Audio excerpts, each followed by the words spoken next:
totally forgot about the musical.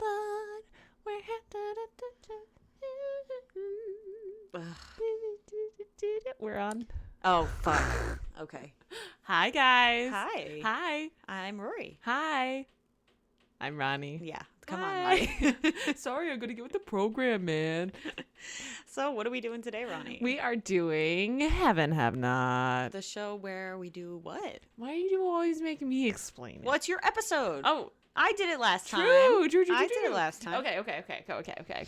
Got it. So, Heaven Have Not is a well-established segment on our podcast series where where one of us has read a book and the other one has not read a book, and we make the other person read it against threat of death and then recount it on the podcast so we can talk about death it. with what? I don't know. I just hold like a fucking like balloon at you, like a flaccid balloon, and go. You'd poke my eye out with it, especially if it was like the little nubbin bit at the end. The tied bit. Anything but not the gumdrop button. Not the button. But yes, the other person, it's their first time reading the thing that we recommended. And I am making Roni read because I actually want her to read good books, unlike what Roni shoves in my fucking face. I make you read books that have you think. About how fucking sad the state of literature is these days. I'm nodding aggressively. Well, But what are you having me read today? we are talking about Percy Jackson and the Olympians, book 1, The Lightning Lightning Thief. Thief, which The Lightning Thief is my favorite book from childhood. So, context, for those of you who are especially older Gen Zs, it's like a joke that Harry Potter is a very like millennial thing.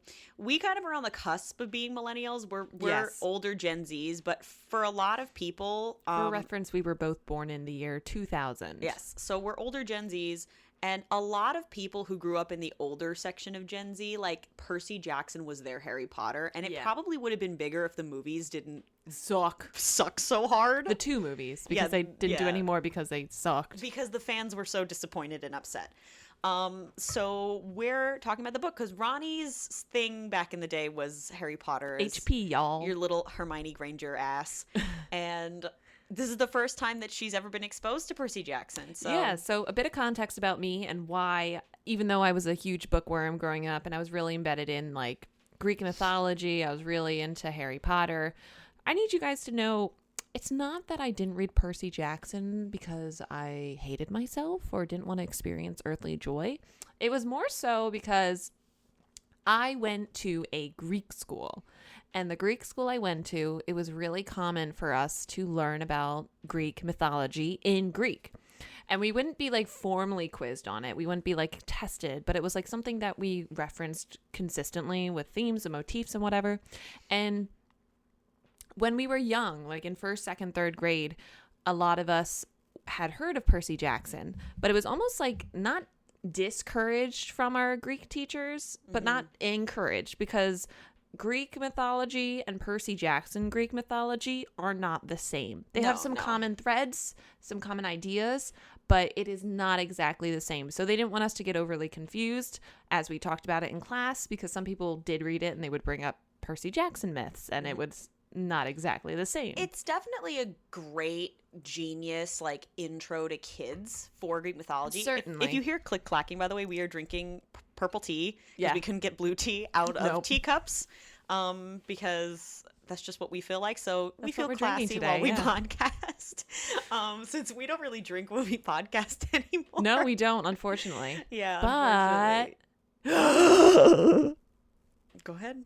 if you want to drink, you're able to. Just make sure that you're over the age of 21 or 18 in the associated regions, provinces, whatever the fuck. I don't really care where you are, but just know that this is one-way auditorium medium, and we would never know if you were actually drinking. So if you want to join us, go ahead. But if you don't want to, that's fine. This is a one-way auditorium medium. Yeah, baby. Yeah. That's been the That's been the show. show.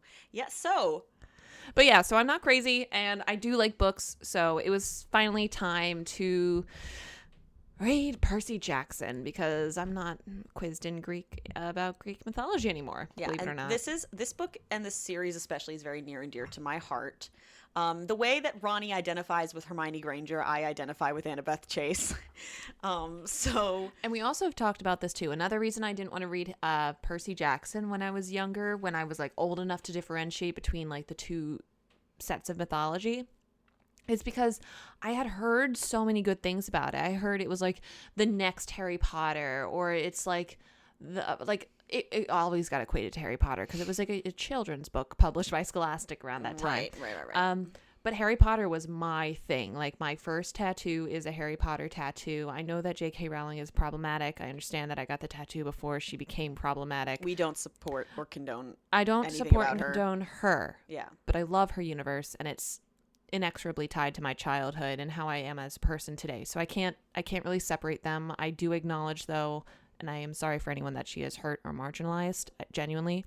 But unfortunately, I continue to consume the content. But my point of that is I heard so many great things about Percy Jackson, and I really didn't. I was afraid that I would go in with such high expectations and thinking it would be like my next hyperfixation, and then it fall miserably short. Mm-hmm. And so I didn't even think it could hold a candle to Harry Potter. So I'm like, well, if they're telling me it's just like Harry Potter, I'm either going to be disappointed that my favorite thing of all time is displaced, or I'm going to be upset that it's not displaced. So I couldn't really win. Yeah. I'm older now, though. I'm wiser. I can recognize them as distinct entities. But as a kid, I was like, I don't want to like it more, and I'm probably not going to like it more anyway. So yeah, we all have our thing, but now we can appreciate it. And for me, it's a nostalgia trip. For Ronnie, it's understanding what informed me as a kid. Yeah, Rory has like a Camp excited. Half-Blood T-shirt and necklace, and she has Yeah. Annabeth's beaded necklace that accumulates absolutely. beads for every year. I used to wear a Yankees cap all the time because of Annabeth. So it's very cool. But we're not going to really talk about the show. Maybe we'll talk about it like right at the end about like our thoughts on the first season. Because I only ever watched the first 3 episodes of it, though. You didn't finish the season? Because I wanted to finish it with you. Romantic, I know. So we'll talk about the show in the sense like very, very briefly. Maybe we'll talk about the pilot episode. I will bring up one thing in the pilot that did irk me the wrong way, and I will. And explain why. And I will harp on it because I feel like it's a point you have to make about the book. Yes, because I think the book did it better. Yes. So, you guys ready? Yeah. Let's dive into Percy Jackson and the Olympians, the Lightning Thief. That was not coordinated, but we did great. Look at us, same wavelength. All right. So, chapter 1 is I accidentally vaporized my pre-algebra teacher. I was going to say math teacher, damn it.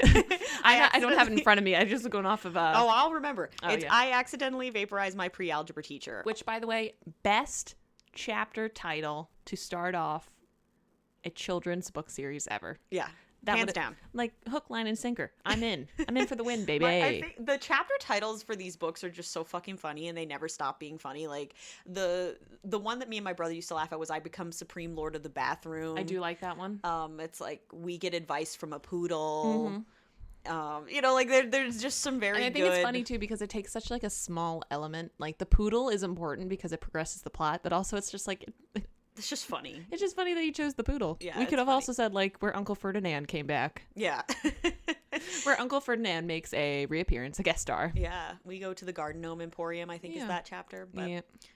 All right. So Percy Jackson, I'm using a synopsis, by the way, because we need guidance. We need guidance. And also me and Ronnie are very, very busy people. No. Ronnie is in a doctoral program and I'm in law school, so we don't have time to. And I work 50 hours a week as well. And she works 50 hours a week, so we both do not have time to write our own synopsis. We apologize, but we make our own jokes. So. I am referencing the site. It is Grade Saver, so it's really nice. So it does like a chapter 1 through 3, chapter 4 through 6. So it's going to be pretty in depth because they're lines. I'll try to skip as much as I can. I'll go off of my memory. I have some snarky remarks, of course, because it wouldn't be a podcast with me if I didn't have some snarky remarks. But of course. We're starting off hot and heavy. Percy Jackson. Percy would be disappointed if you didn't have snarky remarks. Percy Jackson is a 12-year-old boy from New York City. And up until a few months ago, he was a boarding student at Yancey Academy, a private boarding school for troubled kids in upstate New York.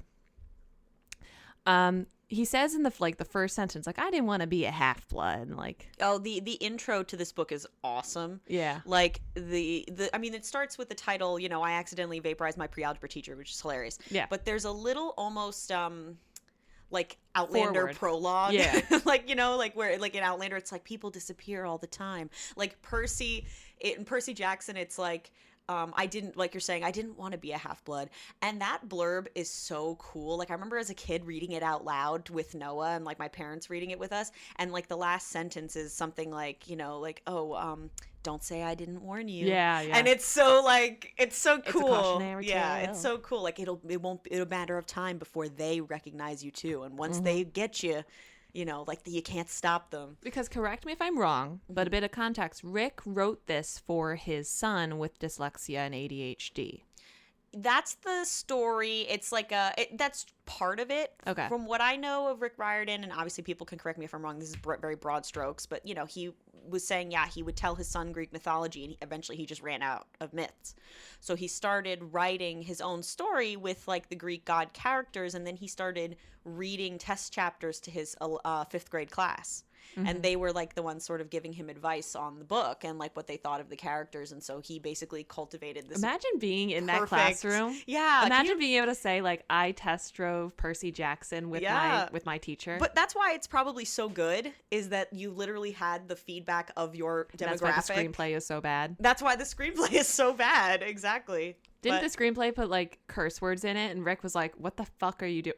Dude. Pardon my French, but what the fuck are you doing? We're an adult podcast. We can do whatever we want. But I'm going to curse, but the lore behind the production of the Percy Jackson movie is one of the funniest you things read me the letter. you'll ever research. Lori, you read me the letter when we first became friends. You were like, you got to listen to this. Rick's rebuttal letter was like, I respectfully disagree strongly with the direction you are deciding to take with my source material. Like, he goes, this filled me with despair. Yeah. Like, he's so fucking funny. But he did anyway. it so nice. Yeah, what a class act. So we have Percy, and now he is on a 6th grade field trip with Yancey to a field trip in Manhattan to the Metropolitan Museum of Art. Me and Ronnie are familiar with the Metropolitan Museum of Art. Why would we be familiar? Well, we've just been there. No, we haven't. We live in Iowa. Oh, right. We live in Iowa. Do you think they believe me? I'm sorry, guys. I'm from Iowa. Can't you tell?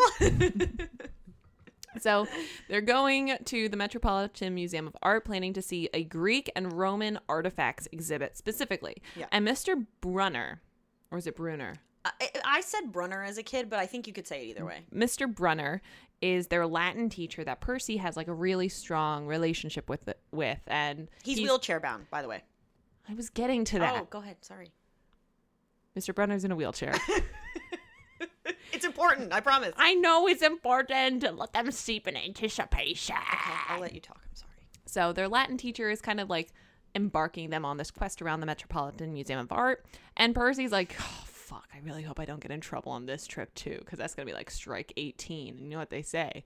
Yeah, because he's gotten 19, you're out. He's gotten kicked out of a bunch of schools for like weird things happening. And Rory put weird in quotes. Yeah. Because it's not really described quite yet. Yeah. Oh, side note. And then I promise I'll stop. But you won't. Just stop promising. You never. It's okay. I love it. I love you. I love you. Don't take that as a bad thing. Like, no, keep continuing. This is like the point of the. I know. I'm sorry. Stop apologizing. But because it's a cool setup, is why I love that they're at the Met. Is that it's Percy Jackson and the Olympians. Meets himself. Well, he met himself. Shut up. It's the statue of Perseus holding Medusa's head is very, very, very famously at the Met. So I think that's so cool that that's where this is happening. So foreshadowing. It is, yeah. So Percy's kind of walking around, and then he gets mad at this girl named Nancy Boba Fett, who tends to be like the class bully, I guess. Mm-hmm. And she's a redhead. She has no soul. I take offense. I have red hair. And she throws a bit of peanut butter at his friend Grover, which is kind of funny knowing that he is essentially a farm animal later.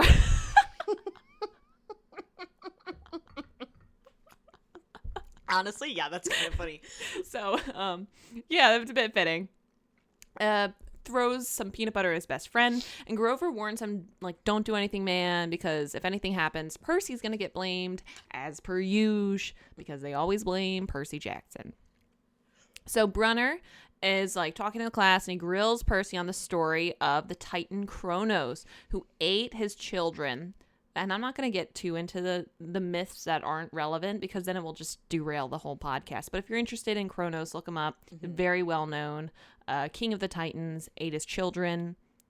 Zeus was not vomited eaten. them back up. He was Thanks fed to a Zeus. he was fed a rock at one point. Yes. Because children and rocks taste the same, apparently. Makes sense. Mm-hmm. I wouldn't know. If you swallow them whole, then you don't taste anything Wouldn't at it all. scratch your throat? Not if you're a Titan. You still Swallow have like that shit whole, like a hard-boiled egg. you still have epithelial and squamous Maybe not. cells. You don't know. I'm sorry, I didn't consider the complexity Their of the blood is ambrosia. micro architecture of someone's throat muscle and their smooth muscle of their esophagus. Hey, hey, bitch, he's chopped up into pieces in Tartarus right now and yet still alive, so who knows? So the math teacher, I skipped ahead a little bit. So Percy can't remember this stuff, even though Brunner, through their whole like education, was like, Percy, you got to remember this stuff. And Percy's like, butterfly in the sky, I can go twice as high. You know that meme? Yeah. Yeah, I always reference memes in this. I hope you guys understand. If you don't, I'm cooler than you. Just kidding. No, I'm not. I know I'm not. Cool. Oh no, reload. There we go. Okay. So, Boba Fett, Nancy, keeps bothering Grover, and she suddenly finds herself sitting in the fountain. She's like, Percy pushed me, and Percy's like, I didn't touch her. I'm standing all the way over there. What had happened was... See, what had happened was some water reached out of the fountain and kind of like pulled her in. Isn't that but strange? no one saw it except for this woman, Mrs. Dodds, the math teacher. The pre-algebra teacher. The math teacher. And we know what happens to the math teacher in this first chapter. I mean, did you look at the chapter title? Yeah. Yeah. I did. Mm-hmm. So she's like, Percy, come over here. She starts telling Percy to confess, like saying, I know, I saw you do it. And he's like, I don't know what you're talking about, miss. I'm so sorry. And then suddenly she turns into like this creature with leathery wings. Rhysand? Oh my God, are you here to take me to the night court? Full circle, guys. We're going to the night court. Mr. Brunner comes in and he's like, Percy, catch! And he throws him a Bic ballpoint pen. Just kidding. I don't know what kind of pen. It probably is a Bic but ballpoint like, if it was pen. a Bic pen, that would be just so... No, it can't be a Bic because it has a cap. In the book, it has a cap. The Bic Crystal one might be, but not a ball, not like a clicker pen. So it's like a pen with a cap. And Percy like looks at it, he's like, dude, this is a pen. I'm not going to write down my near-death experience right now. You want me to write my eulogy? Like right here on one of the chisel it into statues? the stone next to where he is. Write my last words. Oh my God, it's like in Monty Python. He writes his last words on the wall. The place of... Exactly. And so Mrs. Dodd starts to fly at him. And he's like, you're going to die. You're going to die. I'm going to kill you until you're dead. Yes, she's like, ah! Like pterodactyling around. And Percy uncaps the pen. It turns into a sword. A sword, you say? A sword. And he goes a sword. And he goes a swing. And it taps her shoulder. It says in here, hits her shoulder. And then she just like explodes into a puff of yellow powder. I'm imagining kind of like mustard gas. Mm-hmm. I thought it would be like a shower, like a sprinkle, like a glitter, but not shiny. Ching, ching, ching, ching, ching, ching. Yeah, that's the sound effect. Yeah. Percy's like, oh, what? And he goes Percy's back, like blink, blink, ding, ding, like from SpongeBob. Whenever he blinks like that, ding, ding. Yeah. Yep, there's like that. Percy's like, so he goes back to his class, his classmates, and he's like, guys, something weird just happened to Mrs. Dodds. And Grover looks at him and is like, Percy, no one's ever heard of Mrs. Dodds. She's been dead for 200 years. She's been dead. So now we're faced with a bit of a predicament. either Percy has gone clinically insane or everyone around him is conspiring to like gaslight him to shit. And he tries to talk to Mr. Brunner, right? And he's like, "Oh, thank you for my pen, Mr. Jackson." Like, and Percy's like, "But like, that was my pen. You gave me the pen. Can I have the pen back? It just saved me from a scary woman who turned into like to glitter. Yeah, help me." So back at school, the students are like, "Percy, stop asking us about this Mrs. Dodds. We don't know who you're talking about. You're making shit up. You're being weird. You're being weird. You're being really weird. You're being weird. Maybe we should kick you out of this school because of it." Yeah. Well, are you? No, go ahead. Go ahead. So Percy knows. He's like, okay, I know what I saw. I won't be gaslit. And he's like, it's getting him so angry. His grades start to slip. And he gets in more and more trouble because he's like, what the hell is going on? Because he goes into math class or pre-algebra class and it's a whole different woman. And he's like, have you heard of Mrs. Dodds? She's like, Percy, there's no such thing as Mrs. Dodds. And he's like, the demons are going to get me. You'll see. And this headmaster is then like, all right, he's not going to be invited back to Yancey because he's causing trouble. His grades are slipping. We can't do this. He goes to try to talk to Mr. Brunner about what's been going on, like trying to like whip him into shape, level with him, you may say, have a heart to heart.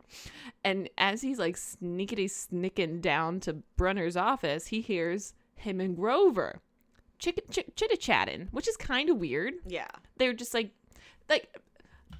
imagine we're not in a Percy Jackson book.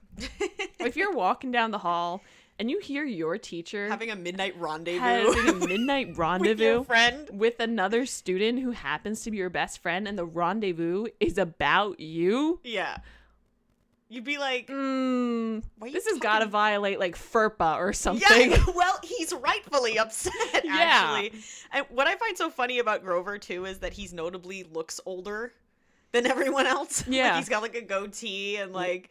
A goatee? A goatee, you might say. No, that comes in later. Like, they just excuse it by saying he was like held back a few grades. Well, it makes sense because he's at Yancey for troubled people, so it kind of flies. Yeah, so like that's why he's like older, but that's still pretty funny. You're so right, and he is rightfully upset at hearing them talk shit behind his back. Yeah, like he storms away. He's like, "What the fuck is this gaslighting? Like they are actually ganging up on me." Yeah, and he hears some things about like a Miss and Mrs. Dodds. So he's like, so they know there's a Mrs. Dodds, like. Factually, contractually, Mrs. Dodds exists, but you're just trying to make me think that she doesn't exist, so something fishy's a brewing. Yeah. I will take my comedy award now. Yes, absolutely. I'd like to dedicate it to the Academy. Yancey Academy? Yes. So Percy and Grover head back to Manhattan on the same Greyhound bus. And Percy's like, dude, I overheard you talking to Mr. Brunner. What the fuck is going on? He doesn't curse. But I'm going to curse in this podcast, but I just want you to know, no actual curse words come out of any of the characters' mouths. I just use it for a bit of drama, for a bit of emphasis. And if that bothers you guys, I'm so sorry, but I am 25. And I am talking and poking fun at books for fun. 25-year-olds talking about early 2000s middle grade fiction can do whatever they want. Yes, we can. So thank you. I'm sorry in advance, though. So Percy tells Grover he overheard him, and Grover's like, I'm trying to protect you, man. Like, I'm trying to protect you. He's like, it's so funny too because he's trying to lie. He's still trying to lie, and he's like sweating. And Percy's like, he's like visibly perspiring, like, oh. He's like, I know you're lying to me. Yes. And Grover's just like. And before Grover can actually get to explaining, because he looked like he was about to break down completely, the bus breaks down and on the side of the road. And Percy sees 3 old ladies knitting socks. Now, my first question is, why socks? Just cause. Like, and they're giant socks. Yeah. So like, yeah, know. it's sus already. Like 3 old women, that's sus. Mm-hmm. Old people are sus.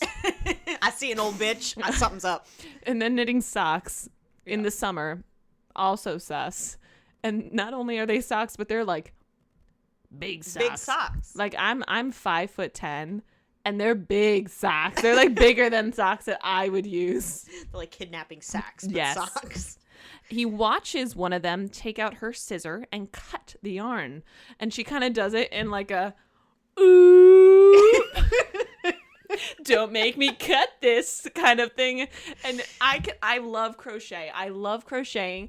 And so I kind of want to like do that to someone. Like I'm working on a crochet project. I want to Look at me, boy. I want to make direct eye contact with someone as I just slowly move my scissors to the thread and go, ooh, snip. I just want to instill a bit of fear in someone's life. I hope you don't read into this at all. So when they get back to the bus, or on the bus rather, Grover asks Percy, like, hey, dude, what'd you see? And Percy said, this is what I saw. And he says it to him. And Grover freaks the freak out. And he's like, oh, my God. Make sure you don't leave the bus without me. Make sure you're never left alone. He leaves Grover. He literally, right after, abandons the shit out of his friend. Grover's like, whatever you do not leave the perimeter without someone, your mom, me. And Percy's like, okay, nice. See ya.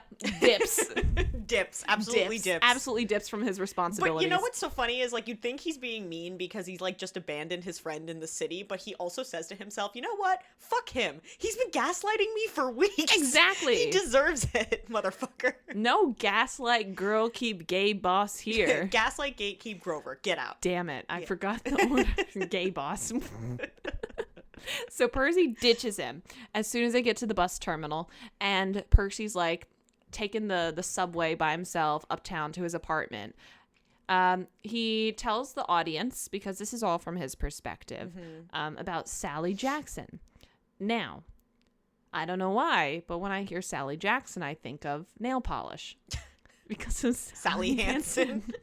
So every time I think of Sally Jackson, I just imagine she's got like some funky nail colors on. Mm-hmm. And she's an amazing woman who has had a streak of some pretty bad luck. The one good thing she had was meeting her dad. But the first bad thing was his dad abandoning her. Yeah. So she got a really good thing and there's a yeah. So that's that. I've had a lot of bad luck, and the best thing that ever happened to me was being impregnated and abandoned. That's really sad. That is like, when you say it like that, that's kind of what I'm getting to. But we got a shitty hand at play. Yep. So he gets home and there's this guy named Gabe, also referred to as Smelly Gabe. I think he smells great. Not. That's Percy's nickname for him, is Smelly Gabe. His real name is Gabe Ugliano. Gabe Ugliano. So he's an ugly person inside and out. Yes. Gabe is so rude to Percy when he gets back to the apartment, telling him his Percy's stepdad. Yes. Mm-hmm. Well, did I say that? No, you just said Gabe. Oh, shit. Well, Gabe is married to Sally. Yes. But is not Percy's dad. So Gabe is like, look at this report card. You suck. And Percy's like, He feels better, though, when his mom comes home to pat him on the back. You're not my dad. You'll never be my dad. Yeah. Yeah.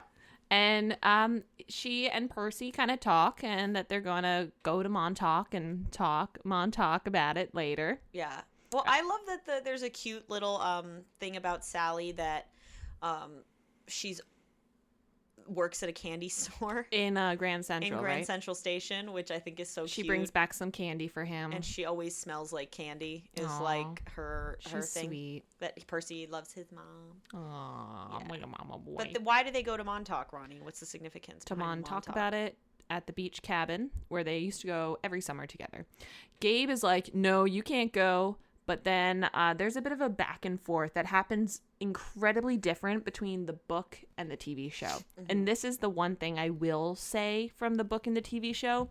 I like how the book does it better. Because in the book, I don't remember exactly what the argument was. It has to do with his car. But in the book, serious things happen later to Gabe. Serious things. I'll get to that. But this chapter is the only interaction we have with Gabe, and it's showing the relationship between Sally and her husband, who's objectively a bad person. Very rude, very controlling, very manipulative, and borderline verbally abusive to Sally and Percy. Sally takes the brunt of it because she won't let Percy, but he still gets a little bit. And it's implied, not to get ahead, Mm-hmm. but it's implied in later chapters that Percy recognizes towards the end of this book that Gabe has been physical with his mother Yes. in the past, and he just never saw it Yes. because he was never around because he was at boarding school. Yes. So we have really heavy issues of domestic abuse and familial violence at play. In this chapter, it is made explicitly clear that Gabe is not a redeemable character. He's not. Mm-hmm. What the TV show does, though, is it makes Sally fight back. And I would normally be okay with that if it weren't for the fact that Gabe's storyline ends in this book. He is killed. Isn't he in the show also? But it happens differently. I'm saying I haven't watched that far into the show, but my point is how we encounter the relationship and the power dynamic between Sally and Gabe. In the book, Sally cannot fight back. She does not have either the will or the strength or the energy, or she doesn't argue back with Gabe.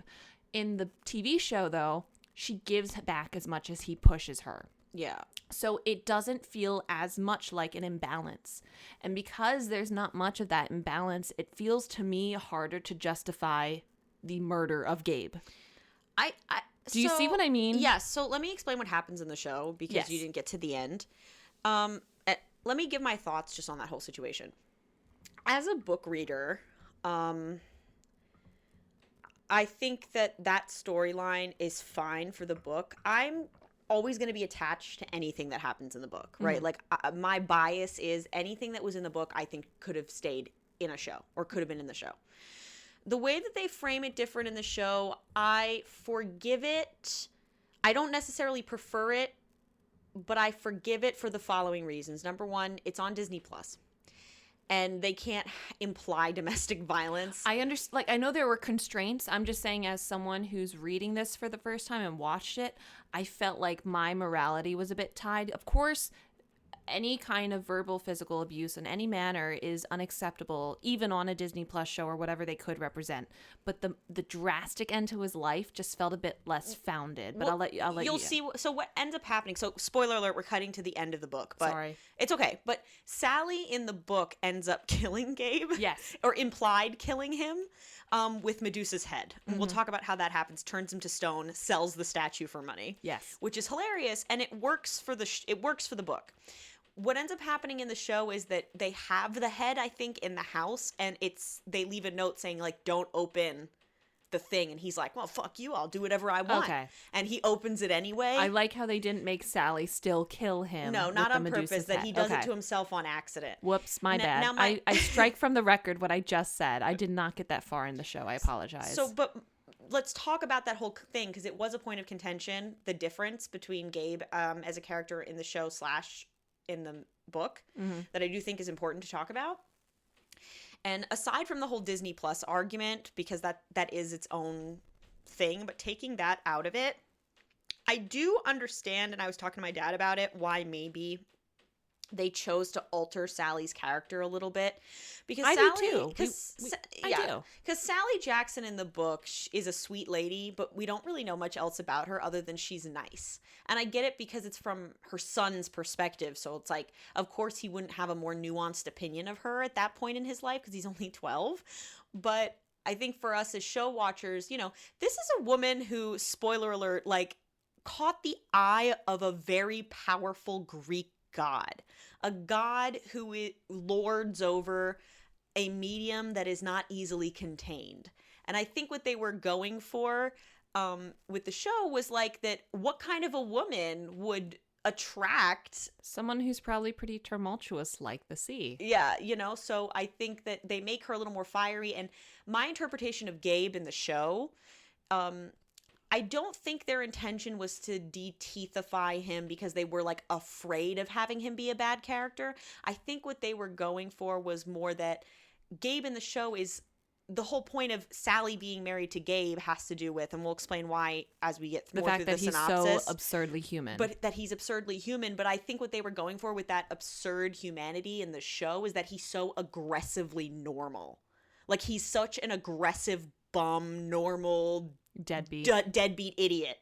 Like, like kind of I husband. can understand respect, and knowing that it's not his demise isn't brought about the same way makes me feel better. Yeah. Because that's something when I first watched the first episode, the pilot with you, I was like thinking to myself like, oh shit, they can't like have Sally kill him when we haven't seen like No, it's an his accident. claws. I think it's an accident. It's still, I think, satisfying. Correct me if I'm wrong. Tell me if I'm making this up, but I'm almost positive that's what happens in the show.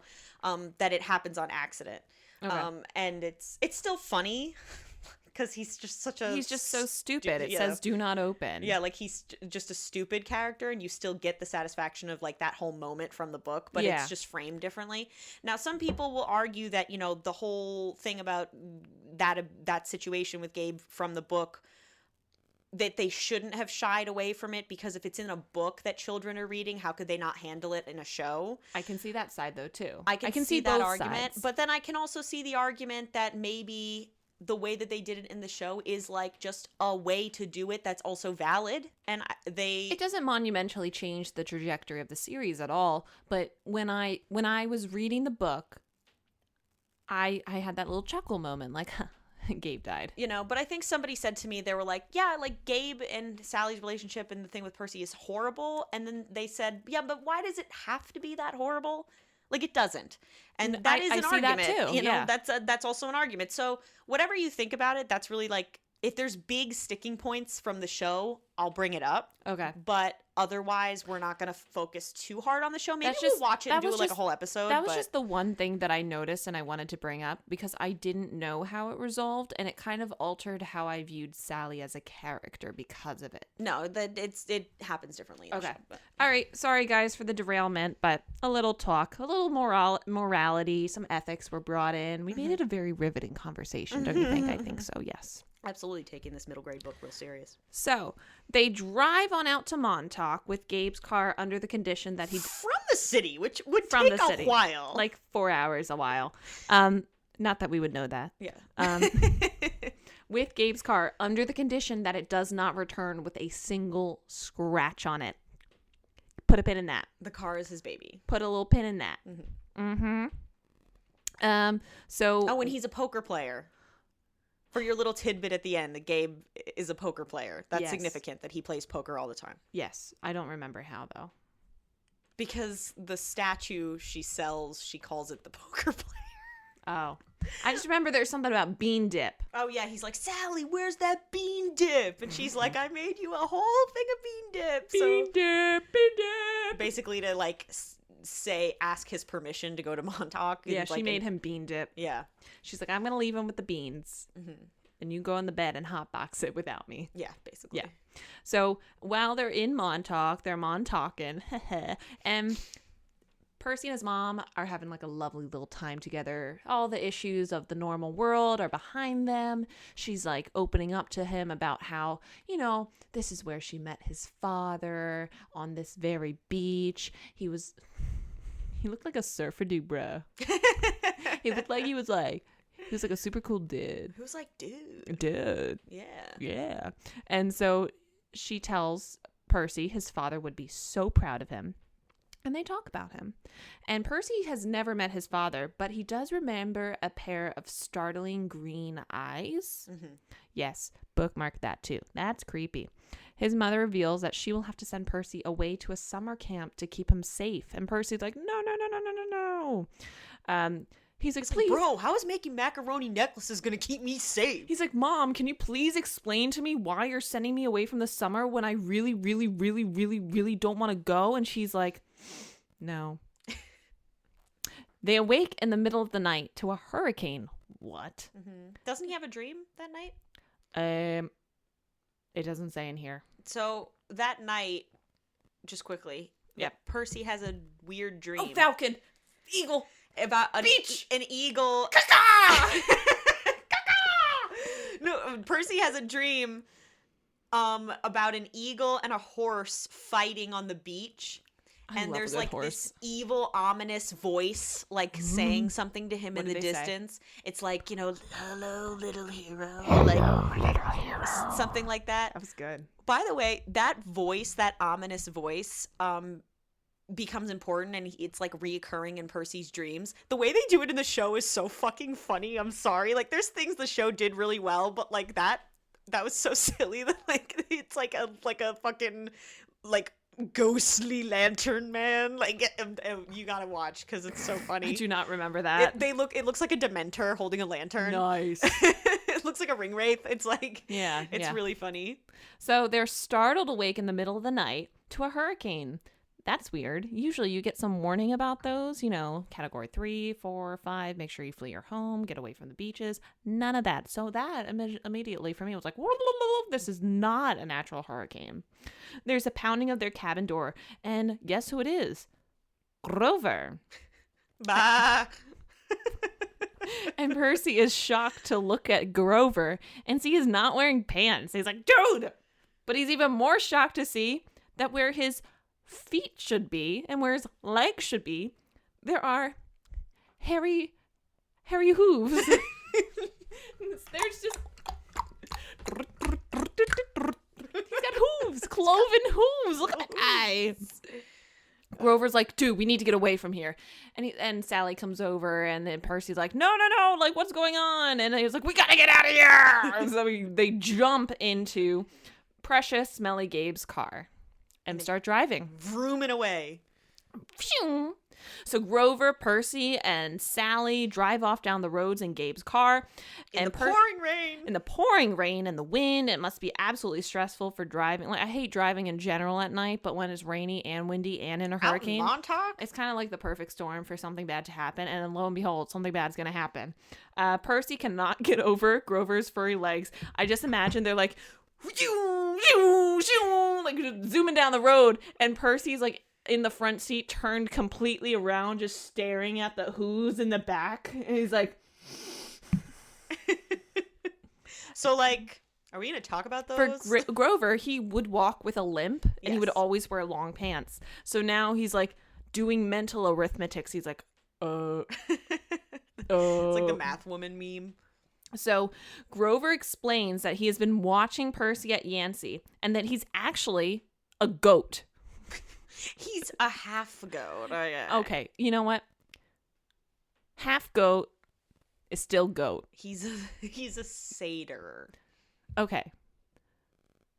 You're half Irish.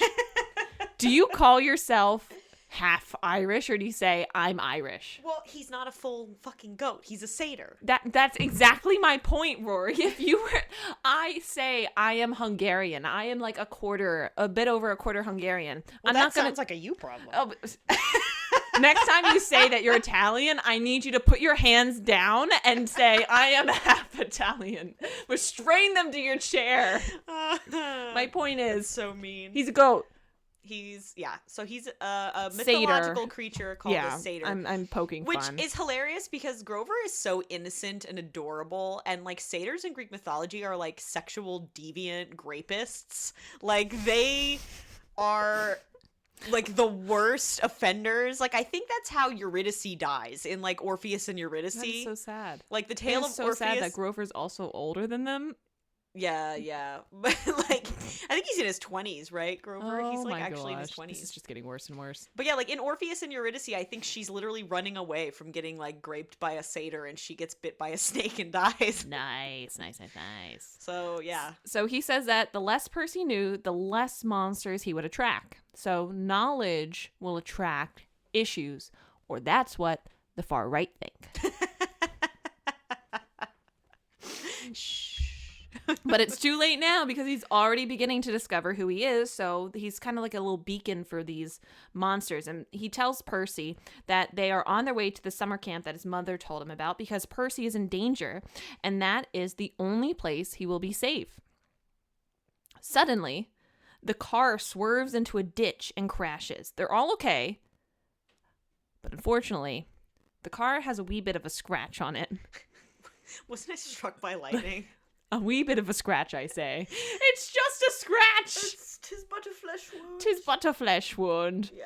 So Percy's mother tells him to get out and run past the big tree nearby, which marks the summer camp's property line. But he's like, no, Mom, no, I'm not going to leave you. And she's like, get the fuck out of here, because a big scary monster shows up. Grover's passed out too, and he just keeps going, food. Food? Yeah, he just keeps going, food. Yeah, they're gonna be food if they don't get a mosey on. If he doesn't get his clip clop and hooves like moving, they're gonna. You know what I see with that is like Percy in his head is so snarky, and like I honestly feel like he was thinking in his head, seeing Grover like limp on the ground trying to drag him past the property line, that he was literally thinking in his head, Cedric, you're like this spare guy. You're like this spare guy. Nobody You're such a spare. around. Kill the spare. Yeah, like, and he's just like, he thought for a minute about leaving his ass there. I would too. Like, leave him for Minotaur food. Oh my gosh. So a huge hairy monster appears and makes its way toward him, barreling towards him, and Percy realizes it's the Minotaur. But his mother, so Percy's like, oh my god, Mom, it's the Minnow. And Percy's mom's like, nope, don't say it, don't say it, don't say it, don't say it. It gives him power. Yes. Knowledge is power again. So, yeah. And he's wearing a pair of tidy whities. Jeez, The Minotaur? Yeah. Oh, I forgot it. Yeah. Are they like Hanes? Are they jockey? I don't know, but compression, he makes boxer a point. briefs. He makes a point to Boxer note briefs. that the Minotaur is wearing fucking tidy whities. A Speedo? Because if you know anything about how to make fifth graders laugh, it's to put something in tidy whities. Captain Underpants. Yeah, that's for sure. So the monster does not have good sight or good hearing, but it can smell them. So Percy's mother's like, separate, divide and conquer, and Percy jumps out of the way at the last minute as the Minotaur charges. His mother's like, run! Toro! Run! Just before the monster closes its fist around his mother's neck, she dissolves into shimmering gold flash. So, Mom's dead. I love all the subtle references that Rick throws into like things that were in Greek myths. You know, like shimmering dust. Well, yeah, like the shower of gold is from the Perseus myth. Yeah. That, like, you know, Perseus's mother in the What Greek about the myth hurricane? was well, a hurricane destroys Argus. So in Clash of the Titans. So What about the destroyed car? the destroyed car? Is there like a destroyed carriage somewhere in Greek mythology? No, but Zeus smote people with lightning all the time. That's I pretty guess. close. So, I'd say that's a pretty close second. He is Gabe's baby, the car, rather. So, yeah, Zeus killing another child. absolutely. All right. Nice. So it's just fun references like that I think are cool. Like, Yeah. that you would know the shower of gold, and I remember being a kid because me and Noah were like obsessed with Greek mythology, which is how we ended up with that series. Nice. And I remember being like, oh, the shower of gold. Like, it's just it's cute how he is able to put those elements in. Aw. Yeah. That's cute. Oh my god. Lewis, we are busy. What do you want? What do you want? You're not welcome. That was a guest visitor. We promise that we're actually nice to him. No, we're kidding. We're just being Yeah, funny. he's just an asshole. What do you want? What do you want? What do you want from me? So Percy too is like, what is going on? He's dumbstruck. Is that how he sounds? What is going on? What is going on? I mean, he is from New York. What's He's going flapping on his like little like here? wrists, like blah blah blah blah. Yeah. Gabagool. What are you, the Minotaur? What even are you? So he runs. He makes the executive decision to forsake his own life and save Grover. So his best friend doesn't dissolve as well. I would be a bit. I don't know. Are you telling me you'd leave me in the dust? No. That's not what I'm saying. I'm saying that Grover's status as best friend may have been demoted a little bit with the gaslighting and the talking about you behind your back to your teacher and the lies and the hooves. Yeah. I don't trust no clippity clappity fools. I was gonna say, Ronnie, would you leave me in the fucking dust and in the mud? If you were gaslighting me for months, you know, I would the I thought would cross your cross my mind. My friendship extends so far. I love you, but like, it might make you shape up or shape out of your life. I mean, it's you or me. I mean, So Percy jumps at the Minotaur and snaps off one of its horn, aggressive, and uses it as a weapon. And so he stabs the Minotaur with its own horn. That would be the equivalent of me ripping off your arm and slapping you across the face with it. But it explodes into dust like Mrs. Dodds After did. after he drives the horn into the rib cage, Percy grabs Grover and drags Percy grabs Grover and drags him past the tree to a farmhouse in the distance. The last thing he remembers is collapsing and seeing a bearded man and a girl's face standing over him. A blonde girl. Ha ha ha ha. Percy's having like these Part wild. of your world. Percy's having these like wild dreams. It's like he's tripping or something of monsters, and wakes up a few times to see that same girl with curly blonde hair hovering over him, mumbling something about the summer solstice.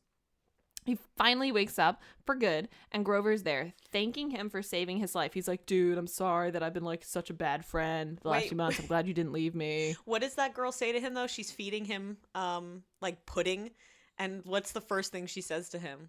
Like directly. Oh, something. Come on, you got it. You drool when you sleep. I do remember that from the musical. Okay. I have watched the musical. It's pretty okay. Yeah. Pretty good. So he finally wakes up for good, and Grover's there thanking him for saving his life. I would need a serious thanking if I saved your life like that. If I was I woke up and it's like, oh, thanks. It's like, you're fucking welcome. I've been unconscious being fed pudding in my sleep for the last few days, and my mother's dead. Yeah. You better be thankful. I'm so glad you're alive. My mom's dead. Yeah. Thanks for that. And let's just do an awkward moment of silence for Sally Jackson. All right. Wait, no. I think. No. Are we A little bit more. little okay. It's got to be awkward. That's the point. Okay. So then Grover confirms that Percy's mother is actually canonically, factually, contractually deceased. They've already signed her papers and everything. She's not being renewed. Her contract's not getting signed. No, her contract for life is kind of expired at that point. Yeah, she had a falling out with the director. Yeah. Grover blames himself, maybe, since he was supposed to protect Percy. Kinda. He gives Percy a glass of something that tastes like liquid chocolate chip cookies and instantly makes him feel better. So it's like a pepper up potion, I guess. Well, it's ambrosia and nectar. Ah, shit. And ambrosia takes the form of your favorite food, right? Yeah, well, it doesn't take His the favorite form food is like of blue your... chocolate. Well, it tastes like your takes favorite the food. taste, and his favorite food is blue chocolate chip cookies. He Because likes blue food. His mom got into an argument with Gabe about how Gabe said there's no such thing as blue food. And Sally, to make a point, would go out of her way to only Make blue food. Here's your blue bean dip. Yeah, or at least she would always bring back like blue candy. She would always make her chocolate chip cookies blue, or make blue pancakes for Percy for his birthday. I would argue that still no food is inherently blue though, because she's adding food dye. Yeah, but I to think make that's them blue. just to spite him. I I think know that's it what is, she's but doing. he's technically right. Yeah. So whoops. Unless you get a rare burger, you can get it blue rare. Isn't blueberries blue? They're blueberries. They're purple. Well, And inside they're green. What are you talking about? they look blue on the outside. They are green inside. They're called blueberries. Okay, I don't care what they're called. They're green inside. They have a blue tint on the outside. I think it's more purple. Well, it's both. It's a blue purple. Blurple? It's a blurple. Okay, so there's no inherently blue food. We just It's a established blurple the blurple food. food. Okay. I was just like fighting with you. Okay. She's gonna be a lawyer. In a few years, I'm gonna have to pay money to like occupy her time just so I can argue, because she's gonna be arguing for her full-time job. She's gonna be like, "Look, I charge $300 an hour to fight. I'm not gonna fight with you over a book. That's what it's gonna be. That's our future together." I'll always fight over books. With me. Grover walks him out of the farmhouse and through the camp, and Percy realizes that they are on the North Shore of Long Island. Montauk, for reference, is on the South Shore, all the way out east. And so now they're on the North Shore. Sorry, the ambrosia nectar is like god food. And only... Did I ask? Well, we were just talking about the food. That he drinks the sorry. food and it heals him because it's food of the gods. Yes. The landscape is dotted with all sorts of ancient Greek buildings, white marble columns everywhere. So it looks like really cool. They got a real aesthetic going on. It's very Yeah. cohesive. It's very Pinterest friendly. Ooh. It's very Graham-worthy. Some like ivy on the walls. Ooh. It feels a bit like one of those Ivy League schools, with the sepia tone and like the. So Grover points out Mr. D, a small, porky man who is the camp director. Mr. D is my fave. And Annabeth is the curly-haired blonde girl who had been taking care of Percy. He's like, I know you. And she's Hey, like, hey, you. drooly guy. You What's were up? giving me the choo-choo train treatment. Do-do, do-do-do-do-do-do-do. Yes. Then Percy spots a man in a wheelchair, and he's like, oh, shit, it's Mr. Brunner. Mr. Brunner welcomes him to Camp Half-Blood, and invites him to play a game of Pinochle with them. Oh, Pinochle. Is that how it's pronounced? I never could figure out how you pronounced it. Are you asking me how to pronounce stuff? Okay, fair. Yeah, you're not going to do well with that. I'm just asking. I'm the one who says wooder.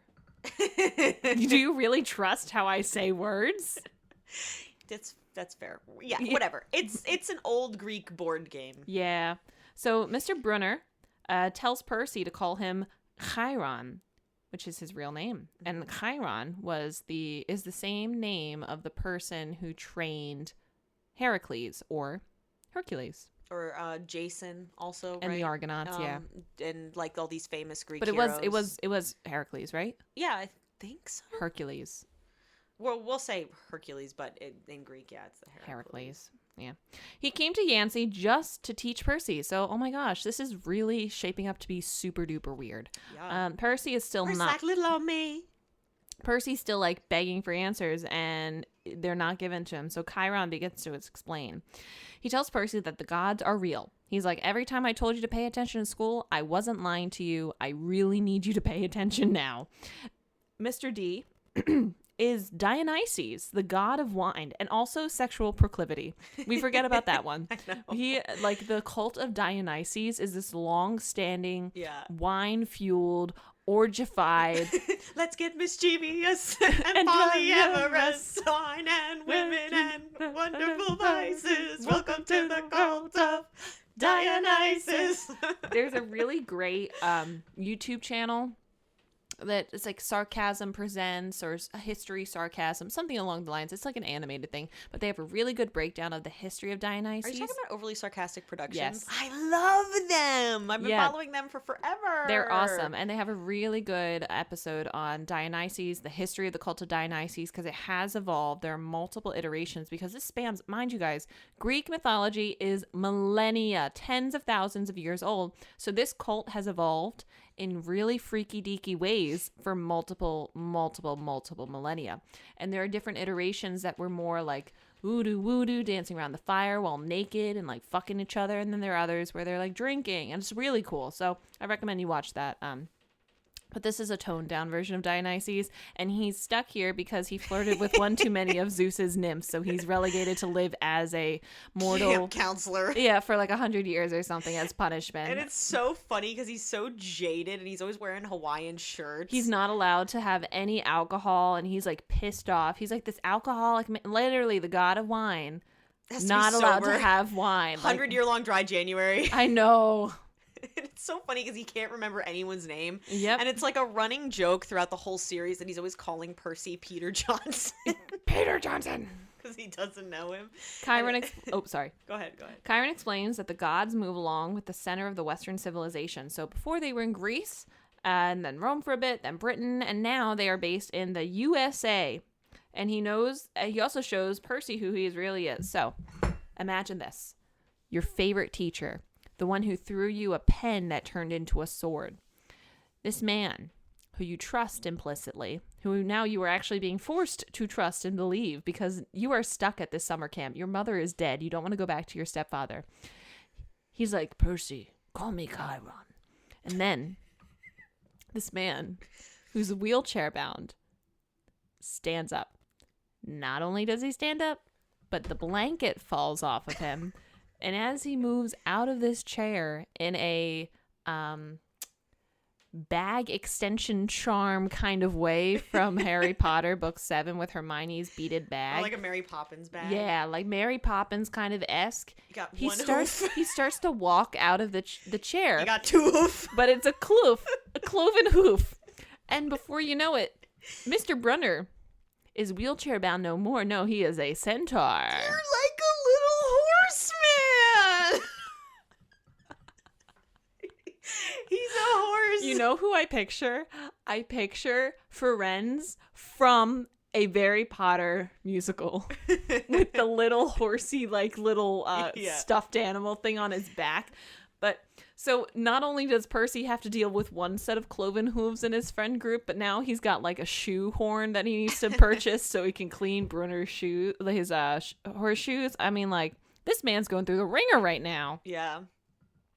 So Chiron continues to tour Percy around. He shows him the volleyball court and the strawberry field. Oh, he does say, because you mentioned that the gods move with the West. Yes. Right. Like, where are they now? Nueva York City. They are above the Empire State Building. Yes. So Mount Olympus is on the 200th floor of the Empire State Building. 200? I thought it was higher than that. No, it's the 200th floor of the Empire State For Building. whatever reason, I thought it was like 6,000 or something. Or no, maybe it's the 600th floor, something like that. It's something absurd. Something like that doesn't exist. It's like maybe you're right. I think it maybe is like the 600th floor or something like that. But there is no 600th floor. It's just above the Empire State Building. So and when you step in, there's like a special button that shows up only if you're half-blood. You're like, ooh, a special button. It's so funny that they advance with the West, like wherever like the primary Western culture, is where they go. Mm-hmm. I'm sure that if this were all real, they'd be moving on by now, given the state of America. Yeah, our time I is was gonna past. say, I was gonna ask, where do you think it would be right now? Definitely not here. Huh. Because, this country sucks. So yeah. I don't know where the pinnacle of Western civilization is. It's kind of become a bit congealed lately. Like, it doesn't feel like we have a hub of Western civilization anymore, like we did when we first, like, inhabited the Americas. Yeah, well, I mean, don't forget, too, that America wasn't a hub of Western civilization until really post-World War II. Yeah. And we have definitely it feels like reclaimed our rightful place as the bumpkins of the world. I feel like it's kind of leveled out across a bunch of different, like, places. I feel like, I don't know. I mean, maybe they would go back to Europe. Probably. Or maybe like Australia. Anywhere better than here. Honestly, we don't deserve shit anymore. Maybe they went to Canada. They just went up north. So Percy is like worried about his friend Grover, and he's like, is Grover gonna get in trouble for not being able to protect me because I had to protect myself? And Chiron's like, yeah, they executed him. No, I'm kidding. Can you imagine? Yeah, well, unfortunately, No, but the Council as a trophy. The Council of Cloven Elders might consider it a failed assignment, and this is going to be then Grover's second failed assignment, so it's going to look really bad. Yeah. The first time he had an assignment, we don't go into too much detail right now about it, but it happened 5 years ago with 2 half-bloods, well, 3 half-bloods. Now it is 2, but 3 half-bloods that he was trying to bring to camp. I'll come back to it later. Intentionally, I'm leaving you seething with anticipation. They make it to the camp cabins, and 2 stand imposing with big white marble columns, but they are both empty.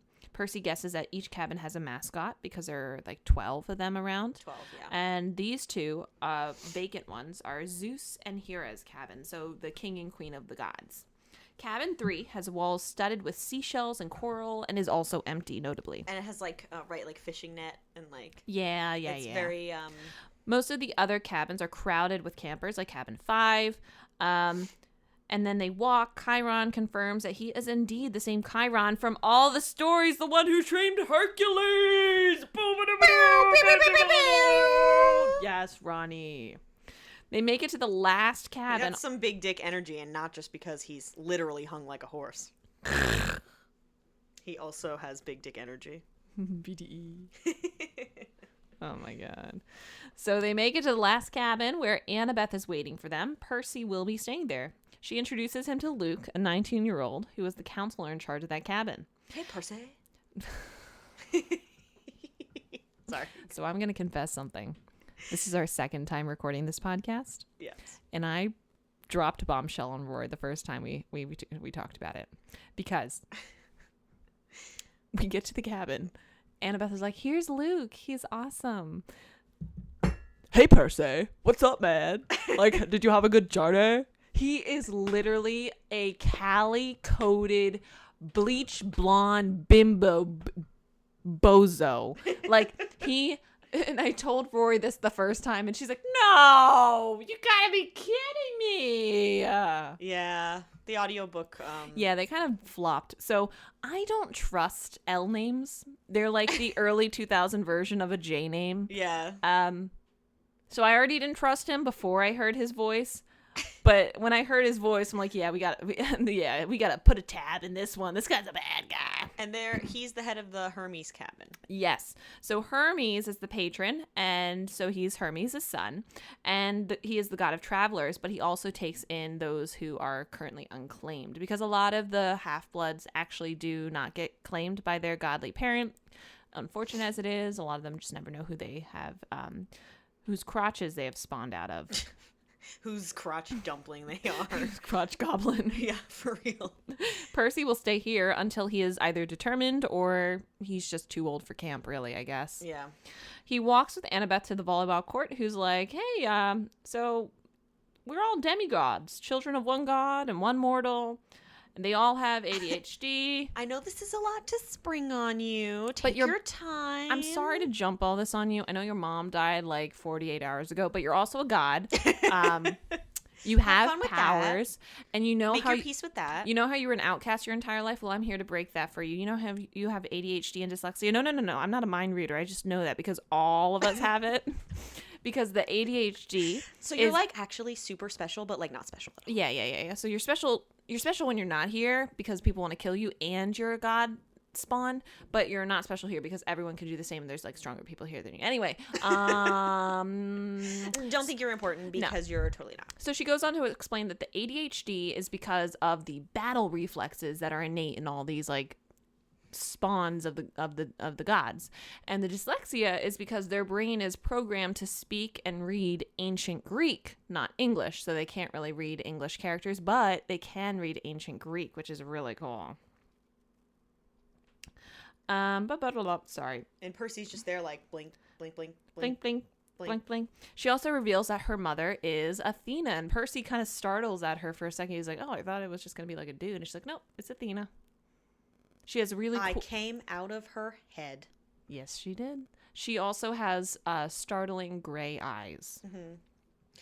So they run into Clarice, this big, brooding girl who reveals herself to be the daughter of Ares. So for reference, the god of war.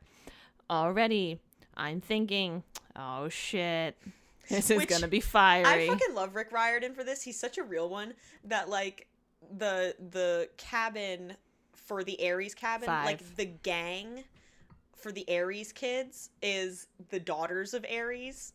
Mm-hmm. Like that's so badass. That's actually pretty accurate. I feel like the daughters of Ares at a summer camp would freaking run it. We were camp counselors at one point, and like the gaggles of girls would like dominate this camp. Yeah, like the fact that they're like all these like beefy camo wearing like jacked fucking bitches who like you know like are they're like the ones like you know running this show or they think they do anyway. Yeah, we'll let them think they have big heads and street cred, but Annabeth is kind of like the Athena cabin. The way they talk about camp is sort of like the Ares cabin. Of course, like they're the war ones, so they're always trying to prove themselves, but their only like match is the Athena cabin because wisdom, like brains, is the only thing that can beat their bronze. Yes. So they're always like at odds. Yes, and that goes into the next kind of major point is we're leading up to a game of Capture the Flag, which is like the Super Bowl of Camp Half-Blood. Mm-hmm. And it happens weirdly enough at the beginning of camp. Yeah, well, because then it decides the vibe for the whole rest of the summer. I just feel like it should be more like a color war thing, like a grand finale at the end, but that's just my... I think it's like you come back for the summer and like show what you're capable of, and then like whoever wins that game of Capture the Flag has like the street cred for the summer. That makes sense. Anyway, so they run into Clarice, and she sneers at him and drags him off to the bathroom. This is where he gets a... What's the chapter title for this one? I become Supreme Lord of the Bathroom. So she tries to push his head into the toilet bowl to give him a swirly. If you're not sure what that is, you had a better middle school than I did. Too real. So suddenly, something happens, and the toilet shoots water right out at Clarice. Percy cannot figure out how he did it, but this is now the second time, so 2 times a coincidence does not make. And Annabeth's just standing there like... Yeah, she's like, I want you for my capture the flag team. What's so funny is, we'll get to it, but Percy's there like, oh my god, she thinks I'm so cool, and that's not why she wanted him. No, like, not at all. At all. She's just standing there in awe, and she's like, I want you. And he's like, yes. He's like, oh, sick. It's my like first date and somebody thinks I'm cool, bro. First day. What, I got a little crush. She was feeding me when I was semi-conscious. Percy's such an icon though of like a main character. I love Percy's brain. He's so like Main character energy. He's so real. Like, what I love about his time at Camp Half-Blood is that when he gets there, he is both like, man, this is like actually kind of fucking awesome. But then on the other hand, he's like, this is also bullshit. Like, how did I not know about this my entire life? Like, it's so funny how he's both like really like, this is cool as hell, and then also, and like explains a lot, and is also like, wait, I'm like deeply upset by this. And I just want you to say, like, I want you to acknowledge, folks at home, this swirly happens on his first day. Yeah, because they're like, oh, we're gonna show the new kid what's up. Yeah, like they're hazing him. This is like certifiably insane. But Clarice has it out for him now because he embarrassed her. And word spreads around camp really quick that he embarrasses Clarice. So while they're still on their introductory tour, he is getting large X's marked on his back. Like, he is making enemies as he goes through. As they finish the tour, Annabeth tells Percy that he needs to talk to the Oracle, but doesn't say what the Oracle is. Or why. But Annabeth knows something's up, and she won't share it with him. She's like, we need a higher power here. So Percy is perturbed. And wants Sounded to like go... Kermit the Frog. He's Perturbed. And he wants to go home, but Annabeth is like, this is home. You is home. Home is here. Don't leave. You can't. I'm sorry to remind you, but dead mom. Your mother's dead. Yeah. And do you really want to go back to Gabe? No. So let's go. That's where he starts to get really angry, where he's like, who the fuck is my dad? Like, where is this guy? Show up, man. Because he realized, like, again, that's why Percy's so real. Like, he never explicitly says it, again, because it's like a kid's book. But Rick Riordan's really good at subtext, especially as an adult reading it. And getting what you maybe wouldn't have gotten as a child in the subtext. And it is really funny that you do get the sense that Percy's like really angry and like upset, because he's like, this whole time I thought this mofo died. And this mofo has been around my whole life. I thought he was a deadbeat dad. Turns out he's a deadbeat god. Yeah, it's like, he was like, well, at least I could not be mad at him because I thought he was dead. Like, yeah, he had no choice. Or like he was like lost at sea or like some that shit. was the story, right? Yeah, that he was lost at sea, and now Percy's like, I mean, like, it's not wrong. guy. He is at sea. Yeah. He just lost his way back to Percy. Yeah. The fruit of his loins. But Percy's like, this man straight up abandoned me. He did. Yeah. And my mom. Fuck this guy. So Percy has a very complicated relationship with his father. And this is where she has a heart-to-heart with him, and she's like, Percy, your dad's not dead. He just abandoned you. He just doesn't love you. He just sucks. She says Percy's dad may send a sign to claim him, and that is the only way they will know for sure who he is, but it's not something that everyone gets. So Percy's like, wow, not only is my mom dead, my dad is a deadbeat, but I might not ever know the identity of my dad, and he's like a Greek mythological figure. That's cool, but it's not cool that I won't know who he is. So he's kind of conflicted right now, as I would be. You know what's so funny is that Annabeth basically from the beginning, like, guesses who his dad is. I mean, the context clues are there from the beginning. I don't know why, like, Percy isn't connecting line to line, or like, I know, it's so funny. 1 + 1 does in fact equal 2 in this case. It reminds me of like Lego Batman, where she's like, and Batman, if he were here, and he just goes, oh, I'm sure he's listening. Like, that's like the vibe I'm getting. I love Lego Batman. What a great reference. That was a good one. I'm sure he's listening. Like, that's how I feel with Annabeth. She's like, I'm sure he's listening. So, yeah. Amazing. That's how I feel. She's so funny. Anyway, go ahead. So Percy asks if he's stuck there forever. And that's a very real thought to have, because as a 12-year-old, you're like, oh shit, this is the end of my life now. fuck. It's all downhill from here. Yeah. And Annabeth says that some kids, like her, stay there year-round to keep them safe from monsters, while others only stay for the summer. The camp's borders are sealed to both monsters and mortals. And she shows them a necklace she has, one that has a bead card with a special symbol for each of the years she has been there. So she has like 89 beads because she's always there. No, she doesn't. She has five beads. 5 beads. Because she was been there since she was really young. Annabeth is a little unusual. Most of the kids at Camp Half-Blood get there around middle school age. Yeah, she was like 6 or 7. She was much younger. Because she's a special case, which we'll get to later. She says the only way Percy is going to be given permission to leave right now is if he asks for a quest. And Percy asks Annabeth about the summer solstice, something I heard about both Chiron and her talking about. But Annabeth is like, yep, I'm not telling you. And he's like, God damn it, more people are gaslighting me right now. Can someone just tell me something? She does reveal, however, that something is going horribly wrong on Mount Olympus. And like we already said, Mount Olympus is above the Empire State Building. She went there on a field trip with Luke and the other year-rounders during the winter solstice, and everything seemed normal then. But lately, the weather has been strange if the gods are fighting. As if the gods are fighting. When they finish talking, Percy heads back to cabin 11, which is the Hermes cabin, meets Luke, who explains, hey, my dad is Hermes.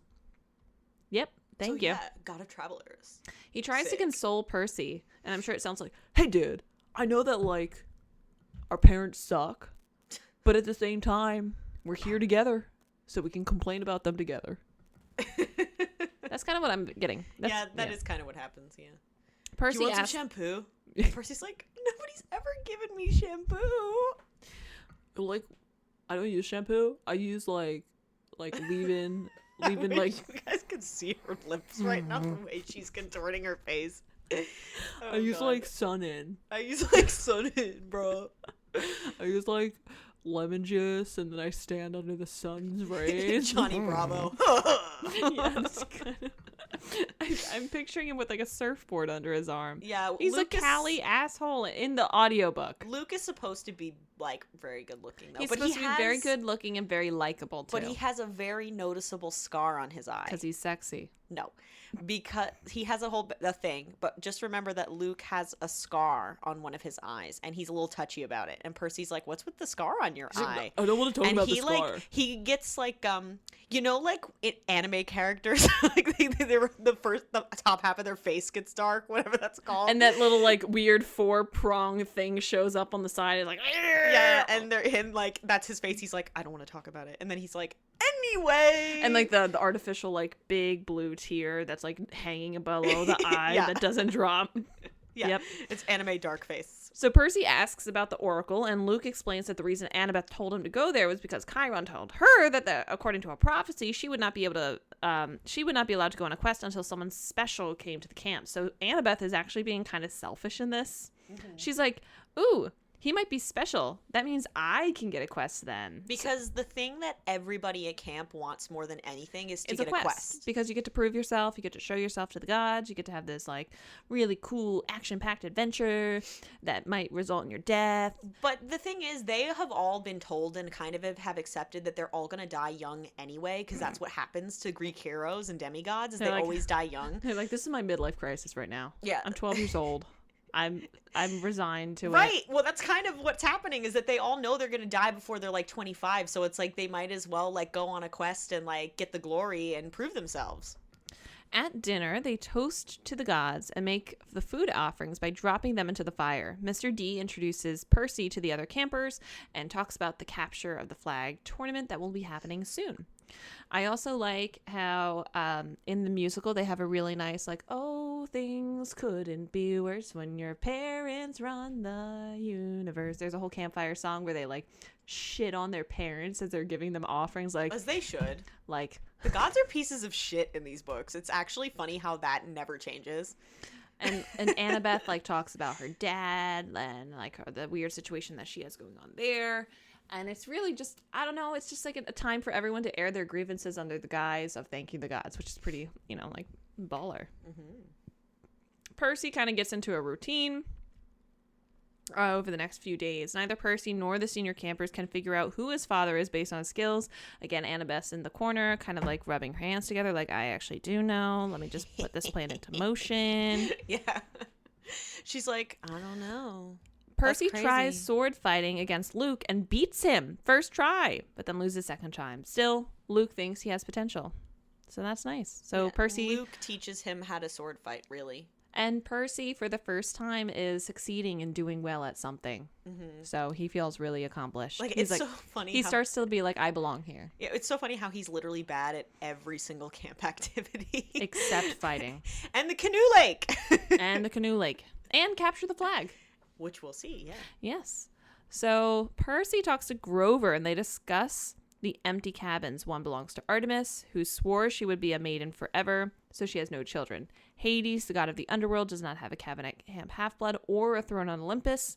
And Zeus and Poseidon have an empty cabin because 60 years ago, mind you, this came out in the early 2000s. So what was 60 years before 2000?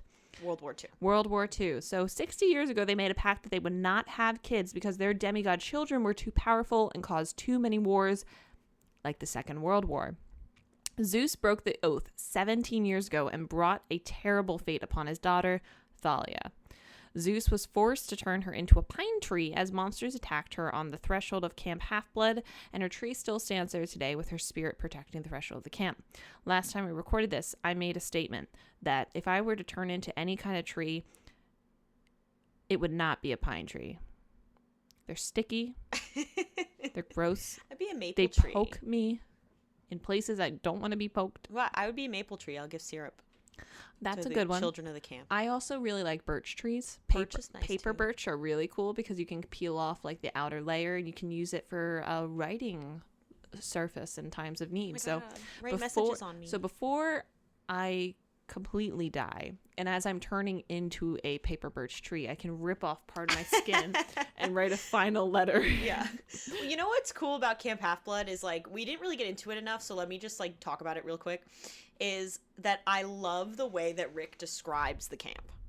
That it's both a summer camp and a war camp. Mm-hmm. Like, that it's sort of this perfect Greek mixture. Like, it's this mixture of, like, contemporary summer camp with, like, arts and crafts and, like, archery and, like, all this, like, arts and, but it's all, like, imbued with some kind of, like the rock climbing wall has these, like, lava underneath it. And it like, moves and, like, shoots yeah. you arrows or something. Yeah, and, like, it's just very fun. Like, and the canoe lake has, like, sirens in it, and, like, they're just, like, it's so cool the way he describes the camp. And then later we kind of find out what other stuff exists around the camp. Like the Council of Cloven Elders is around. They have like a base. There's a whole forest on the outskirts of camp. So really just random place in the North Shore of Long Island. There's like this haven for like huge amount of real estate not being used, which is like on Long Island. Unprecedented. Yeah, like we use every square inch of our yard. Like absolutely. There is no extra space no on Long extra Island, space. guys. Telling you. The Capture the Flag tournament finally arrives with Ares and Athena leading the teams because, like Rory already said, because Brain and Brawn are so equally matched, they cannot be on the same team. It would be an unfair advantage. So Percy is, on Annabeth's team with the Hermes team in alliance with Athena. They're given actual weapons and armor to use, and Percy's like, oh shit, this stuff can hurt. He's like, I better not mess around with this. I like in this show, this is actually kind of funny, was when they're showing him just Walker. waiting. Yeah, and he's like swinging it around. He's like flossing. And, I love that. Walker, right? Yeah, Walker He's Scovell. He's a fun actor. Yeah, he's a good Percy, but it's just funny how he's just like doo-doo-doo, like sitting there, and that's literally what Jay like, chillin'. So accurate, actually. And that's what Annabeth wanted him to do. Yeah. During the game, the Ares team tracks down Percy, like goes out of their way to track down Percival for revenge. For revenge, His name as is not payback Percival. for the. I know Perseus, but Percy manages to fight them off by standing in the creek, and the water is like giving him this extra energy, this mojo. It's like powering him. Oh, side note, sorry to derail, but You fucking asshole. he said his name is Perseus. There's a really sweet reason why his name is Perseus. Off of that, before you get started, if my mother was Sally Jackson and she gave birth to a child and named him Perseus, I would have so many questions growing up. Like, Yeah. that would be the equivalent of me having a baby boy, naming him Archimedes. son Archimedes. And then my son Archimedes never coming up to me and saying, Mom, why am I named Yeah. after this mathematician from ancient Greece who was able to count every grain of sand on the beach? Like, yeah, like that was a weird choice. like, ooh. Don't worry about it. Don't worry about it. No, like, But you know what I mean? yeah, Like, that is really funny. like, but, like this very Greek mythology name, and I get sometimes people like to have that, but Perseus? yeah, it is a little off the beaten path, isn't it? Just- especially because he's like notably the only person at Camp Half-Blood who has a Greek name. Yeah. Like nobody else has that name. Sally really thought he was something special. I know, she was must like, have. let's go gung-ho. Yeah, well, she knew who his dad was, so We don't. But we don't But yet. we're about to. But we're about to. But his name is Perseus because even though in the myth Perseus is Zeus's son, she named him Perseus because he's the only Greek hero who had a happy ending. That is sweet. She was trying to be optimistic. Yeah, she was. Wow. Yeah. Well, she's going to hate the end of this book because he dies. I'm kidding. He doesn't. I'm sorry. He doesn't. So he's surrounded. He stands in the water. He gets like this inflating his energy. His like muscles are swollen. They're not. But like he like feels power surging in him now that he's standing in this little lake or river or whatever. And during this, Luke manages to grab the enemy's flag and wins the team. And is revealed that Annabeth intentionally wanted Percy to distract Ares. The Ares cabin. The Clarice. Ares cabin, because Ares is like gonna gang up and like fight for the honor of Clarice instead of fighting for the honor of winning the capture the flag game. So Annabeth, it really shows her awesome battle strategy. And As the he's like, you used me? And she's like, don't get your knickers in a twist. Yeah, I used you. I use everyone around here. And as the game finishes, Percy is surprised to see that the Wooder has healed his sword cuts. Before he can think about what that means, a hellhound appears and attacks Percy, wounding him. Chiron says someone inside the camp must have summoned it, and Annabeth gets Percy to the Wooder, knowing that it healed him last time, and it heals his wound again. A hologram, it says in here, appears over his head in the shape of a trident. It's a sign. Poseidon has claimed him as son. So everybody in the camp kneels to him, Which is and they say, inflating his ego. They say, "Hail Perseus Jackson, son of the sea god." the sea man. The sea man. Couple of Go sea dogs. And he's like, bro, what? Like, he's so real. Like, he literally, like, you could almost see him shitting a brick in that moment. I say that phrase so much, Rory. I also say shit a chicken. Shit a chicken. I've rubbed off on you. Yeah, that's, he, like, you can just hear when that happens. So now that we got that big reveal, we're going to take a pause. We're going to refill on tea. Little potty break. Little potty break. Little snickety snackety break. Because I'm hungry. Mm-hmm. I'm going to try some blue food, but I'm going to starve to death because there's no such thing. Bye. The light is burning low in Macedonia. And we're So, back. hello. Hey guys, we're back. I scared Rory shitless. I don't think she's going to save me if we get faced by a minotaur. So Dude, I yelled like I was being attacked by you a did. minotaur. That's you for did. sure. You did actually. I was worried that your brother was going to come checking on everything. Noah might have. Did Ronnie finally kill you? No, Noah would have been like, "Hey guys, is everything okay?" Hi, guys. I was upstairs and I heard a noise and I just wanted to check on the safety and well-being of all of you. Not so much you, Ronnie. I don't really care about you, but Rory, I do care about you because we're having Sunday sauce tomorrow for our birthday. So are you okay? Yeah, that's pretty much how that would Yeah. go. I am great at my Noah impression. Yeah, you are. It's pretty solid. It is pretty good. All right, so Chiron moves Percy to cabin 3 because since he's claimed now, he can reside where he's supposed to be claimed. And I think it's really important at this point in the story to note that there was a few shortcomings of Poseidon. So he procreated when he was not supposed to. Mind you, though, Zeus also did a few years ago, so they're not really abiding by their true rules. So that Men are gonna men. Men are gonna men. Typical men. They lie. and it does All say they do is lie. it does say in here that he used protection, but I think he used like fishnet condoms. You love that joke. It doesn't say that he used protection, but I just think it's a funny concept. You know, you'd think like that if you're an immortal god and you know this is a problem because you have super sperm, like, why wouldn't you be using protection? Like, you don't know what a condom is? You don't know what that is, sir? I feel like gods are so cool and so powerful, though, especially after we've been reading, like, the other books. Like, they could probably just will themselves not to produce sperm. Well, apparently that's not true. Apparently, like, this was, like, totally, like, he couldn't help himself. Men like, will men. Men will men. I'm telling you, like, these motherfuckers never heard of a condom. No.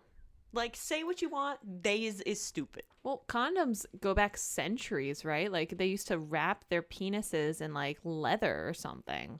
I don't know about that, but I'm sure there were things. I think I'm making up shit. People did. But they would wrap themselves in, like, stuff. I'm sure. Like, even back in the day, people knew that you got to wrap it. Yeah. Yep. This was in 2000 something. You don't even have to wrap it. Does she not have, like, an internal device she could have been using? This was the early 2000s. She probably got pregnant in the late 1990s. Diaphragms were popular. Diaphragms were popular, but if you're going to be faced with, like, a sea god and his sea men... I blame him more than her. She was a kid. But, but what I'm saying is, like, if you're faced with a sea god and his sea men and creating a super powerful child, I don't think you would want to use anything in that case. If I was her, I would want to have a super powerful kid. A kid who's going to die and definitely not outlive you. Well, I would name them Perseus, so that way they do have a happy ending. There's the optimism, yeah. Okay. Yeah, so... I don't know. If you were faced with, like, an all-powerful god and their all-powerful god dick, would you take, like, plan B?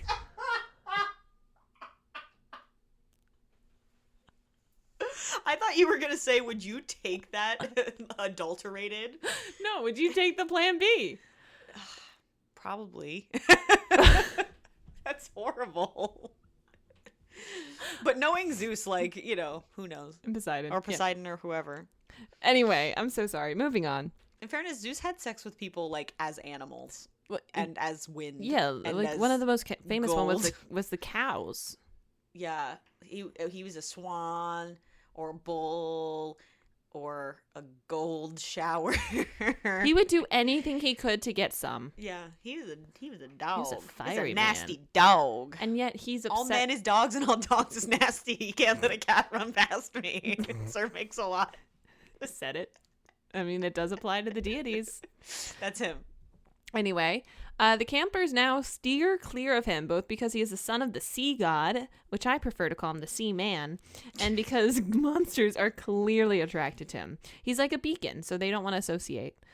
Luke pushes Percy to train hard. He goes, "Percy, you need to train harder. You know why? Because you're a son of the big three, which means you're got like a target on your back, so you need to be prepared." People are going to try to kill you, like, extra hard. And Annabeth goes ahead and tries to teach him Greek. Yasu, tikanete. And again, Percy's so funny, so real. Like, his attitude is like, what the fuck? I just want to fight. He's like, fuck, man, what?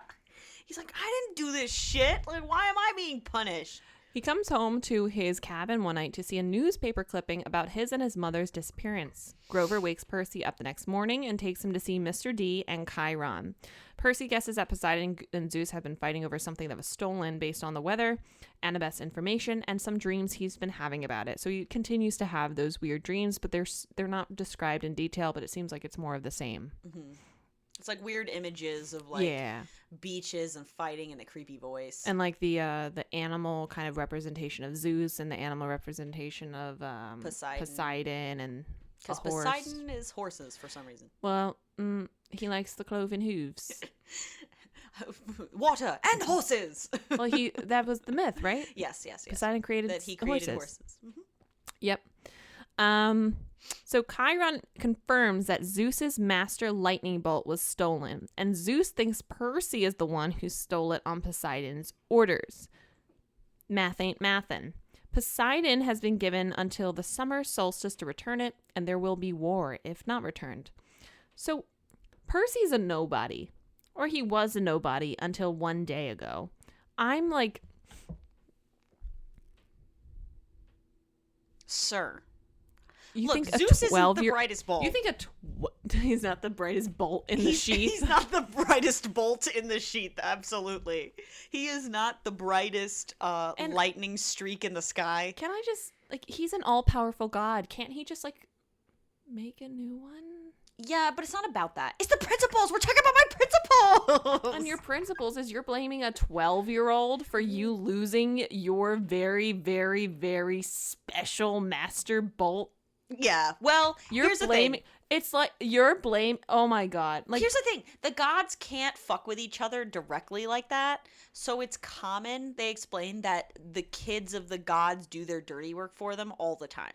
but it's like, if you just look at Percy, you can tell, like, he doesn't know what the fuck is going on. Yeah, but Zeus doesn't know that. He doesn't know him. Any bit of investigative journalism would show you that. But he's a god. He doesn't have time for that petty shit. He just wants to war with his bro. But this is like... And he doesn't care about Percy. Like, he doesn't think, like... That's his nephew. But he doesn't care. He's had a million nephews. He doesn't care. He doesn't care about his own kids, like Zeus. He doesn't care about his nephew. And in Zeus's mind, this isn't like, oh, I'm mad at Percy for stealing the bolt. It's like, I am mad at Poseidon for stealing the bolt. Oh, and this is just how he did it. It would be like getting mad at, like, your Range Rover for, like, you know what I mean? For, like, getting you to the robbery. Like, it's like, the way that he thinks about it is like, oh, I'm mad at, like, you know, my Apple Maps for, like, getting me to this armed robbery. It's like the episode of The Office where Michael drives directly into a lake because of what his GPS says. Yeah, like... This GPS drove me into a lake, and Dwight's like, no, Michael, you drove into a lake. Michael, get out of the car. Yeah.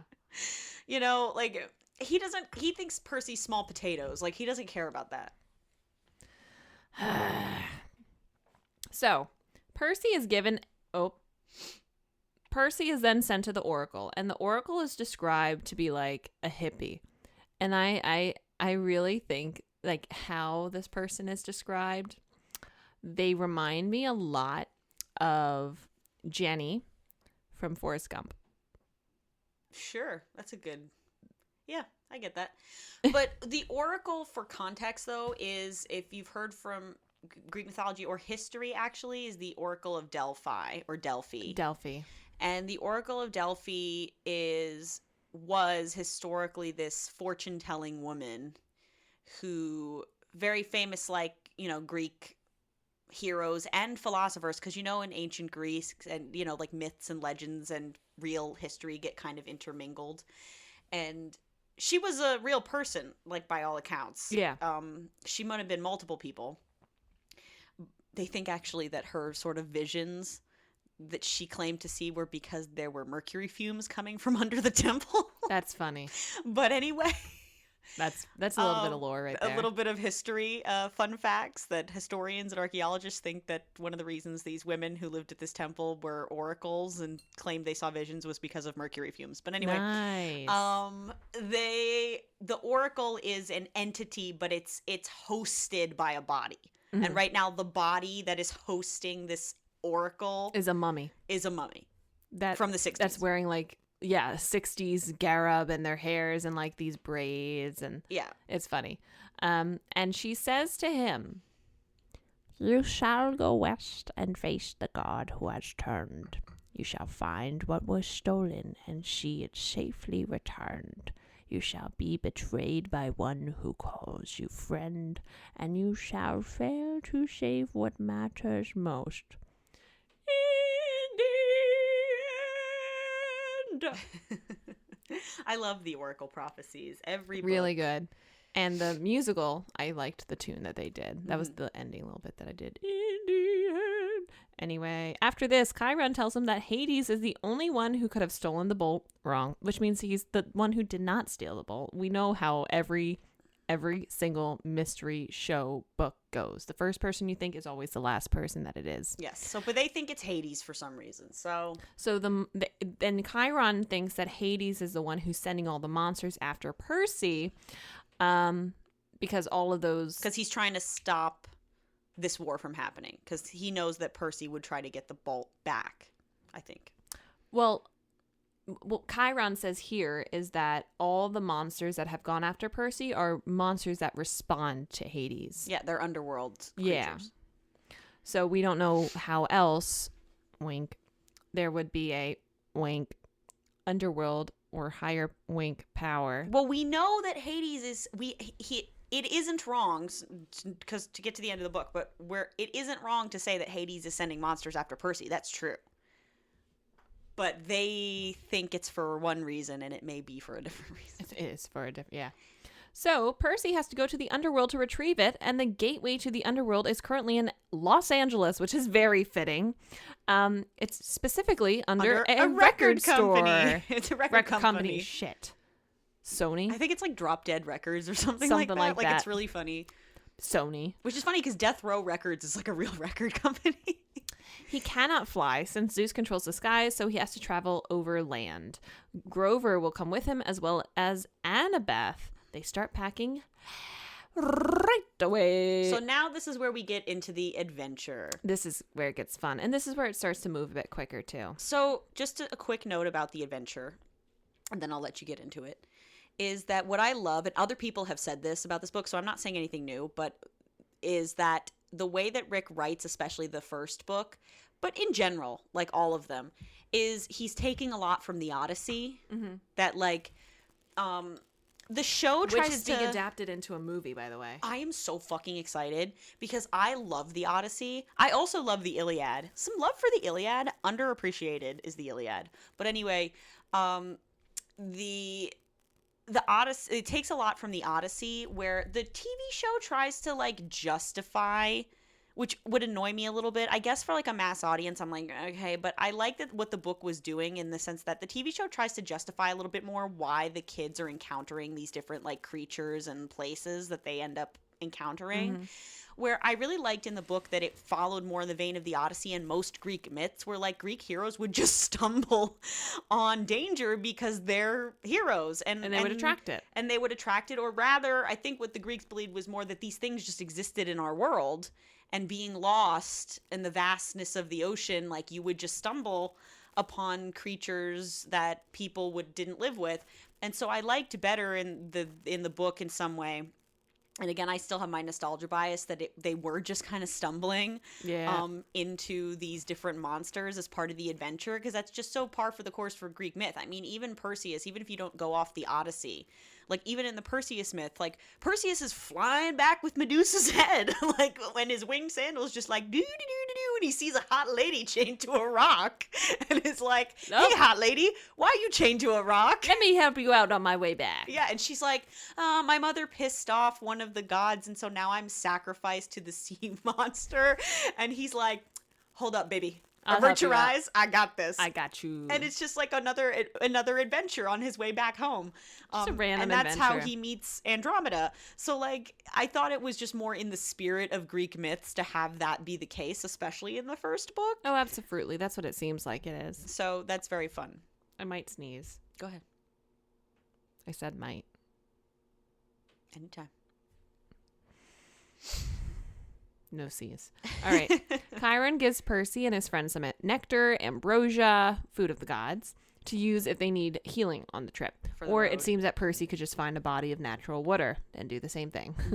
So, the others can't do that, though. So. No. Annabeth brings her magical Yankee cap, which she says makes her invisible when she puts it on. Luke gives him a little party gift. Hey, Percy, I have a little gift for you on your quest. These are some wing sneakers. They're like New Balance, but they got like wings on them. They're my dad's. So like you can use them and then you can fly all around. It makes it really easy. I want you to wear these like all the time. Like you gotta wear them all the time. Like Percy, look at my eyes. You gotta wear them all the time. Promise me you will wear. Promise me you'll wear these them. ratty ass Chuck Taylors. You can shower in them. They're fine. Like you just gotta wear them at all times. And as soon as he walks away, Annabeth's like, "You're not putting those shoes on. You're not. You cannot fly. You cannot enter Zeus's domain, or he will smite thee." And Grover's like, "Oh shit, come on." Well, what I love about all the and objects, then they give them to Grover, and he's like, "Oh shit, yeah." Yeah, Grover's loving it. But what I love about all the objects is that I love that he updates them, like with the shoes. But the fact that all of those objects are references to the myth, because Annabeth's Yankees cap is a reference to the invisibility helmet that Athena gives Perseus. And the winged sandals are what Hermes gives Perseus on his journey. And instead of winged sandals, they're winged Converse high tops. I think they're literally Converse high tops, which is why Grover can wear them, is because they're high tops. Because he can put his hooves in them. That's awesome. So I kind of loved that. And then he also importantly gets that Pen sword. pen sword. A gift from Poseidon, and its name is Anaklusmos. Anaklusmos. Yeah. Translates to Riptide. Let me go on. It can harm only monsters, not mortals, and it will always reappear in his pocket so he can't lose it. And I'm thinking, holy shit, that would be amazing. I know, a pen you can't lose. I would love that. Oh, explain really quick so we don't have to later what the mist is. The mist is a kind of veil almost that falls over mortals so that way they can't see monsters and can't really yeah, they don't perceive what other people are perceiving. So all of World War II, one big battle that happened in World War II could have literally been from a giant fucking underworld monster, and all of the people would have seen it as a tank. Correct. Yep. So all packed Argus, the one-eyed security guard, drives them to catch their bus. In the city, Percy spots missing boy signs up for him, and he begins thinking about Smelly Gabe and their apartment. Since satyrs can read minds, Grover guesses what Percy is thinking and explains his mother married Gabe because his mortal stench was so strong that she hoped it would obscure Percy's demigod scent from monsters. And Percy starts thinking about how he can get his mother back from Hades, from the underworld, because that's also a secondary reason why he wants to go do this journey, is because he wants to be able to save Sally. Yeah, that's really what he cares about. He actually doesn't really care about the bolt. Yeah, that much. he's that's secondary to actually saving my mom, the only person who's ever cared about me my whole life. Yeah, they're we're gonna go save the world. Percy's like, we're gonna go save my mom. We're gonna go save my mom.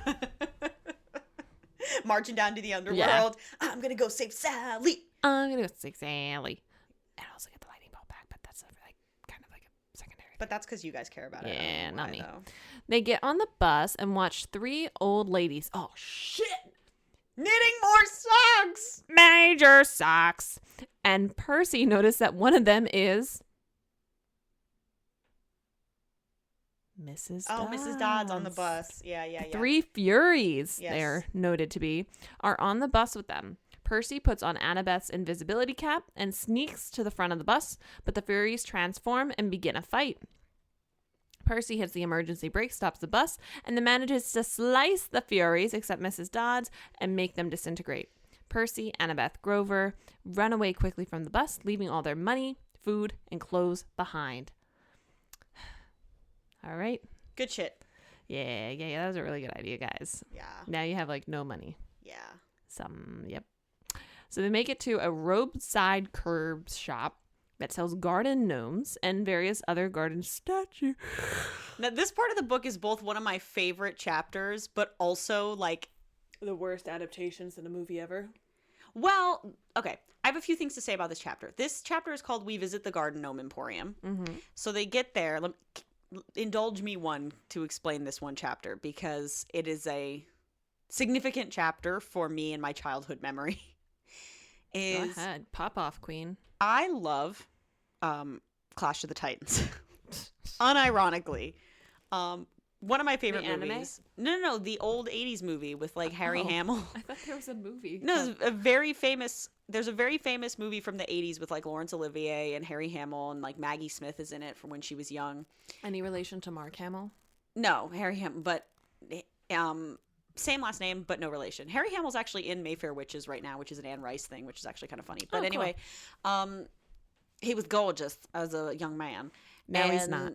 Well, now he's old, but he's just an old dude. Perfect for Lou. But yeah, perfect for Lou. But anyway, that is an adaptation of the Perseus myth. So when I was a kid, because I loved Greek mythology, I would watch that movie all the time. Has it aged well? Absolutely not. But honestly, it still holds up as a movie. The only thing wrong with it is just the shitty special effects. If it wasn't for the special effects, it would hold up just fine. But it was the 80s, guys. But anyway, the most iconic scene in that movie is Medusa. And the most iconic thing about Perseus is Medusa. So to have as a kid your main character, Perseus, walk into a garden gnome emporium. There's a few things about this chapter that I can criticize and the show does differently than the book. But I also just love this chapter and I'm kind of sad that they changed it. In the show? Yes. So let me just talk about the chapter. And then I'm going to talk about the show because I have a lot of feelings about this chapter in particular, if you don't mind indulging me for a minute. Indulge away. Okay, so when they get there, they're greeted by this woman who's wearing like a veil, and she's like completely covered except for her hands. And this garden gnome is like all these life-sized statues in this gnome emporium, and they all look kind of off. Like all their faces look really weird. And this old lady's like, "Welcome to Auntie M's Like they're almost garden tweaked in gnome." horror. Yeah, they all look like either surprised or horrified or like not ready for like, you know, like it's almost like someone took a photograph but it's a statue, and she's like, "The face, I always have trouble with the face." And so she's like, "Why don't I get you guys some burgers?" And they're like, "We're not gonna turn down free food because we're fucking starving." And so even though they can definitely sense something is off, they go in there anyway and eat her burgers and fries and drink her milkshakes. And she is being weirdly like snippy towards Annabeth, and she's being very sweet with Percy, and Grover's too busy eating all the plastic utensils and cups to care. So A styrofoam cup. the styrofoam cup. So she takes them out back. She's like, "You want to see more of my gnomes?" And Percy's like, "Hell yeah, I'll see more of your gnomes, lady." And Annabeth's like, "You know, we gotta go." And Percy's like, "Come on, Annabeth, I want to see your gnomes." And Grover's like, hey, that statue kind of looks like, He's like, "This is fascinating artwork." well, who does it look like? Well, he says that this one statue of a satyr looks like his Uncle Ferdinand. And nobody thinks anything of it. And then she says, "Why don't you guys sit for a portrait for me, because so I can take a photo, because I just have so much trouble with the face. So give me some nice big smiles." And as she's taking her veil off, Grover yells, "That is my Uncle Ferdinand!" And Annabeth puts her cap on and she goes, "Percy, close your eyes!" And Grover like shuts his eyes and flies into the sky with his shoes, Converse, like with his eyes closed, like and Percy's just like. Like, because Annabeth's gone. She's invisible. He doesn't know where she is. Grover's flying high in the sky with his eyes closed. And Percy's just left abandoned, standing in the middle of this garden gnome emporium 2 feet away from this woman with his eyes closed.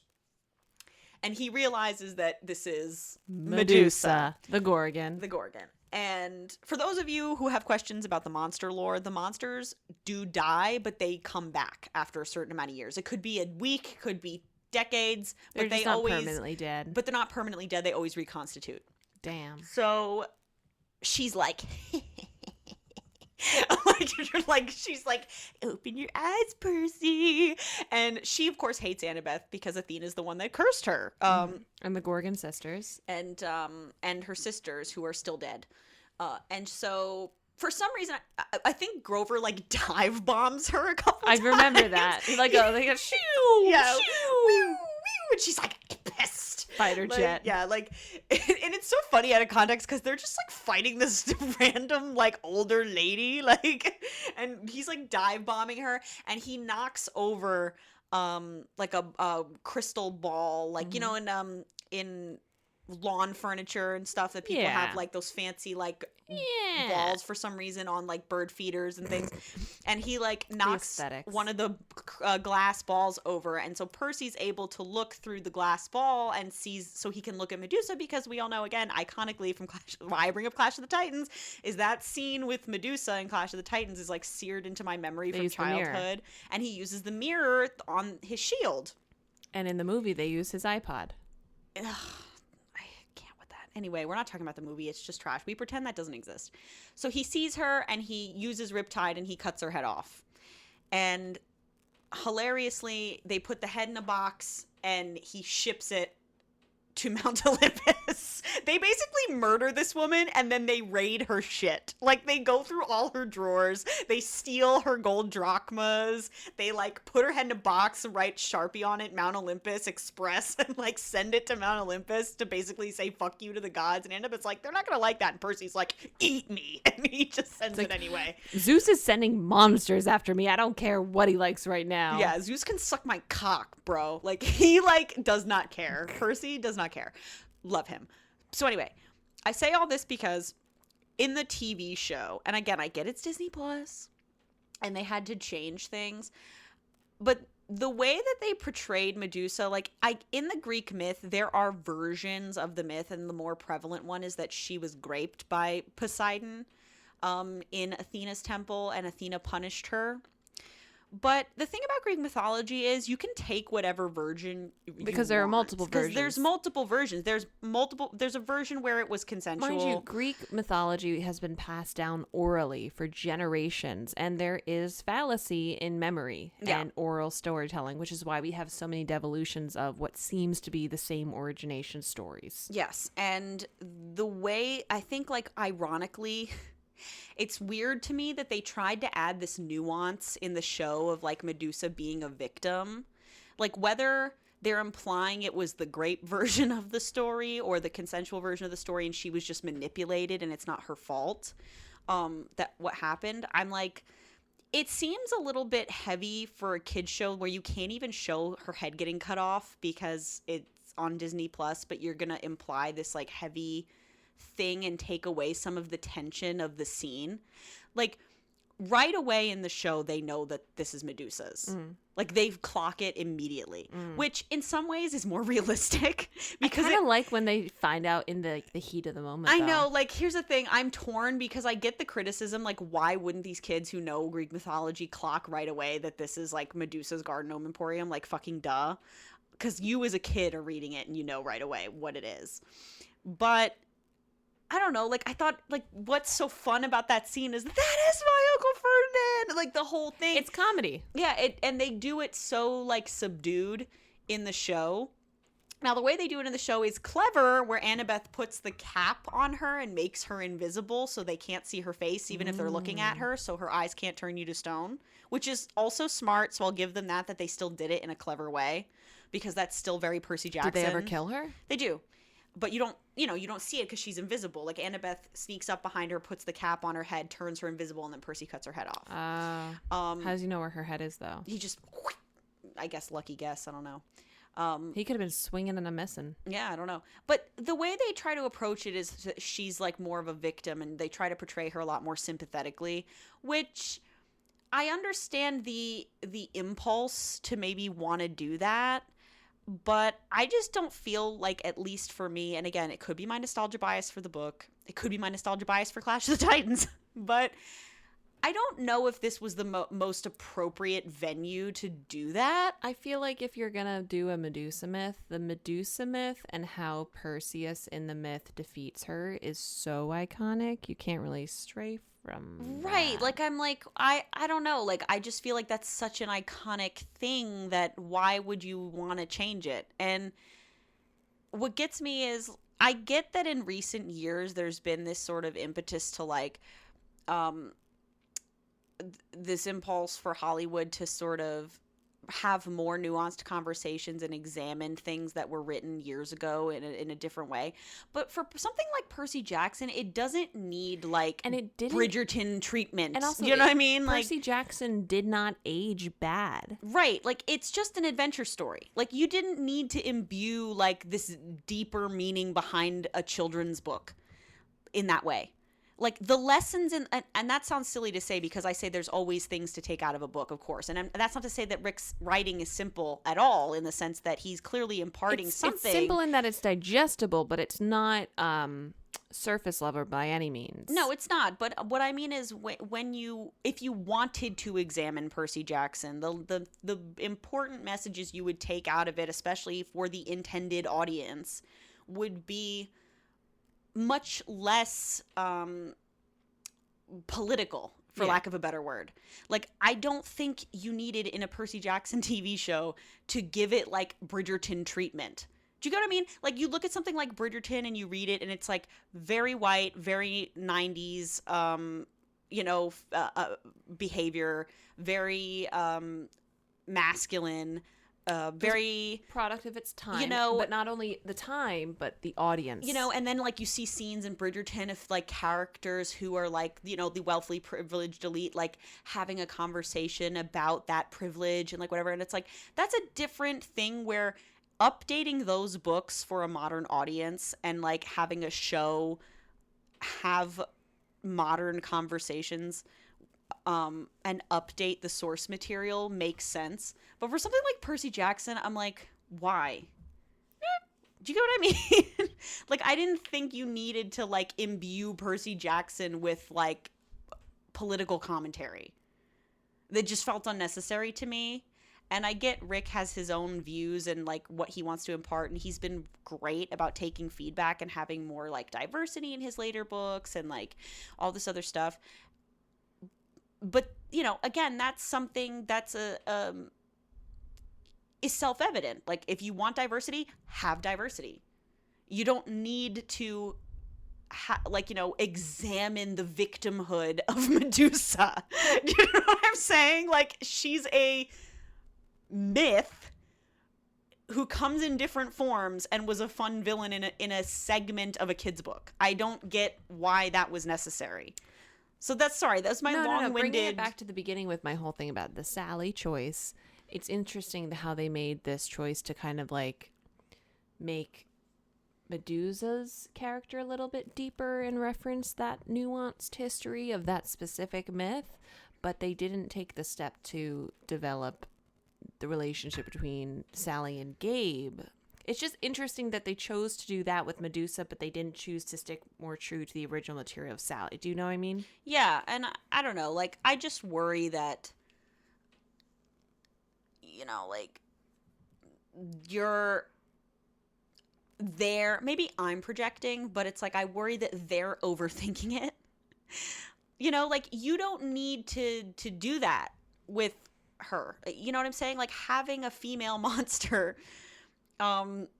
like that, like, you know, you have strong female characters in Percy Jackson. Well, did they change the 3 old women to 3 old men? No, but they're not. I don't think the old ladies are in the show. I don't remember. I forget. But I don't know. I just thought it was a little bit of an unnecessary change, and why it got me was partly, again, my nostalgia. Was I had a deep attachment to this chapter because it's one of the most exciting chapters in the book. It's one of the most fun. I would agree.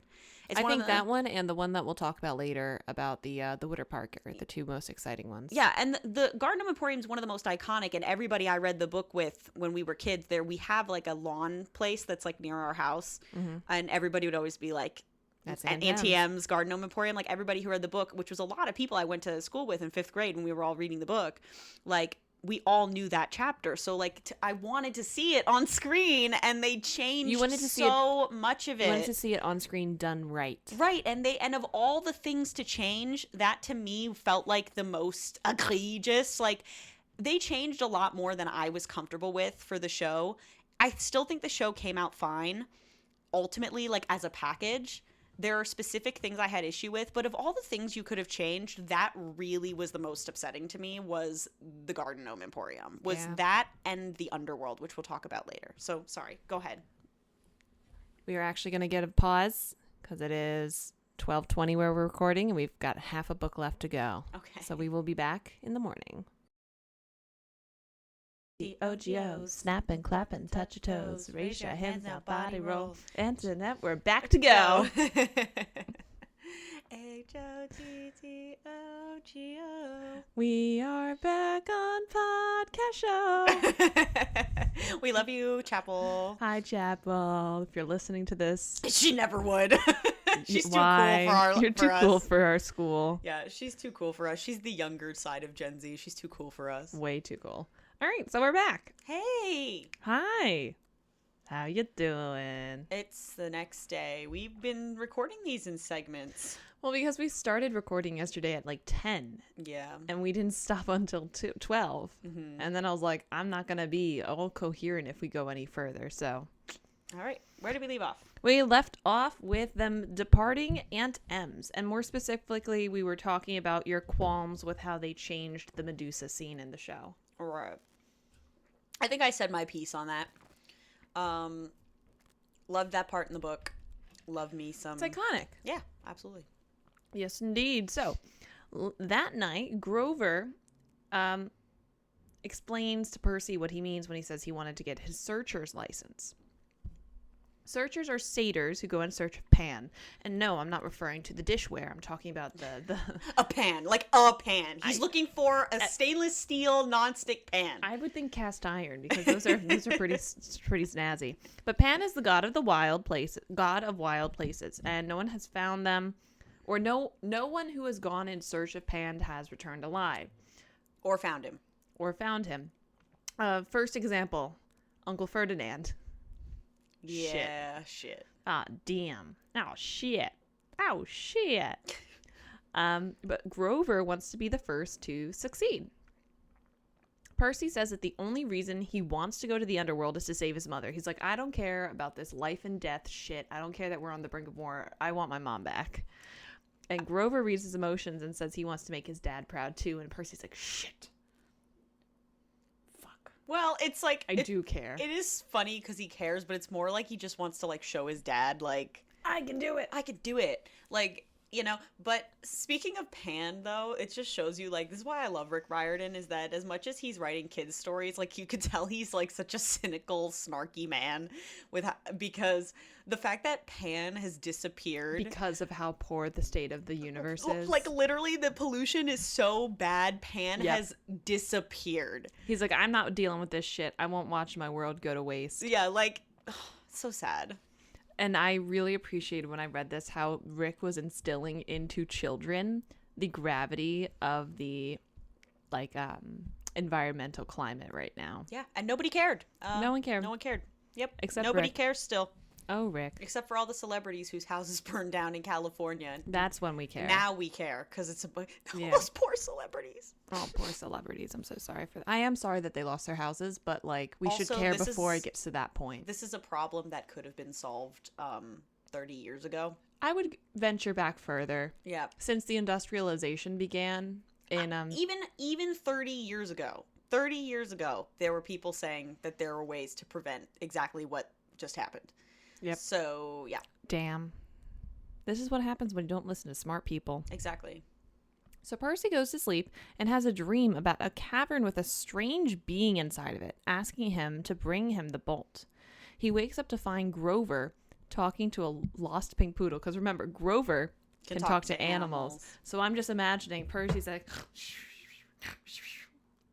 just in the corner. Little pink poodle, little Paris Hilton dog. And this little pink poodle, Gladiola. Yeah, it has like this ridiculous name. Gladiola agrees to be returned to her family that she hates, that colors her pink. And she's like, I don't want to go back to this place. They keep making me do fashion faux pas. So that they can obtain the $200 reward and have money to buy a train ticket to LA. Because remember, they can't fly because of Zeus. So they return the dog. The dog is upset, but is like, yeah, I'll help you guys. I'll just run away tomorrow. Yeah. They spend 2 days on the train where Percy reads newspapers and learns that he is now a wanted fugitive. This 12-year-old is a wanted fugitive. Well, because we have bigger fish to fry at this time. Well, because the way that it's framed is because of the mist, that what happened on the bus, people are saying is Percy's fault. Like, he's this teen hooligan who was, like, setting off fire, like something in the bus. At the same time, I don't feel like it would be on a national scale. I mean, like an incident that happens on a bus with a 12-year-old on Long Island, I don't think would reach national newspaper levels at the time. I mean, a missing kid sets a bus on fire. I mean, maybe not. I don't know. Maybe it's on local news. Maybe they were watching News 12. No, they were reading a newspaper on the train. Oh, they were reading maybe it's a local newspaper. Oh, whatever.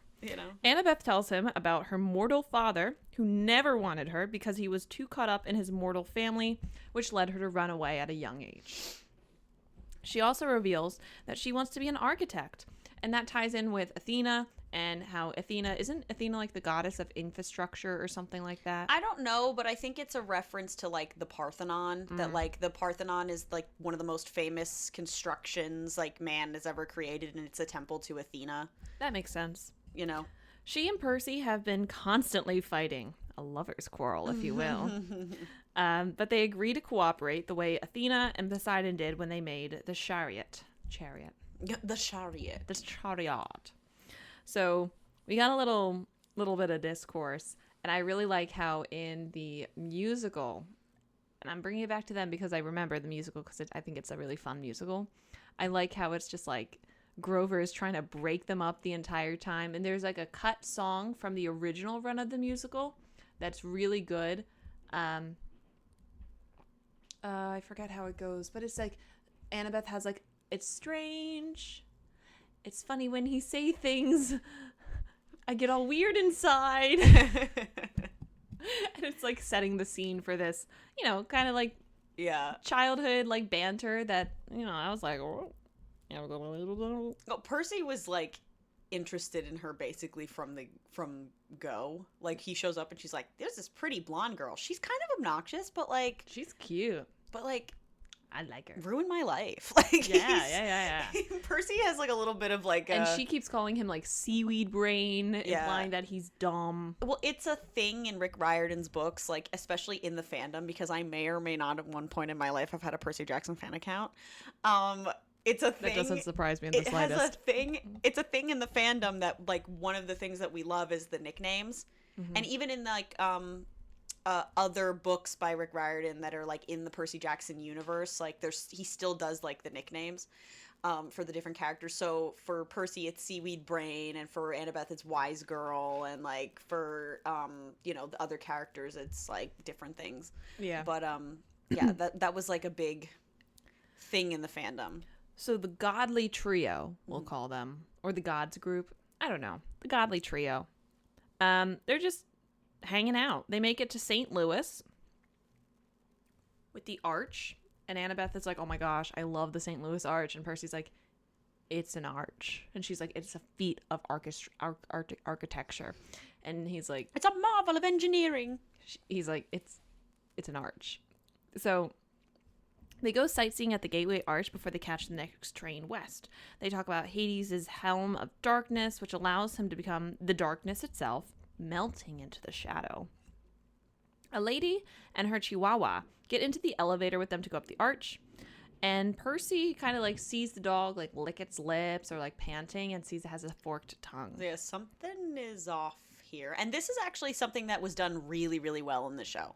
I haven't seen it, but I look forward to. Of all the translations of the monsters that Percy encounters in this first book, the episode at the St. Louis Arch is the one that I think was the best adaptation of that chapter in the book.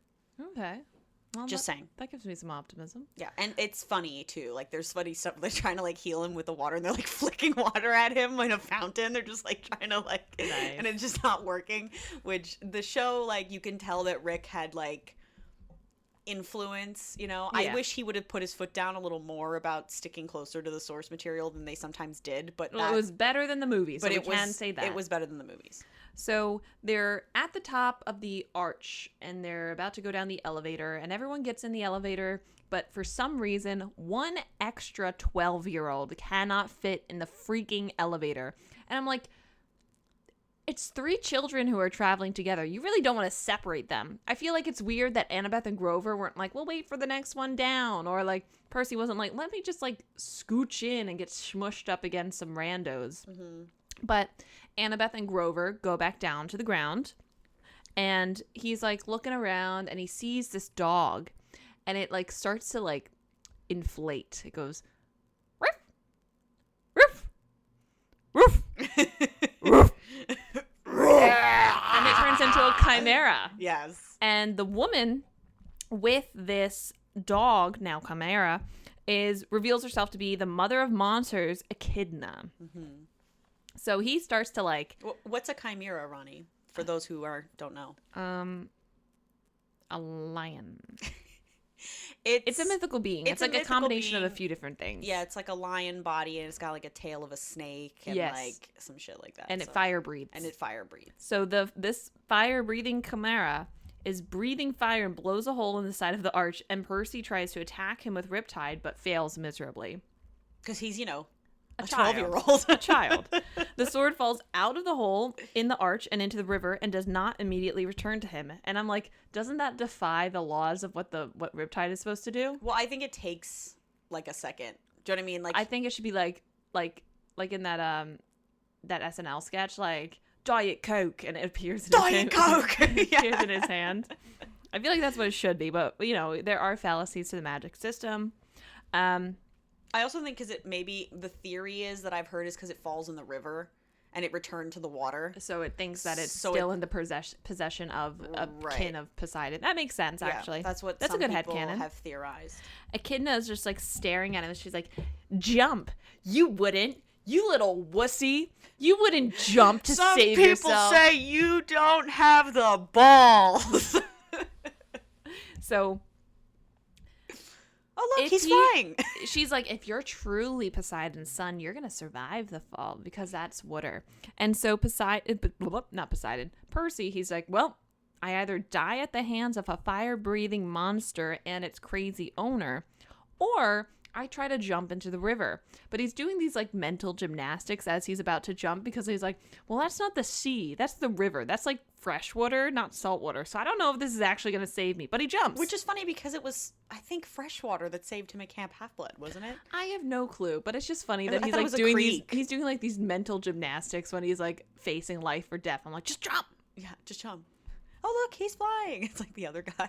So Percy is falling. Yeah, I'm free. Free falling. I just think, there goes my hero. So he Aim lands for the bushes. He lands into the water, and it doesn't hurt him. He sinks to the bottom soundlessly, and he just looks around like, This is interesting. And what's interesting, too, is the detail of him being in the water, that he's always dry. Yeah, he's not wet, and he can breathe underwater. So he mutters a thank you to his father and finds his sword floating in front of him. Convenient. Mm-hmm. A messenger that looks like Percy's mother appears, instructing him to go to the beach in Santa Monica before he goes to the underworld. She also tells him not to trust the gifts, but disappears as soon as Percy asks her to clarify. Notably, she gives him something later, not now, because she's not in salt water, I guess. About the gifts, Percy does not listen to that advice at all. Not in the slightest. Doesn't share that information with Annabeth either. Nope. Which, you know what? You made a choice, good sir.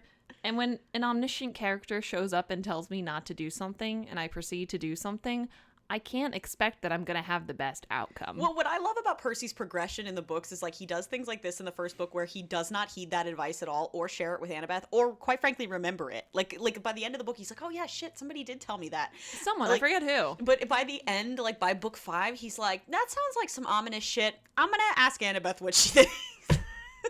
Character progression. He's like, I don't know what the fuck's going on, but she might. So he swims out of the water and surveys the scene. People are talking about the events that just occurred, as well as seeing someone jump from the arch, which, is in real life, don't do that, guys. That's like a suicide mission. Once you hit the water with that much force, you will die. The equivalent of like smacking your face on concrete. Yeah. So don't do that. You would die. He manages to find Annabeth and Grover and explains to them that what happened, but not before a woman spotsman shouts about him being the boy who set off the explosion in the tower. So the mist, again, is making people think that he is an arsonist. Yeah. So now, not only is he a fugitive, he's not only a fugitive who blew up a bus, but he's a fugitive who blew up an arch. So he's got an MO that's kind of tracking. It's kind of upsetting. He didn't pay attention in school at all, but he knows how to make a pipe bomb. Exactly. They run and make it to the train station just in time to catch the train to Denver. And I'm like, this whole thing didn't take too long. Like the going up to the arch and the fight scene. That's a chapter. It's one chapter. But I'm just thinking, guys, why are you taking like sightseeing detours if you're going to run onto the train at the last minute? Like, well, I think the point was that they got like that they wouldn't have been missing the train or being close if everything had gone as planned. But I'm saying everything happened in such rapid succession. The fact that this happened should not have made that much of an impact on their timeline. So they were cutting it close from the beginning. They're kids. They're whatever. But I just think it's funny. Yes. The next afternoon, they reach Denver, which is in Colorado, in case you guys didn't know. You know what else is in Colorado? Your mom? Aspen. Oh. That's an inside joke. Snakes. Aspen. The selection. That's what I was referencing. That's literally what I was referencing. Oh, I was like Aspen. Yep. You know what else is there? Boulder. You know what else is there? Other cities. The next afternoon, they reach Denver, and they arrive a week before the summer solstice, which is when this is all going to come into a massive culmination of bad voodoo shit. Annabeth decides that they need to contact Chiron, so she leads them to a car wash where they pay to use a spray nozzle so they can iris message, or IM him. The spray mist makes a rainbow, and Annabeth tosses up a gold drachma to Iris, the goddess of rainbows. And then, like, fuzzily, like an image of Half-Blood Hill appears, and Luke is the first person they see. He says that Chiron had to go break up a fight, and that the campers are starting to take sides in the Zeus-Poseidon standoff. And I'm thinking to myself, I don't trust this bitch. Yeah. I don't know if this is actually happening, because I have, like I said, I have a long-standing kind of discomfort for L names. Well, I have a suspicion of blondes, so... You're blonde. Blonde men. Women don't count. Blonde women are great. Blonde men, suspicious. I also don't trust guys who are like, hey, Percy, Chiron can't answer the message because there's like a fight and people are picking sides in the war. So we don't have anyone to corroborate that, I think, at any point. So I don't know if this is happening or if he's just trying to... I think it's probably true. Probably true, but it's also coming from Luke, so you don't know that anything he's saying is without ulterior motive, because we'll get to it later. Annabeth and Grover go to deal with a car that pulled into the car wash while Percy finishes the conversation with Luke. They finish talking quickly as the mist fades and Grover and Annabeth come back. Percy never does get a chance to talk to Chiron or really deliver a message to him. Mm-hmm. They head to a nearby diner for some food, even though they do not have money. So they're like, food for the poor. I don't know if their plan was like to dine and ditch or what, but they dine and dash. Not only are you a fugitive who explodes, but you're now probably gonna find a way dasher. to explode that too, like Spencer, I know. Carly, like just like things exploding. Things exploding as he's making mac and cheese or something. The waitress at first is not going to let them order, which is weird because usually like you let people order and you get the food and then you get the check. Like I was a waitress and I never was like... Maybe they just looked grubby and dirty, like they weren't going to pay anyway. But I never looked at someone, I was like, I don't think you're going to pay, so I'm not even going to like serve you. Like that's a big no-no. I don't know, maybe they just look like a couple of teen runaways. They could be rich people. And technically they are rich with gold drachmas, but like...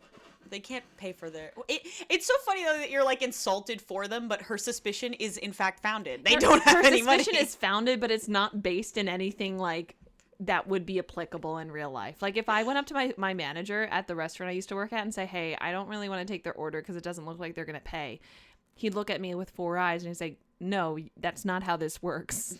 No. This is one of my favorite scenes, most iconic scenes in the book. So...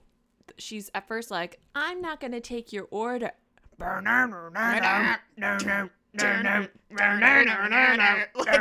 fucking leather boot with fucking spikes just like stomps down. Do I hear we have an issue in here? Front door bursts open like the Kool-Aid Man. And a man dressed entirely like Rory said, in leather. A cool-ass looking man who's riding a fucking Harley. He walks up to them and is I'm with these kids.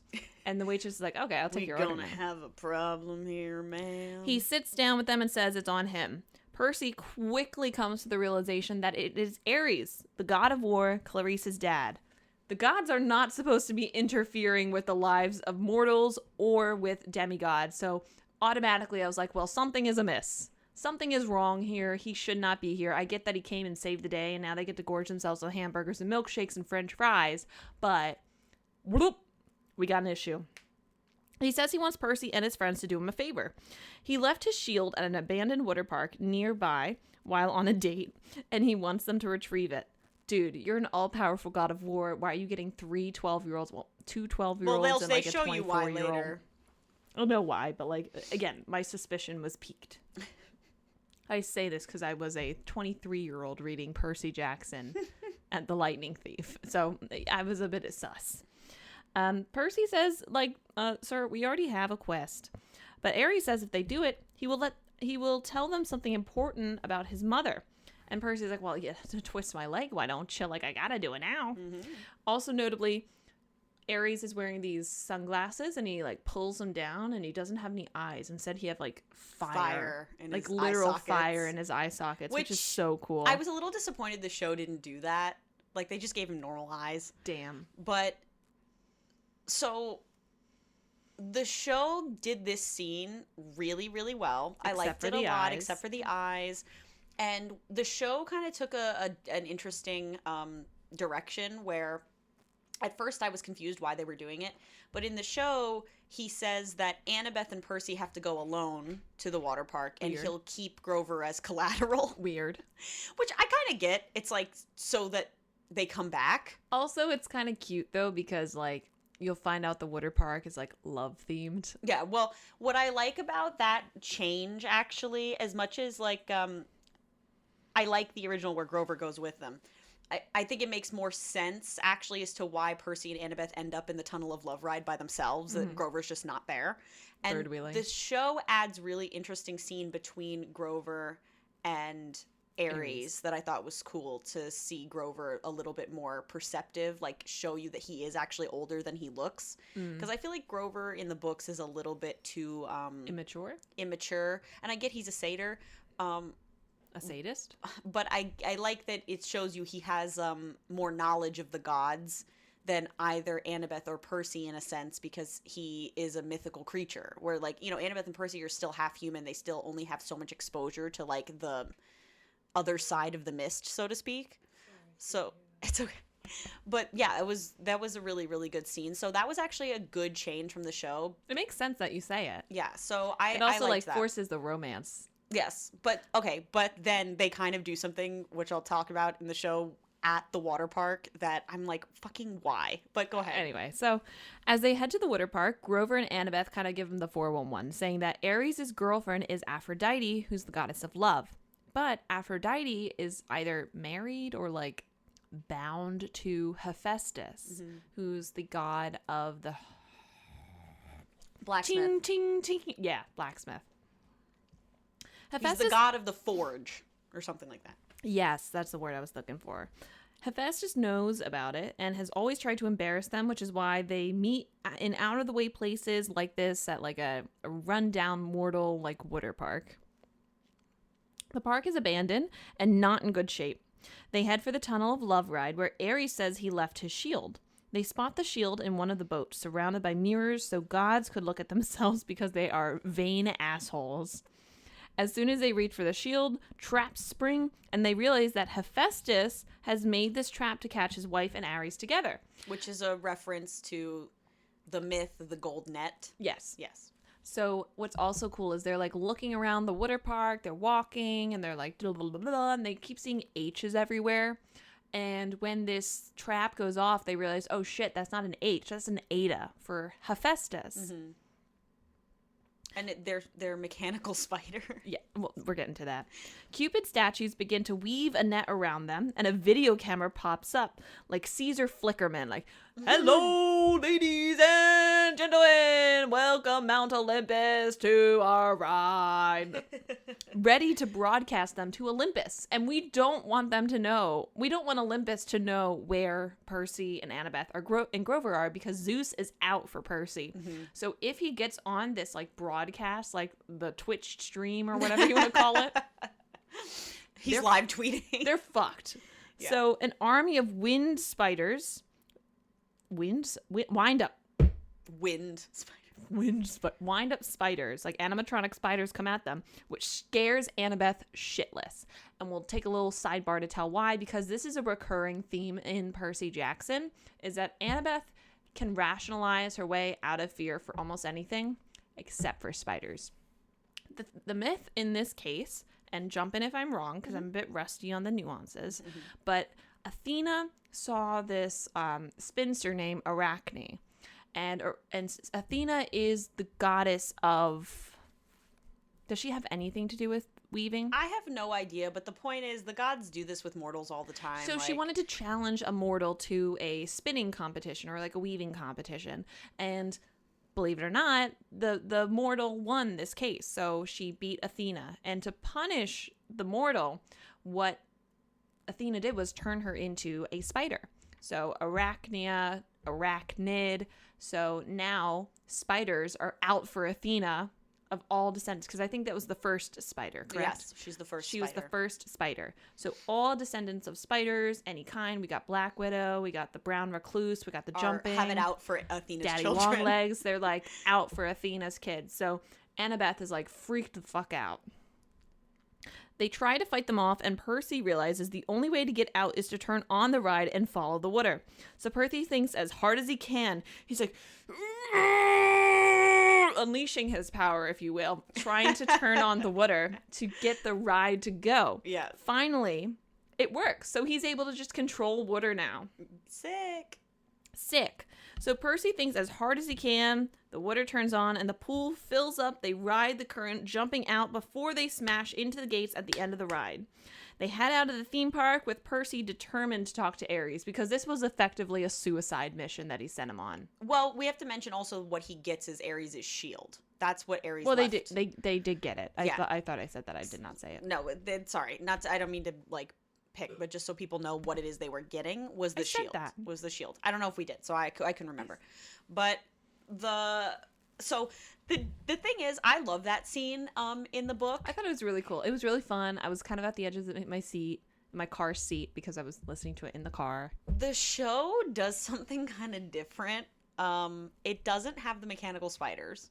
What? It's like they ran out of budget. What? At least from my memory. Correct me if I'm wrong, in which case it negates, but they don't have the mechanical spiders. And They couldn't even do like projection spiders? No, and instead they're like riding the water park. And honestly, like, it's such a shameless, like, clear, like, Disney World plug. Like, we're watching it, and Noah's best friend was over when we watched this episode when it first aired, and he just whispers in my ear, he goes, and there's the new Percy Jackson Disneyland ride. True. Like, and I'm like, he's like, that's what they're gonna put on Splash Mountain.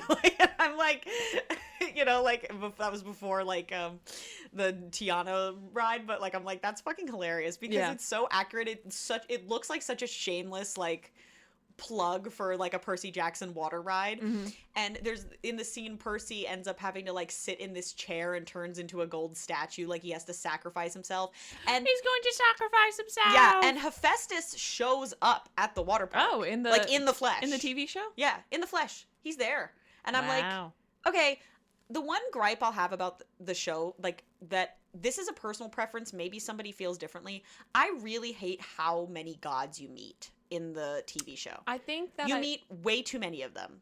I think that part of Percy Jackson and part of the story that they try to tell and what they try to convey is that the gods don't care as much as you want them to care. So, like you're saying, them showing up all the time in the TV show gives the effect that they do care and they want to involve themselves, but that's not the point. Like, we meet gods organically throughout the rest of the series, Right. as it becomes relevant. Yes, exactly. But, like, in the show, it's like Lin-Manuel Miranda, they talk to Hermes, which never happens in the first book. No. They meet Hephaestus, which doesn't happen in the first No. book. Like, the only gods we should be meeting are Ares. Zeus, Poseidon, Ares. Yeah, and that's it. Mr. D. And Mr. D.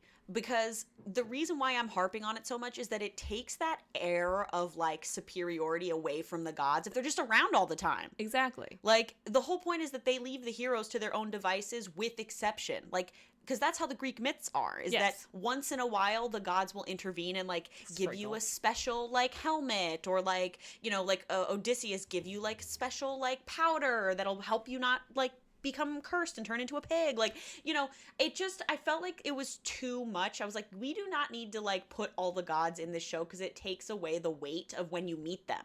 I feel like if they really wanted to have those guest star appearances, what they could have done is almost like flashbacks, or like almost like a movie like sidebar explaining the myth, almost like in a thought bubble. Well, they like, all show up at the end when they're in Olympus. So that's like a cameo where you can show all of them. But I mean, if they wanted to introduce them sooner, like if they really wanted Lin-Manuel Miranda to come in, like they could have included a scene of like Luke talking about his father in a myth setting, and then like display the myth on the TV screen like it's being told like a movie, almost like a fable. Yeah. But I haven't finished the show, but I could see where I agree with what you're saying. Well, that's a whole other issue with Luke's dad. So, like, very briefly, We Well, get into it later. we'll get though. into it at the end. It's We'll like get into it at the end. explicitly said at the end, so I think we should. We'll talk withhold. about it at the end. But that's a whole other issue I have with the show also. So Percy, Annabeth, and Grover come stomping back to Ares.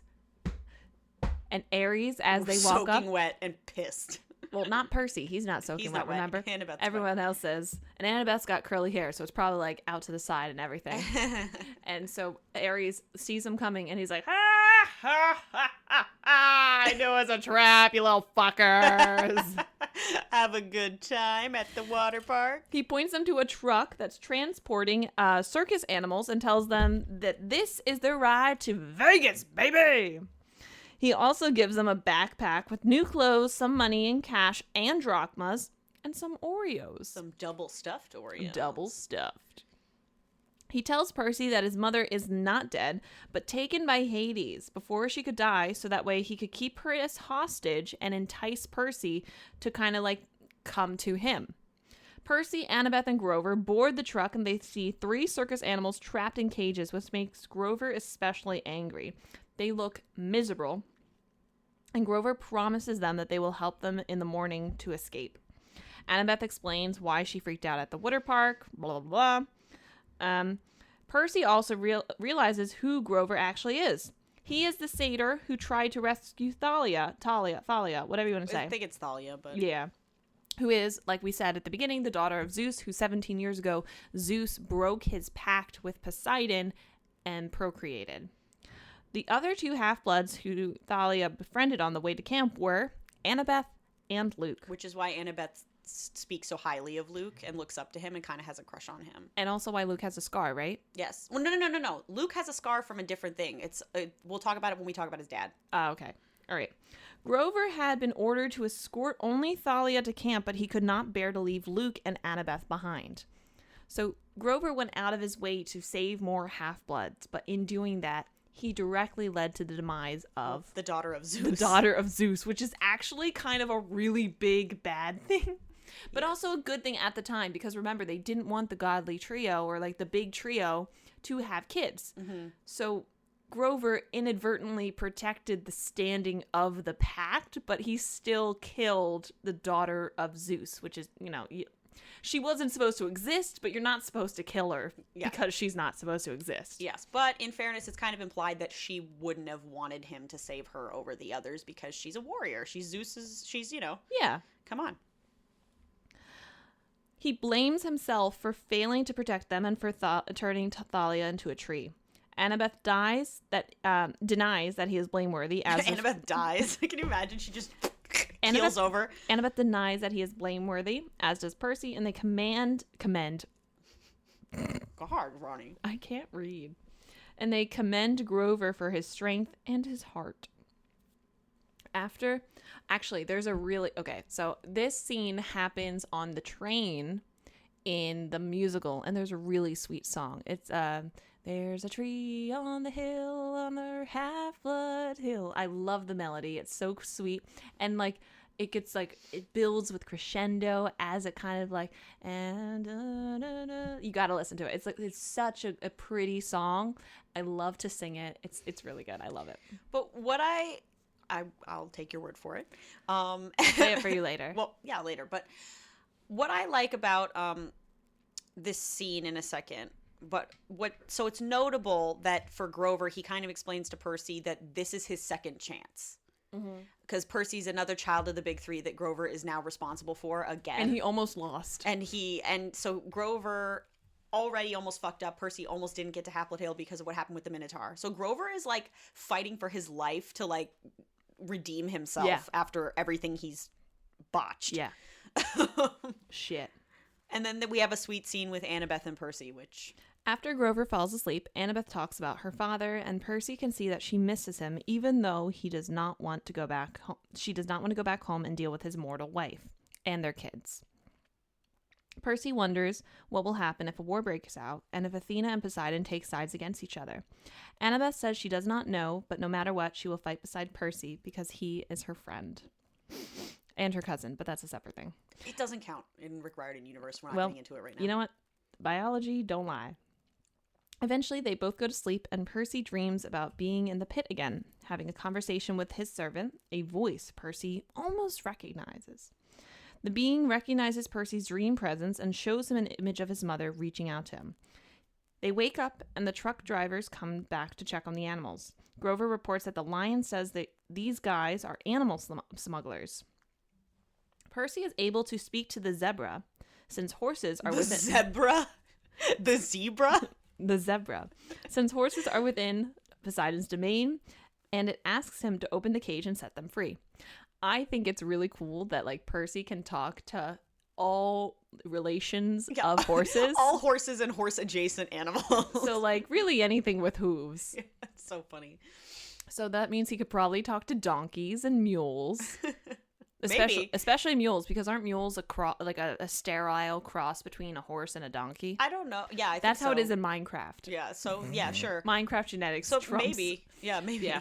So maybe he can't talk to donkeys, but he can talk to mules, because Yeah, I love it. I'd be interested in exploring this further. Yes, and Rick, where are you at? I Answer love that me. he sets this up because in the later books we meet Blackjack, and Blackjack's one of my favorite, like, Do you think side he can also characters. talk to, like, ponies, Yeah, probably. even though they're not horses? They are horses. What about mini horses? Yeah, I'm What sure. about Clivedens? Maybe. Who knows? We'll see. Anyway, so now that the truck has landed and they let the animals free, we are in Vegas, baby. And I think that is a good place to take a little breaky break. And we're back. And we're back. And we're back. So they arrive to Las Vegas, Los Angeles. Not that. Las Vegas and Los Angeles are not the same place. No. So they're in Vegas. They're not even spelled the same. LAS versus LOS. I have word associate. Anyway, Vegas, baby. they arrive to Las Vegas, where they find the Lotus Casino. In the casino, they are given the key to an enormous hotel room and told they can play unlimited games for free. Booyah, baby! This does not raise any red flags Nope. No. for no. anyone. It's like, do we need to sell our soul? No. It's free. They're like, oh, sweet. Yeah. That doesn't sound sus in the slightest. Mm-hmm. They've gotten really good at ignoring red flags at this point. Yeah. So They immerse themselves in this place, and Percy only realizes something is wrong when he notices people dressed in clothes that don't match up with modern trends. He realizes that these people have been stuck here for years, because one of them is like, yeah, groovy, yo. They're like, yeah. he's like, something's not right around here. Yeah. So one man thinks it's 1977, another thinks it's 1985, and none of them realize how long they have been there. Annabeth has been distracted with this immersive architecture building a city game, kind of like Sims. Mm-hmm. She would love Sim City. I know. She would be obsessed with Sim City. And Grover, ironically, was obsessed with a hunting game. But it's like you hunt people. You hunt people instead of you. It's really funny. So Percy goes up to his friend. He's like, dude, someone just said that this place is groovy. I think we're in the line. I don't think we should stay here very long. So he manages to, like, pull them out of this casino, the Lotus Casino, which has So- ties in the Odyssey. Yes, the land of the Lotus Eaters. Mm-hmm. He leaves, and when they... Which, side note, really Yeah. quick, when people were watching the show, the casino is, like, packed, and it looks more like, like a casino than the way it's described in the book. And what's so funny is people were like, keep an eye out for little Italians! Like, because Nico and Bianca are at the hotel when Percy and Which is funny. and Annabeth and Grover are there. So Yeah. they're technically there at the same time. Very, very So everybody's like, where are the little Italians? Where are they? Like, everybody was, like, trying to see if they would cameo, like, the D'Angelos. Who's Nico and Bianca? Book 3. Yep, exactly. We're not going to talk about it now. Leave you in anticipation. Book readers, you know. So Percy finally manages to get his friends. And my personal theory is that the reason he wasn't distracted to the same extent at the Lotus Hotel and Casino as the other two is because he is one of the God's kids and he's more ADHD. So even if something was supposed to distract him, he'd get sidetracked from that distraction quicker than other people. Well, I also think it's a moment of growth for Percy where, like, I kind of like that it was Percy who came to that realization instead of always putting it on Annabeth all the time. Like, and doing what the, like, Harry Potter movie people kept doing with Hermione, that, like, everything is always Hermione. And I'm like, it was nice to see that Percy's not just, like, this dumbass getting strung along by a smart girl, like, that he is capable of, being himself, like, able to catch these kinds of Yeah, things. he can rise to the occasion. Yeah. And it's not just in the realm of self-sacrifice, too, which Yeah. is what Harry mostly contributed. Right.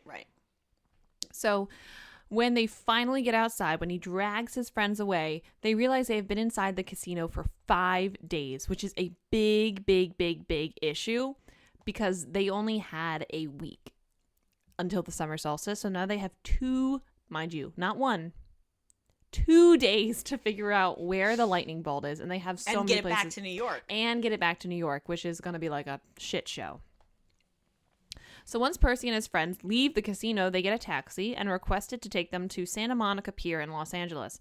The driver's like, okay, that's a really, really, really, really, really far drive for me, so you got to pay up front. And Percy like shovels over all the gold drachmas and cash that he has, and the guy's like, oh. No, it's not the gold drachma. He gives him the Lotus Casino cash card. Oh, shit. And he scans the cash card into the thing, and it like basically like reads infinity. And the guy's Nice. like, Your Highness. So like he thinks that they're like insanely rich. And he starts Yeah. being nice to them. I just completely made that up. I'm so sorry, folks. I suck. No, it's the same principle that it's funny that like they just shove money at him. They're like, whatever you want, take whatever you want. In the car, they discuss Percy's dream, trying to figure out if the pit is Hades's or not. Percy says it did not feel like a god's voice. He remarks that the thing in the pit said it was waiting for 2 items. They deduce that one must be the Master Bolt, but they have no freaking clue what the other one is. We're drinking seltzer, I'm sorry. Annabeth appears to have an idea of who might be in the pit, but refuses to tell them. Like, Annabeth, come on, you got to share what's in your big brain, okay? Well, I think she's doubting herself. Like, no, like that can't be. Because When has she been wrong, though? I know, but still, like, I think she's kind of like, but that seems kind of impossible, and like, it would mean having to question the whole quest. But Which at this point they've done, like they've gone through so much, they like don't want to kind of like have to turn back now. I can see it, but I'm also like, Annabeth, you're withholding information from a court of law. True, but Obstruction of justice. I don't think Percy even. I don't think in her mind she thinks that Percy would even appreciate the information. Like even if she It told won't mean him, much to him. Yeah, like even if she told him, it would only make Grover anxious and it would make Percy confused. True. So they make it to the pier, and Percy's first instinct is to go into the water. He's like, I got this. Let me go get some 'Cause that's information what from the seamen. The nymph told him. Yes. A shark appears, and he rides it deeper into the ocean. So Badass. bad fucking ass. Like Jaws just coming out. And he's like, onward, tally-ho! Shark boy. Yep. Don't hurt him. He's Shark Boy. A woman materializes in front of him and introduces herself as Nereid. Nereid. I think Nereid. it's Nereid. Well, you know what? Say whatever you want. I That don't care. name. Spirit of the Sea, who serves in Poseidon's court. And she wasn't able to fully materialize before in St. Louis, I think because it was freshwater, because it was a river. Yes, yeah. But now that they're in the sea, she's like fully corporeal. She warns him about journeying to the land of the dead and explains that few have done it and survive. She gives him a small set of pearls, and tells him to smash one if he's ever in need, and then tells him that everything belongs to the sea will ultimately return to it. Very cryptic, but not really at all. Percy thinks it's cryptic. It is not.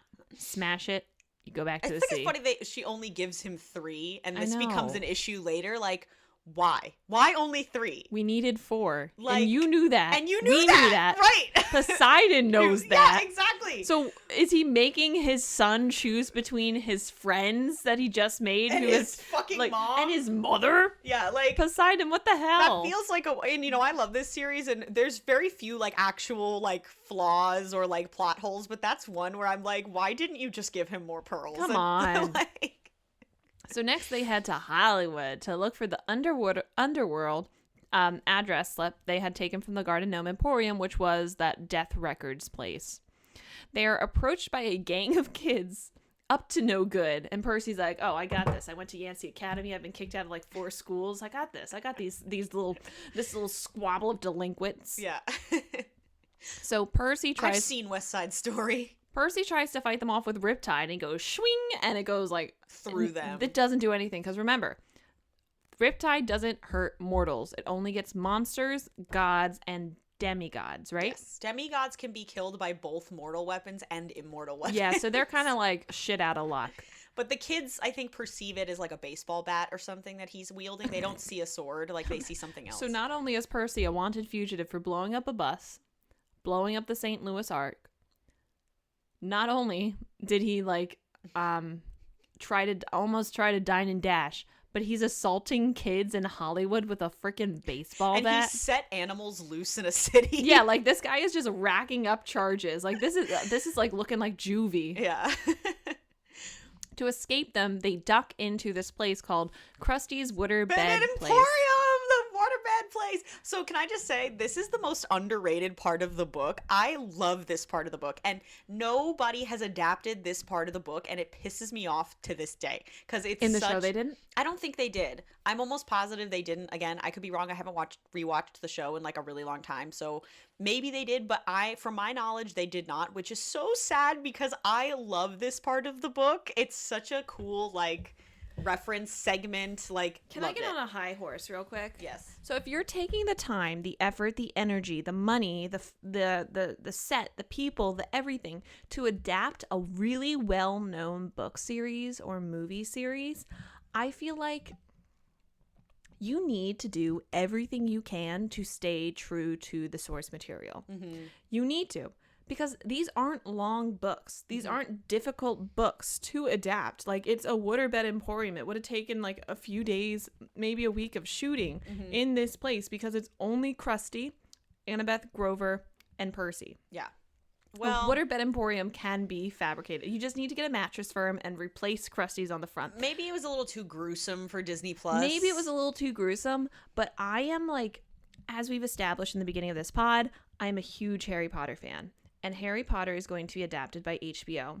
And there are things that I need to see in this adaptation. And the fact that Percy Jackson fell short when it was so highly anticipated is making me scared. I want Nearly Headless Nick's Death Day party. I want Spew. I want everything going on behind the scenes. I want the progression of relationship between Harry and Ginny. I want it to be more fleshed out. And the fact that Percy Jackson fell short on a single chapter of a 22-chapter book for children that is easily digestible and adaptable, it makes me really scared. Yeah. I think you should be scared, but for different reasons.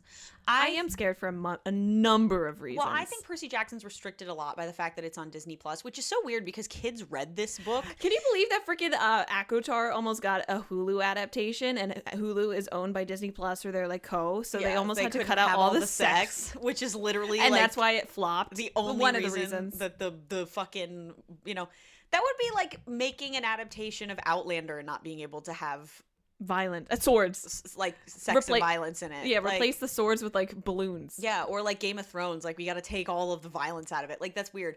But anyway, you should be scared. I'm pessimistic about the Harry Potter adaptation, but not for the reasons you're thinking. It's on HBO, so I don't think like anything is not going to be gory. Would not be able to be shown. It's just that I don't trust Hollywood, and it already sounds like it's not going in a great direction. But anyway, I think a lot of it is the restrictions of Disney Plus, which is a little bit weird and ironic considering I read this book at like 7 and thought it was cool, and I don't think I would have been affected by seeing it. But anyway, and there's ways to circumvent the violence while still depicting it, like with the Medusa beheading. While we don't agree with how it went about, you still got the essence of Medusa her kappa was detated. Yeah, and like you don't actually see anything in Krusty's. So like for context, the scene that ensues is that I want you to describe it because you love it. This salesman named Krusty who sells these waterbeds. He's like 7 feet tall or something. Yeah, he's being all weird and creepy. Guys. And he basically pushes Annabeth and Grover onto these waterbeds. And once they get on the waterbed, they're like, these ropes come on and tie them to the bed.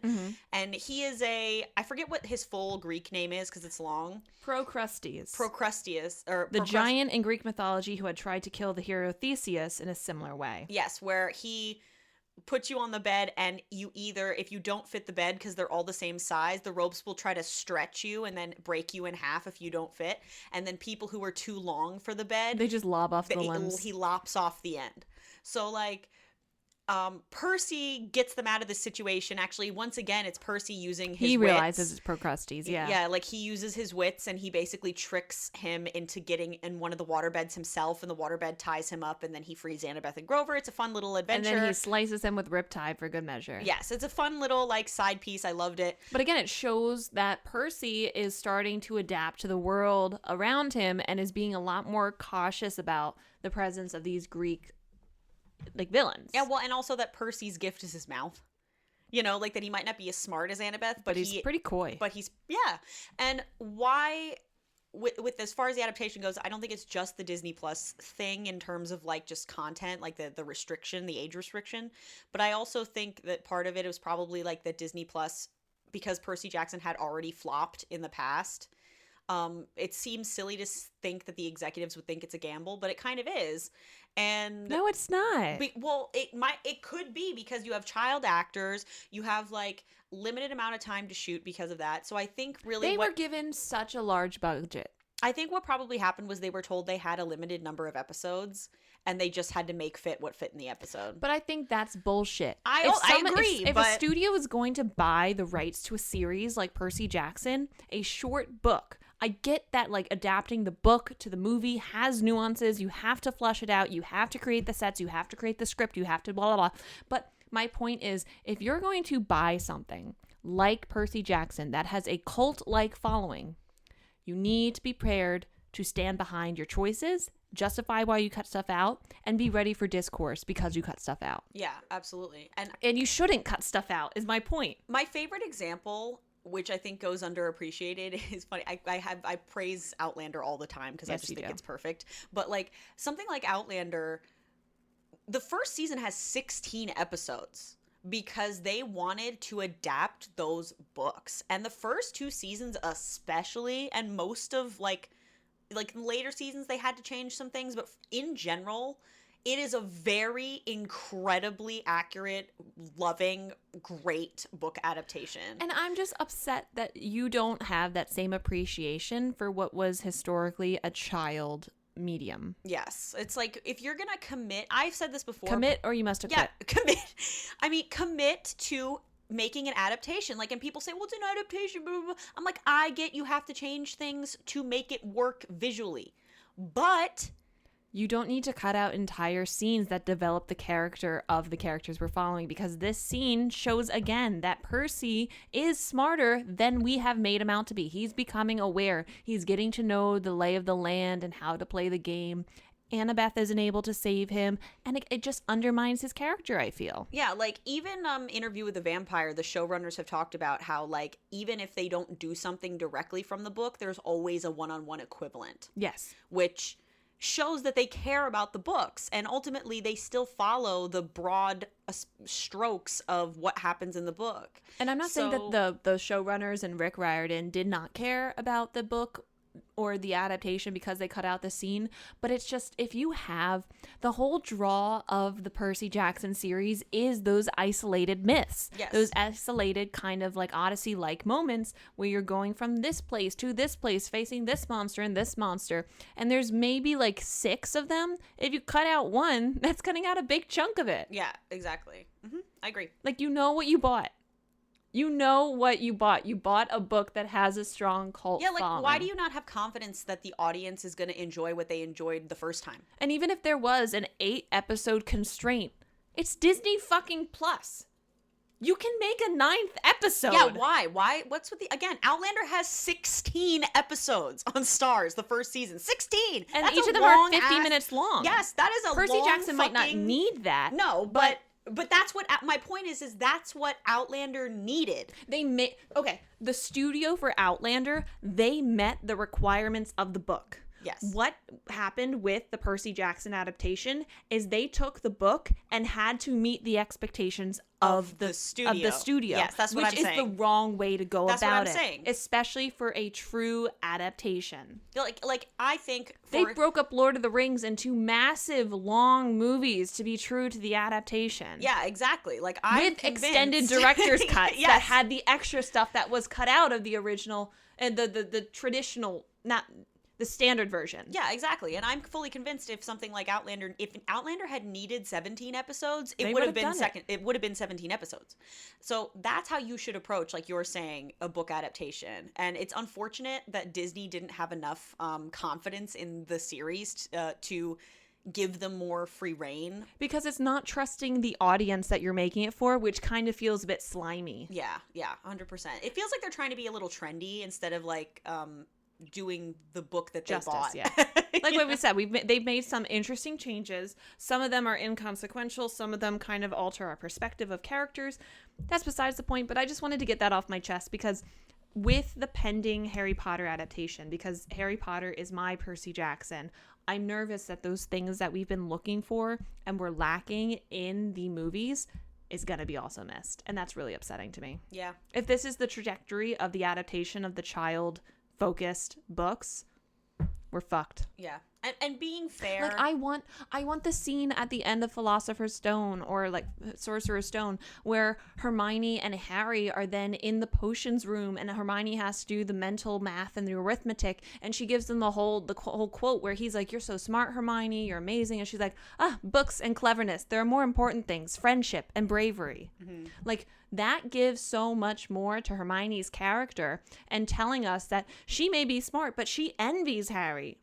In the movies, it doesn't seem like she has that. It doesn't seem like she has that deeper level of wanting to be braver, wanting to be a better friend. And the whole thing with the fireball and the sneakoscope, all those things that are integral to the progression of the book series. Sure, we got away with it with the movies, but now that we have the time, now that you have the time, you have no excuse. You have no excuse. Yeah, absolutely. And they didn't have an excuse for cutting out the scene in the TV show. Yeah, I agree on principle that you have no excuse.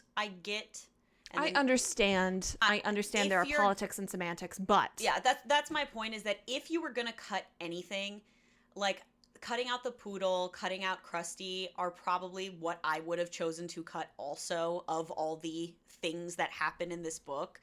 But it's unfortunate because I love Krusty personally. And it's unfortunate that you have to cut anything, especially when each of these It's a show! It's a show! It's a book! It's an experience. We'll move on, but I kind of said my piece with that. I don't know. Yeah. Believe in your book adaptations, guys. That's all. You got to. And you got to trust that the audience wants the book adapted to its full extent. Mm-hmm. One more thing. If they drop the fucking ball in season 6 or whatever the equivalent is of Half-Blood Prince and they don't go into Voldemort's history, I'm going to be so pissed. Who knows if they'll even get a season 6? Who knows? If they botch season 1... we're fucked. Yeah, it's going to be a failed thing. I hope it won't be. I hope that there will be enough momentum that carries it through. But, whatever. We'll see. So Percy and the gang, the godly trio, they arrive at the recording studio building where they enter to the underworld. They encounter Charon.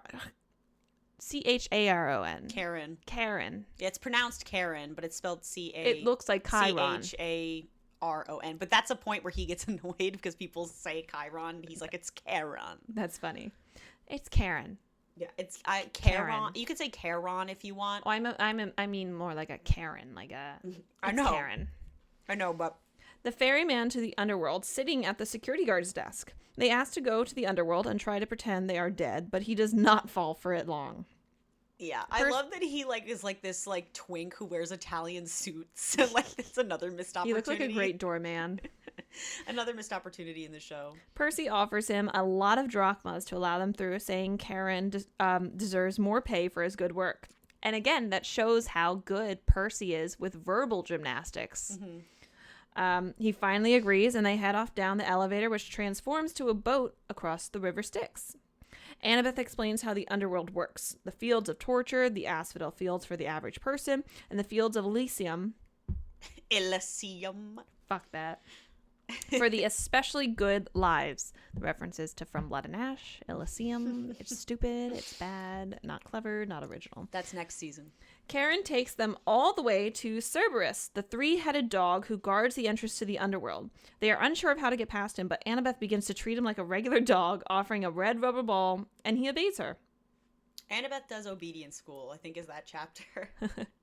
This distracts them long enough for them to make it through the easy death line straight to the asphodel fields, through Cerberus, Though Cerberus, is left behind longing for Annabeth, his new friend. Aw. And I'm hoping that this comes back somehow. I'm hoping that in later books, Cerberus is like, my friend, where's my Red Bull? Who's a good boy? So they finally get past the dog and Into the fields of Asphodel, which are massive. Millions of spirits float aimlessly through them. They spot the fields of punishment, a volcanic wasteland in the distance, with Sisyphus moving a boulder Sisyphus. up and down a hill for eternity as punishment. For cheating death. Yes. They also see a valley that holds Elysium, and in the middle, the Isles of the Blessed, the place for heroes who had achieved Elysium 3 times. Percy thinks about how depressing it is that so few people have realized goodness in their lives. Which, Which, honestly, that's probably accurate. Like, pretty if they're- deep for a 12-year-old, too. Pretty deep for a 12-year-old, and this is why you love Greek mythology, is because honestly the Greeks really had their finger on the pulse. Like, if you're thinking conceptualizing an afterlife, this probably makes the most sense. That most people just go to a nowhere boring plane of nothing, because that's most people's lives, is a nowhere boring plane of nothing. Yeah. Sorry guys to be deep, but it's true. Suddenly, Grover's winged shoes, his Converse, go out of control and carry him off, and Percy and Annabeth follow him, alarmed. They're like, fuck. Where the fuck is he going? He's like, guys, Whoa! I'm not doing anything. They lead him down a tunnel until they eventually reach the chasm that Percy has been seeing in his dreams. Holy It's like the big, shite. dark, scary hole in ACOTAR that Yeah. Cassian flies down is basically what And then he comes back up frightened for his life. Yeah, same vibe. They think Grover is going to be dragged down to the pit until he hits a rock and his shoes fly off, freeing him. So the shoes continue to go down to the pit. Like, And who gave him the shoes again? fly away. Luke Hey gave him guys, the shoes. you gotta wear these shoes. Like, Which all the again, they time. never put the pieces together about No. the shoes. And you They got never Annabeth think that's on your weird. So, spoiler alert: Annabeth suspects that Kronos is the voice, but she doesn't piece together that Luke gave the flying shoes that led him to Kronos Well, I think Annabeth's blinded because because of her yeah, affection for Luke. I know, but still, Yeah, it shows that I don't know, there's still fallacy to logic. yeah. Percy's on a mission. He doesn't care. Confirmation bias. Sure, That is confirmation bias, isn't it? I guess. Anyway, let's keep going. Yes, sorry. Annabeth realizes that they are the entrance to Tartarus, and they hear a muttering, evil voice from far below. They get out quickly, back through the tunnel, and head towards the place of Hades instead to do what they need to do. In the palace, they encounter the Garden of Persephone, Hades' wife, who was taken from the upper world.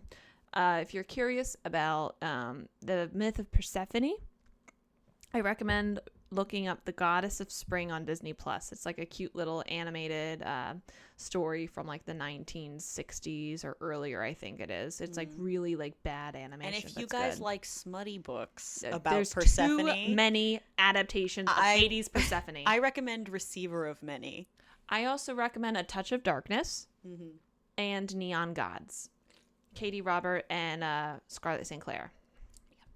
Oh, and Receiver of Many is by Rachel Alexander.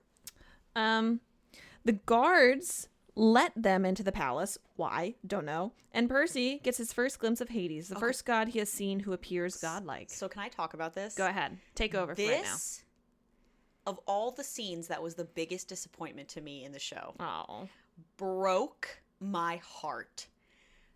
Broke my fucking heart. This hurt me the most because I'm going to explain to you what the underworld is supposed to be like. Hades' receiving room. Go ahead. All Paint the us the different scene. guards that let them in are the dead soldiers of various wars. So they're all You got the ones from you got they're- ones from the Civil War, World ones War from the II. Revolutionary War, World War II. It's every kind of soldier imaginable wearing army uniforms as skeletons guarding the palace, which is so fucking cool. Number one. Number two, Hades, like you said in the synopsis, is the first god he's seen who actually looks like a Greek god, because all the other gods take these forms. Ares looks like Hell's on angels, and like a Hell on Like wheels. he's part of a biker gang. Yeah, he looks like a biker gang guy, and Hephaestus in the show looked like a whatever. Yeah, they look more like mortals when they're out with the mortals, and Yeah. they appear to the demigods that way. They can't stick out like a sore thumb. But Hades is dark and brooding with this full mane of gray hair, and he's sitting on a throne made of bones, and they like approach, and he's like, Percy Jackson, and he's like opposing. Oh, so fucking cool. In the show, he's like a green-haired little twink who like shows up like, hey girl, hey, like he is. They wokeified him. They literally wokeified. Sorry guys, we believe in wokeness, but like to a certain extent, and it's like they literally. It felt like they ran out of budget. Like they show up in the underworld. It looks like shit. It like Hades is so lame. I was like Hades devastated. is supposed to be like scary. Yeah, I was fucking devastated. You're telling me that the fucking king of the underworld, the ruler of the kingdom of the dead, Looks like Caesar Flickerman. yes, bro, what the fuck? Oh my god, I was so fucking angry. That really like hurt me. That like cut me to my fucking core. That was Damn. the one thing I really like. Of all the things the show changed, I could get over it. I could get over a lot of it. That really was the worst offender for me. I was like, if you were going to waste your budget on something, it should have been the underworld. Like that was so cool. It was so cool in the book. And in the book, when you approach Hades, he has like this just powerful aura around him. And the synopsis says it's reminiscent of like what you would think Napoleon kind of had, that like sense of like power around him. Yes, like very like cool. And so sad that like they didn't do that, because I wanted to see that scene created in life like more than any other scene in the whole book. I always want to see those really powerful scenes like done really well. Yeah, and like it's worth noting too that Percy, because he's such an unserious and snarky character in a lot of ways, like when there's those gravitas moments where even Percy is like, holy shit. You know, like take a moment. Like the air has been sucked out of the room. It's like a big deal in these books that he can't find humor in this situation. So Percy gathers up the courage to ask Hades, like, hey, can we get that lightning bolt back? Can we get that back, please? And Hades denies wanting a war because his kingdom has become far too large. He's like, what you talking about, Willis? Why would I want that? Yeah, because the whole thing is like people are saying that Hades stole the bolt because Hades wants another war because he's the god of war, and Hades is not like, the god of war, the god of death, or the god of the underworld. I'm sorry, yeah. Because he wants more death because he's the god of death. And technically Thanatos, I think, is the god of death. You know what? But... Sorry. Go ahead. So Hades is like, I don't have room for all those extra people for a war. Like, I am bursting at the seams as it is. The last thing I want is a rapid influx of population. Yeah, somebody's got to handle the infrastructure down here. It's not all fucking daisies. Annabeth, you want an internship? Yeah, for real. We'll build some hotels. Hades, unironically, my favorite Greek god.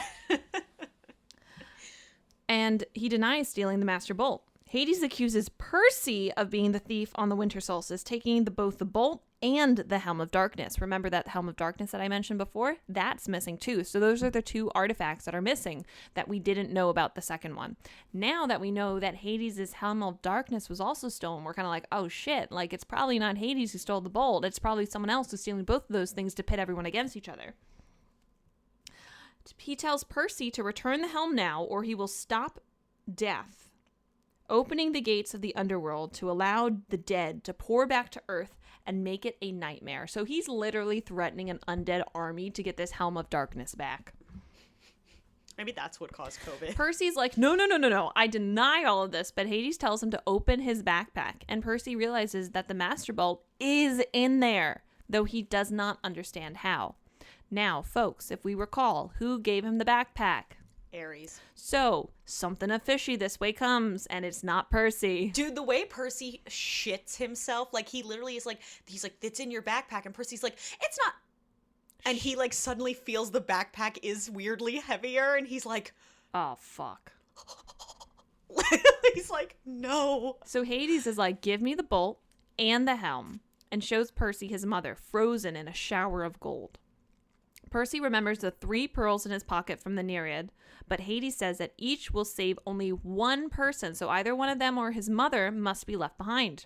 Grover and Annabeth both offer to stay behind. Of course, Percy does not take it. Yeah. And Percy wants desperately to sacrifice himself for his mother, but he knows that she would never allow it and remembers the words of the prophecy. You will fail to save what matters most in the end. And that's, of course, his mother. Damn. So she's still in the underworld. They squash their pearls. Percy promises Hades he will find his helm, and then each of the three of them smashes a pearl at their feet, and they are taken back to the surface in milky white bubbles. They make it back up and realize Hades has sent an earthquake to shake Los Angeles. Just another day. And it is the morning of the summer solstice. Double shit. So they've been in the underworld for like 2 days. Day. A day and a Or half. a whole day, yeah.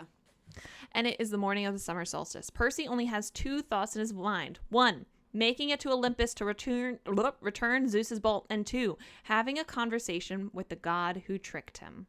Which is... Ares. So... A Coast Guard boat picks Percy, Annabeth, and Grover up in the middle of the bay where the bubbles had carried them up from the underworld. Percy and Annabeth both have to put 2 and 2 together and realize the trick, but Grover still cannot figure out, so Percy spells it out for him. He says, quote, "The god who has turned from the prophecy was not Hades, but Ares. Because he wants a war! Because he's the god of war. Ares wanted war so badly that he stole the Master Bolt and Hades' helm and framed Percy." Yep, there we go. Well, that's technically true. Technically true, So but not really. what We'll get to it. Well, right? what they say is Okay, sorry. that because the gods can't do that directly, like Ares couldn't have stolen the bolt directly. He has someone act as a puppet for him. And this happens in the show that Grover actually does kind of call him out in the show, which was really interesting and true, where it was like, if anybody could sniff out a weapon as powerful as the Master Bolt, it would be Ares. Yeah. Because after the bolt gets stolen, of course Zeus sends all the gods to look for it, and they figure out that Ares must have found whoever stole the bolt. So they know that he's not the mastermind, but he was manipulated by whoever did steal the bolt. Which is really sad that a god was manipulated by like a mortal or a demi or whatever. Well, he's a war hawk. He's the fucking god of war. So they figure out that whoever actually did steal the bolt, Ares found them, but that they must have said to him, like, if you don't do this, there'll be another war, and you're the god of war. Like, let's make some music, baby. And he's like, you know what, righteous. And so that's what they know so far. They still don't know who also must have been a participant in stealing this bolt, because it really, the only person it could be is another half-blood. So they think it's Clarice right now. Because that would be the next person to think. Clarice is the daughter of the god of war. Yes. So, sure enough, Ares is just waiting for them at the at where they are dropped off by the Coast Guard on his motorcycle. Vroom vroom. Percy accuses him and says that he did not steal the bolt personally, but does not reveal whom he used. He pulls Hades' helm from his pocket and shows it off. Ares will not explain why he sent the Master Bolt to Hades in the underworld with Percy in the first place. Percy guesses that it was actually the beginning in the pit that ordered the theft. The being. Whatever's in that pit, one of the lightning bolts stolen. Yes, it was the being in the pit that ordered the theft of the bolt. And they think that Ares is answering to that creature. Ares denies it, but he's like, I don't know what you're talking about. What are you talking about? I didn't do no shit. No, I didn't do it. So he's like uncomfortable denying it. He says he has to kill Percy to prevent him from bringing the bolt to Olympus and summons a wild boar monster. Amazing. Percy calls up a wave to swallow up the boar and then challenges Ares to a duel, mano a mano, like 1-on-1. He's like, don't summon any extra beings. Don't do this. Like, it's you versus me, bub. Let's go. Let's get ready to rumble. Annabeth gives Percy her necklace of camp beads for good luck, calling it reconciliation of Athena and Poseidon together. Aww. So our climax is a duel with the literal fucking god of war. And badass. Grover gives him a flattened tin can as a token of the satyrs' support. It was like his snack for later. He's like, I'm not going to use this, but here. Yeah. The satyrs are behind you. So a cool fight happens, and Percy, of course, uses his water powers to, like, help him out in the fight. Yeah. He's standing in the water fighting Ares, and Ares tries to keep Percy out of the water, but doesn't really work well. Suddenly, the cops show up, but Percy's ADHD battle senses keep him focused and noticing every detail. The cops tell them to drop the guns, which is how they are seeing the weapons because of the mist, but Ares sends a wall of fire at them and explodes their car. One more thing Percy's gonna probably get blamed for. Another fucking explosion. Yeah, like literally, Percy, I'm sorry, dude, but maybe you should, like, be renamed as, like, the Unabomber or something at this point. The irony, though, that he keeps accidentally setting fires or causing fires, and he's, like, the sea god's son. And Yeah. his whole thing is water. And you put out the fire with what? Irony. In one last effort, Percy drops his blade and feigns exhaustion, then calls up a wall of water to smash Ares in the face. Percy takes that moment to stab Ares in the heel, Like Achilles' the heel. Achilles heel, and Ares, bleeding ichor, the golden blood of the gods, is stunned that Percy managed to injure him. He limps towards Percy to attack him, but a strange force stops him. A cold, heavy presence passes over the beach for a moment before lifting. This stops Ares, and he warns Percy that he has made an enemy of him, and then assumes his true immortal form. Percy and the others turn away from his blinding brightness as he disappears. The Mrs. Dodd's fury appears, having watched the entire thing, and she conceives that Percy was not the thief, and Percy gives her the Helm of Darkness to return to Hades so that he will call off the war because the Furies are minions of Hades. And she observed this whole admission. Yes. So Percy's safe from Hades, not from Zeus. Our expert witness, everybody. Our key testimony. Our key testimony is the person who tried to murk me in the first chapter. Gotta love a full circle moment. I do like how that comes about, though. Yeah. Because it's almost like a bit of an apology. Yeah, she's like like, a extending "I'm the olive branch. sorry." Get it? Olive branch, because we're talking about Greek. Yeah. So funny. So she's extending the olive branch. She's going to return it to Hades and say, like, look, don't go after Percy. He didn't do it. But she's like, this isn't the last time I'm going to see you, though. And he's like, oh, for sure. The only way they can make it back to New York before the summer solstice deadline is by flying. And after the news media clears Percy's name and says that all of his efforts have been meant to get away from the large man on a motorcycle who had kidnapped him. So he's kind of safe. Like, he's being expunged from his crimes. Mm-hmm. He's just a little victim. When the trio gets to New York, Annabeth and Grover head straight back to Half-Blood Hill to tell Chiron what happens, and Percy heads to Manhattan. He goes up to the 600th floor of the Empire State Building in the elevator and comes out far above Manhattan at the base of a floating mountain peak in the clouds, Mount Olympus. I love that scene. So iconic.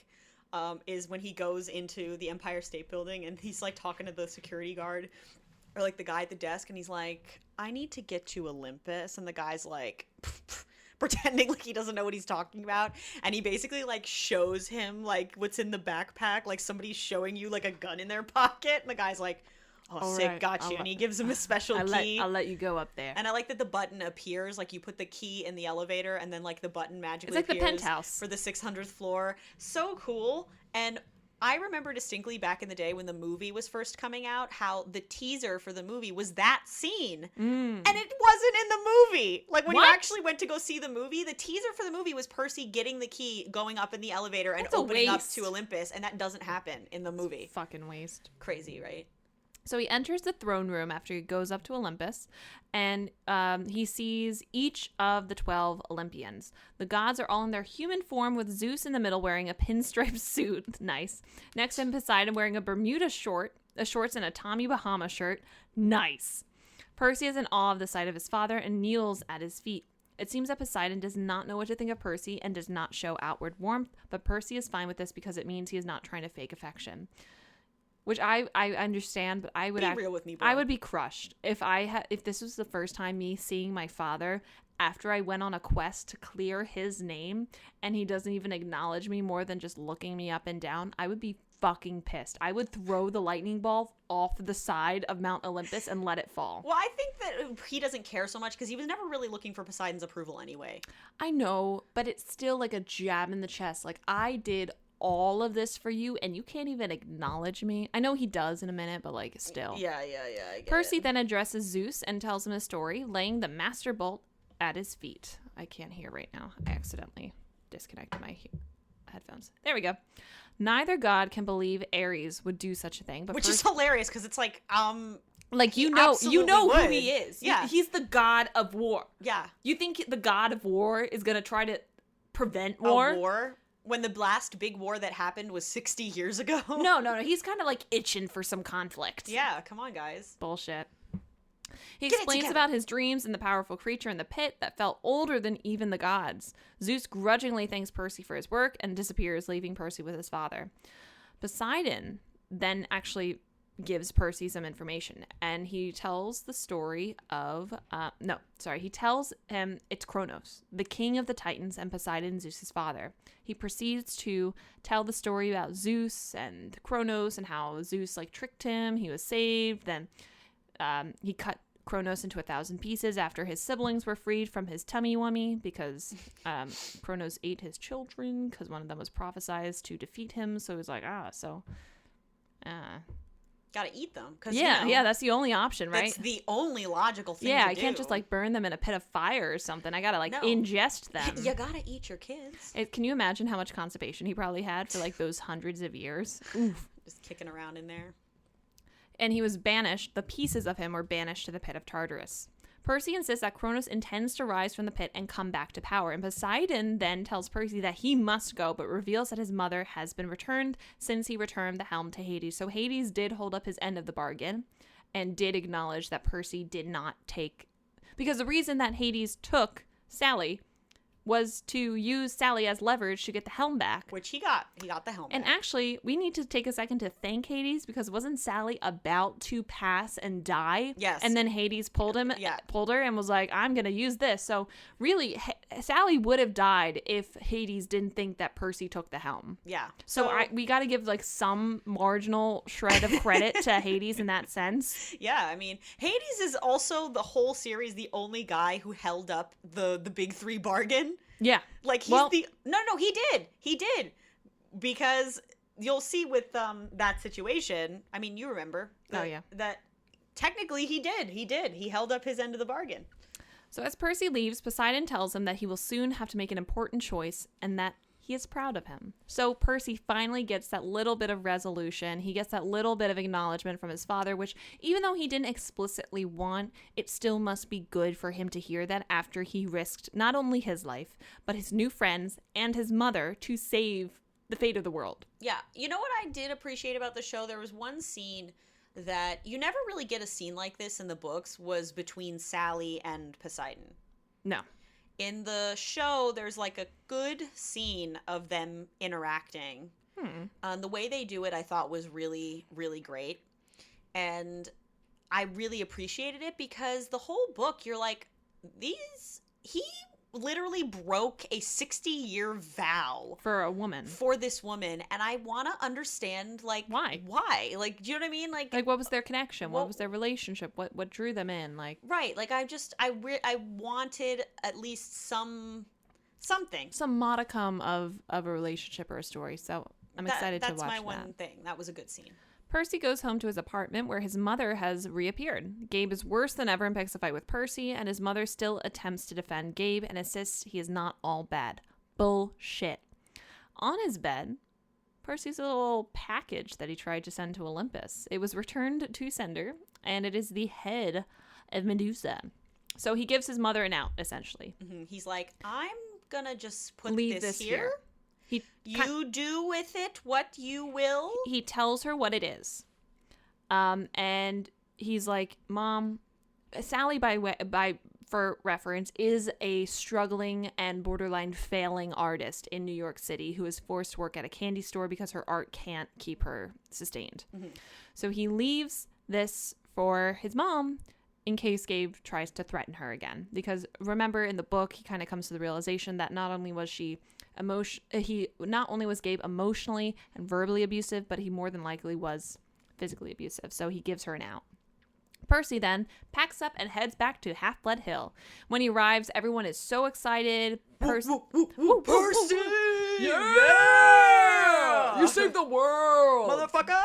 So Percy, Annabeth, and Grover have returned alive. Thank God. Grover is granted his searcher's license fine-a-fucking-ly, and Percy is happy, thinking of his father, being proud of him, and his mother's chance at a new life. People. Since it seems that she decided to turn Gabe into stone after all, and sold him as a prized stone sculpture called The Poker Player. The Poker Player. She puts down a deposit at NYU and moved into a new apartment. Yes, go Sally. We love that for you.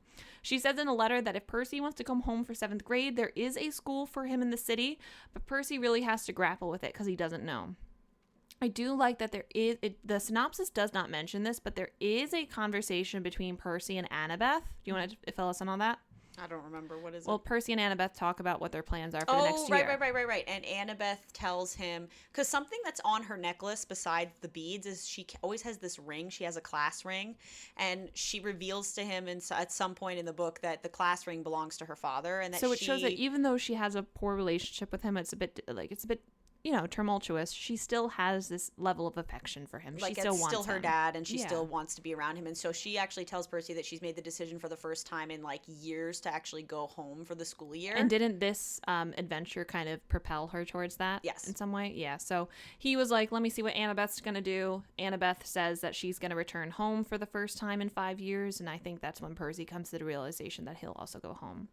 Grover heads off on his searcher's quest, and the camp votes to have a bead with a trident on it to represent that summer in honor of Percy's quest. Everyone packs up for the year, and Percy still cannot decide whether to stay or go. He spends the last day of the summer training and runs into Luke, who asks him to take a walk. Luke reveals that he is going to leave Camp Half-Blood and summons a pit scorpion to kill Percy. Yeah, it's somebody. He's like, I'm out of here, and Percy's like, bro, what do you mean? Where are you gonna go? He's And like- he's like, surprise! Percy Evil! So Percy finally remembers the last part of the prophecy. You will be betrayed by one who calls you friend, Yes. and you will fail to save what matters most in the end. So the gist is, Luke hates his dad, Yes, he's got daddy problems. which he's quite justified in. Yep. Which the show kind of changes, which is I have an issue with, is they portray the gods as way more sympathetic parents.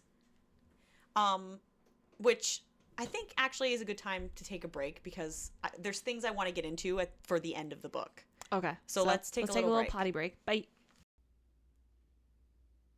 And we're back. Back again. Back again. Yes, who's back? Guess who's back? Tell a friend. Then. Hi. Yeah, we're back. Yeah, we are. Don't ask us. Weeks Don't later. don't ask us how long later. I think it's literally like the next year. I think it is a new year. Dude, yeah, it's been a while. Like, I don't know why we got. I think we emptied our bladders, and then our brains emptied too at the same I don't time. remember. I think we had something to go to or something like, Yes. and then we just never finished. It was after I got my perm.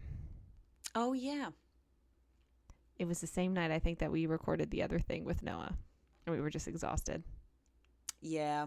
Yeah. Anyway, we're back. Okay, so we're talking about Luke. Yeah, Luke, that little bitch boy, beach boy. Yeah, so the show like weirdly tried to do this like Disney bullshit where they like make the gods like more sympathetic parents because, you know, for the kids, I guess. Which is completely the opposite intention of this entire book series. Yeah, like BT dubs. I don't know, like maybe in a way it makes okay, I'm conflicted about this in the sense that I can look at it from both angles. I'm a book purist in some ways, especially with these books because I love them so much.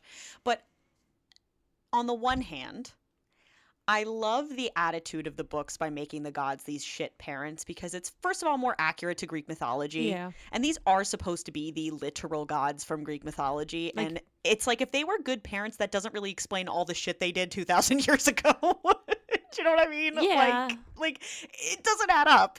And also, Yeah, like Poseidon's an asshole. He tormented Odysseus for ages. yeah, like it just doesn't add up, you know? It's like, oh, wait, if you had this sensitive side, where was that? Like all that time ago, making Hercules kill his own fucking kids. Like, you know what I'm saying? So on the one hand there's that, and also on the one hand too, it adds to the like unhingedness of the books, like the fact that Percy Jackson in a lot of ways is so fucking hilariously unhinged as a series, and like the not give a fuck attitude that Percy has later on in the series makes it more funny. Like, it makes the book series more cynical and funny to me, because the gods are pieces of shit. And when you get to the 5th book, you'll understand, like, Oh, more. I'm almost there. Yeah, you'll understand more what I'm talking about when you get to the end of the 5th book, like the fucking hysterical thing Percy asks for. Like funny hysterical or like insane hysterical? Funny hysterical. I think it's funny. But anyway, readers, you know. You know, because they say like in hysterics versus like No. hysterical.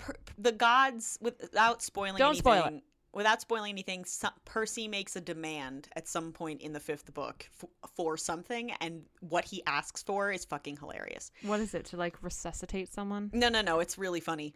I want it's not funny, a candy like store that's entirely made of blue candy. No, although that would be something he would say, but no, it's not like haha Sarah J Maas funny, like where it's so bad. It's like actually funny. But anyway, so that's the one hand. On the other hand, however, I think what they were going for with making the gods a little more sympathetic was to make Luke's quest look less sympathetic, or look more look less sympathetic, because if you read the books, like I just said before we took a break, you kind of get where the poor kid's coming from. Like, his dad's a piece of shit. Like, and you kind of are like, you know, you're really, you chose the wrong instrument through which to, like... Yeah, my dad's a piece of shit, but I'm not gonna like resort to terrorism. Right, like, you shouldn't have gone to work for Kronos, but like, you do feel bad for but that's assuming, like, giving him this like sympathy that clearly, oh, he's so wrong, his dad cares about him and he should see that like aspect of the story. It assumes that the kids aren't smart enough to like read a book and accept that. Like, Harry Potter was for kids, and J.K. Rowling writes a very elaborate backstory for Voldemort, which is very sympathetic, but he's still a piece of shit, like, Yes. Nazi wizard. Both things can coexist. Right? Like, I think the kids are smart enough to understand that your sympathetic backstory, like, isn't an excuse for being a piece of shit. Correct. And it just feels like you're trying to make Well, it that was less sympathetic To for bring Luke. it back to Harry Potter, that was a dichotomy between Voldemort and Harry Potter. Like, they had very similar, like, neglected upbringings, but one chose to go the route of evil and the other chose the route of good. Right. Harry fears becoming Voldemort all the time. I'm an orphan. I'm alone. I'm abused. I'm a blah. I'm good at blah. I'm blah, blah.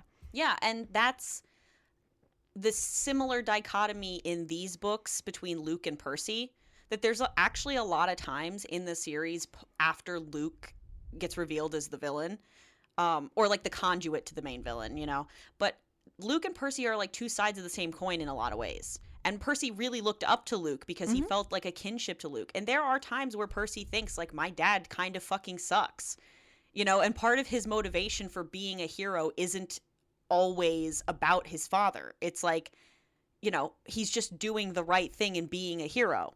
So it's insulting to me in a little bit that you don't think that we're smart enough to like just go with what the book provided instead of this like Disney bullshit of like, oh, he's just a rotten teenager who's like ungrateful and like hates his dad. Like, it doesn't do it for me. You're resorting to literally downfalling the entire world because You have issues with your dad. yeah.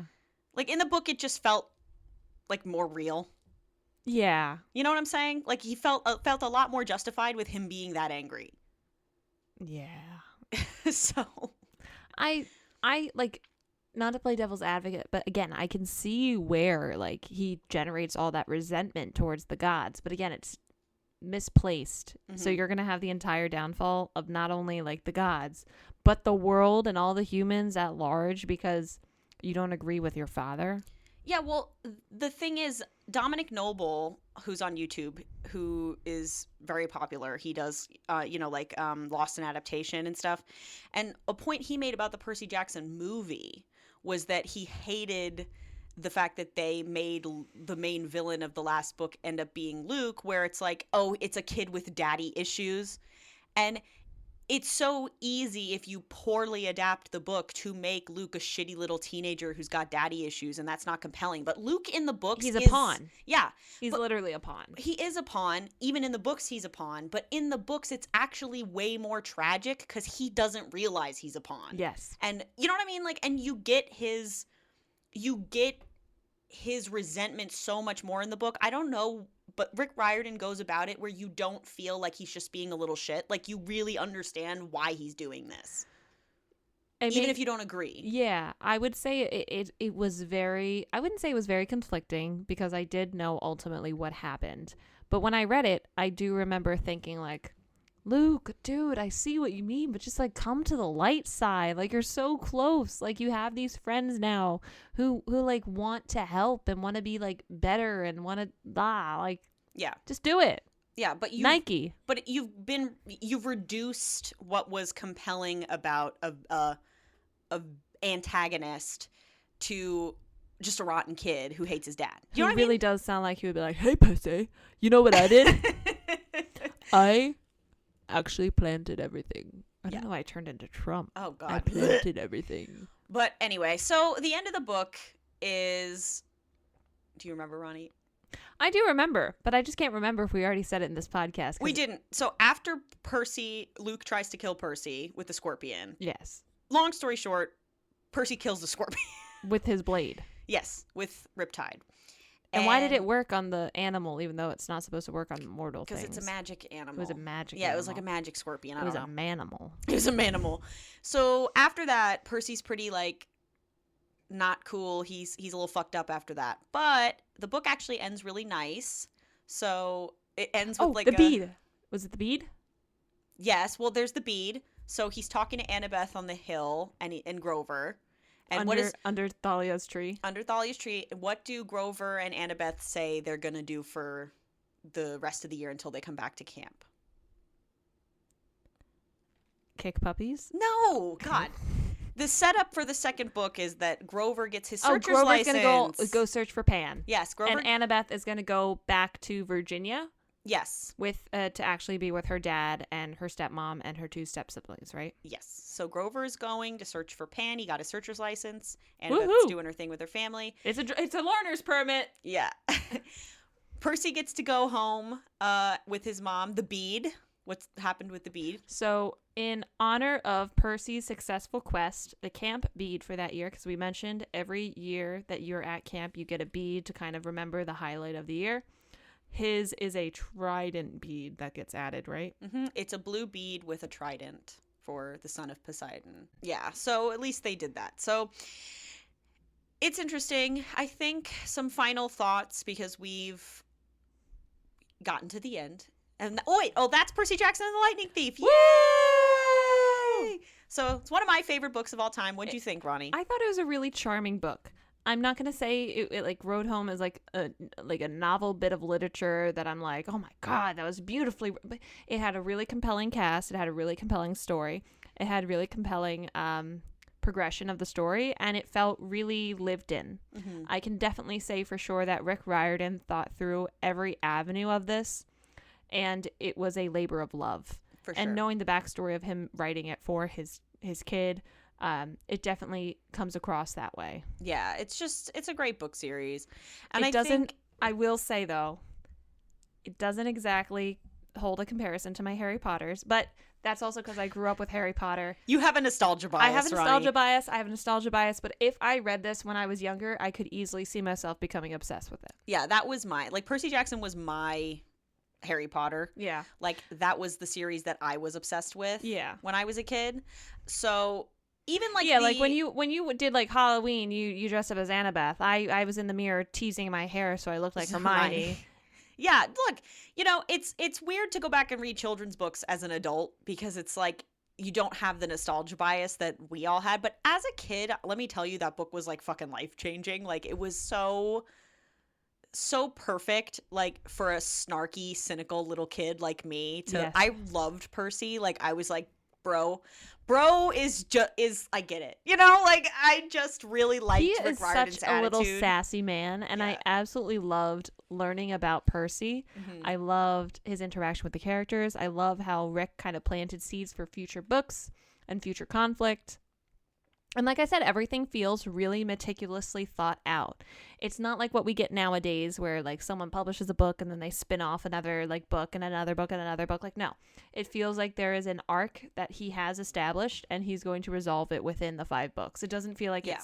it feels like a natural progression. Yeah, absolutely. And I will say, having read all the books for me, that is the case. It's like each book is its own adventure, but there is a consistent like theme that overarcs all 5 books. And unfortunately, I don't think that's something that we see as much in modern publications. No, and I literature. agree. I agree. I think a lot of people who write series really don't think them through. But I've said that many times in this podcast that one of my biggest issues with a lot of romantasy writers is that they don't fucking plan their story. Funnily enough, I would say that the selection does plan out their stuff It pretty does, well. which is so fucking nuts that the selection has planned out its series better than like fucking super like popular authors right now. Like, I don't know. Again, I've said it before on podcasts and I'll say it one more time just because She's gonna say it a few it's more times. important, and then we'll do our final thoughts on the show and wrap up. Sound good? I didn't finish the show, so I can't really attest to much. Well, I'll say a few things about the show just to get it out there. And maybe I won't. Honestly, I don't care enough. So the show was We can good. have a separate episode where we just talk about the differences between the show and the book, especially as That's a good idea. The movie, heinous. we got to do that too, though. Yeah, we could do that. So we'll talk about That the one show. we will be pissed drunk for. Yeah, absolutely. Because the movie's just the worst thing I've ever seen. The way it broke my heart. Little kid me going to the movies with my Camp Half Blood t-shirt I bought on eBay. And seeing My these heart being- grown-ass, like, teenagers, like, pretend to be 12. Yeah, my heart being ripped out of my fucking chest. But anyway, the last thing I'll say, and I'll say it again, and I've said it in other podcast episodes if you guys listen to the other podcast episodes. As you should. It is so fucking disrespectful to me as a writer. Like, and whether my stories are good or not, whether what I write is good or not, like, whatever. You know, I'm not proclaiming to be anything, you know? She's amazing, by the way. Thank you. But you have to say that, you're my best friend. But whether No, I don't. my shit is good or not is not what I'm saying. I don't think anything of myself. I write for my own pleasure and it brings me happiness. Once you start writing to please other people, that's where you lose the authenticity, I believe. Well, that's maybe part of it for some of these people, but it's really fucking disrespectful to me, both as an avid reader, you know, a book girl my whole life, and a writer, that these people can make a living doing something so wonderful. Like, I wish I could write full time. Like, my books are my babies. I love them. And again, whether people like them or not, you know, I don't really care. I would love it if people like them just because it's like, it's nice to bring somebody happiness. Mm-hmm. But like, they're really ultimately for me. Yeah. But the idea that you get to sit at home all day and do that and be happy and like write is a dream. Most people can't afford to do that. Like, I have to go get a real job so I can write as a hobby. And your job is to fucking write, and you didn't put more thought into where your story was going to go. Like, that is unfathomable to me, to literally not even remotely plan out a series. But it's like so easy to do. That's the hard thing to kind of conceptualize. Yeah, in essence. In some ways it's easy, in some ways it's really, really hard. But even just, like, again, if this is your full-time job, what else do you have to do but sit down And make good books. and fucking make good books and plan out the series? I haven't planned out all the details of my series, and like, now I have because I've spent years on it. But I couldn't sit down all day and just figure this shit out. I had a life. Do you know what I mean? So like, it's so offensive to me when that doesn't happen. And that's why I think these books really, I still have such a soft spot for them, is because it introduced me as a child And to wasn't- good storytelling. Wasn't he working full time when he wrote these? Yeah, he was a fucking teacher. So y'all have no excuse. No. And teachers have a fucking hard job. Yeah, exactly. He taught like 5th grade. Fifth grade history, was it? I don't know, but I know he taught like 5th grade or 6th grade or something like that. I remember he read the preliminary chapters to his class for their feedback. Yeah, which I think is so cute. But to punctuate my point, so we can end on like a, there was a point to me going on this whole tirade. My ultimate point to punctuate this is that these books really introduced me to reading in a very special way. Like, this was my first real experience as a child with like a real series, like a real book series. You know how like when you're a kid you read like the Magic Treehouse or like fucking Junie B. Jones and shit? Like I would read serial books like that, but this was the first like real series, quote unquote, that I read where there was themes and overarching plots and like character development. And that was really remarkable. And so I think since then I have expected more from my books and my series. And so that's why these books have been really special to me. And I'm so glad that you actually are like reading them. Oh, I'm enjoying it immensely. Like, it's taken me a while to get through it just because I feel like I almost want to be challenged a bit more when I read at this stage in my life. Yeah, of course. So and these aren't hard books. And it's hard to read an easy book in some ways a lot of the time because it doesn't take as much critical analysis, and that's kind of what I like about some complex stories and world building. But it's when I'm in the mood for it, I sit down and I read and I enjoy this immensely. Yeah. And I think that me being able to enjoy this as a almost 25-year-old, again, is a testament to the dynamic writing style that Rick has, where not only the kids who are reading it on their own, but the parents who are helping them read it will enjoy it. And I think that is a mark of literature that will stand the test of time and will not become obsolete. Yeah, I agree. And I think that the fact that they made a TV show of Percy Jackson like fucking how many years after the books were at their peak popularity, and that he's still writing book series related to this universe and people are buying kids them. Too, right? He brought the older kids back, like Percy and Annabeth. Yeah, and they Grover. show up. Yeah, they show up. up. Well, don't they have their own books now, Chalice of the God? Yeah, I think so. So, I mean, I haven't kept up with a lot of Rick's stuff because he has so many. Oh, yeah, he like the Trials of Athena is one. Of Apollo. The Trials of Apollo is fucking hilarious. By the way, genius. I'll tell you about it. And he starts to add more diversity into his cast too, so he becomes a really like I already said this world, but dynamic. He becomes a very dynamic author. Yeah. So I love him. I love this series. I'm so glad that we could share this, Roni. This, by the way, guys, we didn't say this at the beginning of the podcast episode, but we actually re-recorded this episode. We did. It was rough. Our first go around. It was also really early in our recording stages, so there was a few technical issues. It was a few of like, we didn't get our comfort behind the microphones yet, so I don't know if you've noticed, but I've kind of mellowed out a little bit as we progress in this because I was so like high energy at the beginning, but now I'm like, I'll be high energy when it matters, but the original one wasn't a true reflection of how I wanted to portray myself and this book. So well said. I was like, this book, look, this is how much I care about this book. Ready? I listened to the first recorded edition of Percy Jackson and the Olympians, and I said, this book deserves a better recording. Like, I don't think I've said that for many other of our podcasts. Yeah. Like, it is such a good book, a solid, easy, digestible, but flushed out book that it deserved more than me just like not giving it the time that it deserved. Oh, that's nice, Roni. That's why I wanted to record it so bad. So re-record it. So we're very excited. This is season 2. Woo-hoo. We're doing Percy Jackson. Woo-hoo. So keep an eye out for our other PJO videos. And we've already recorded actually a lot of episodes for season 3. So season 3 will probably come out pretty soon after season 4. Oh, yeah.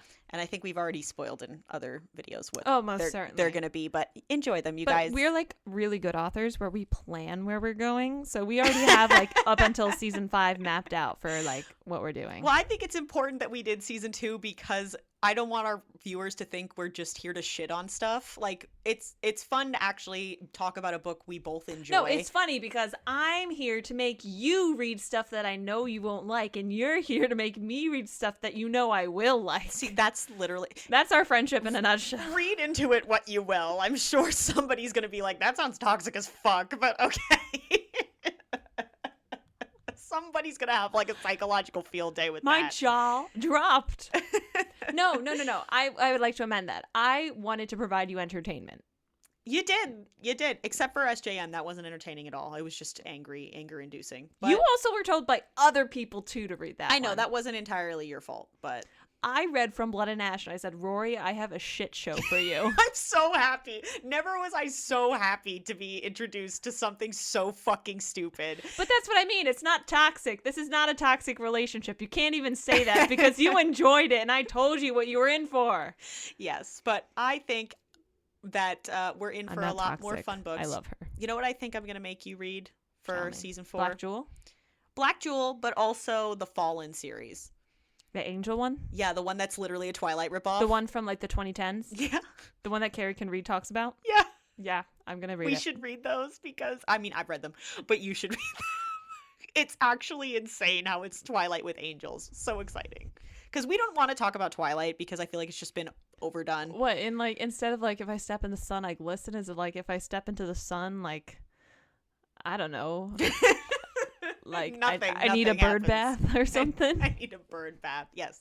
So anyway, thank you guys so much for listening. Thank you guys. I'm Rory. And I'm Roni. And this has been Have and and Have Have Not. Not. Percy Jackson and the Olympians, the Lightning Thief. Yes. Bye.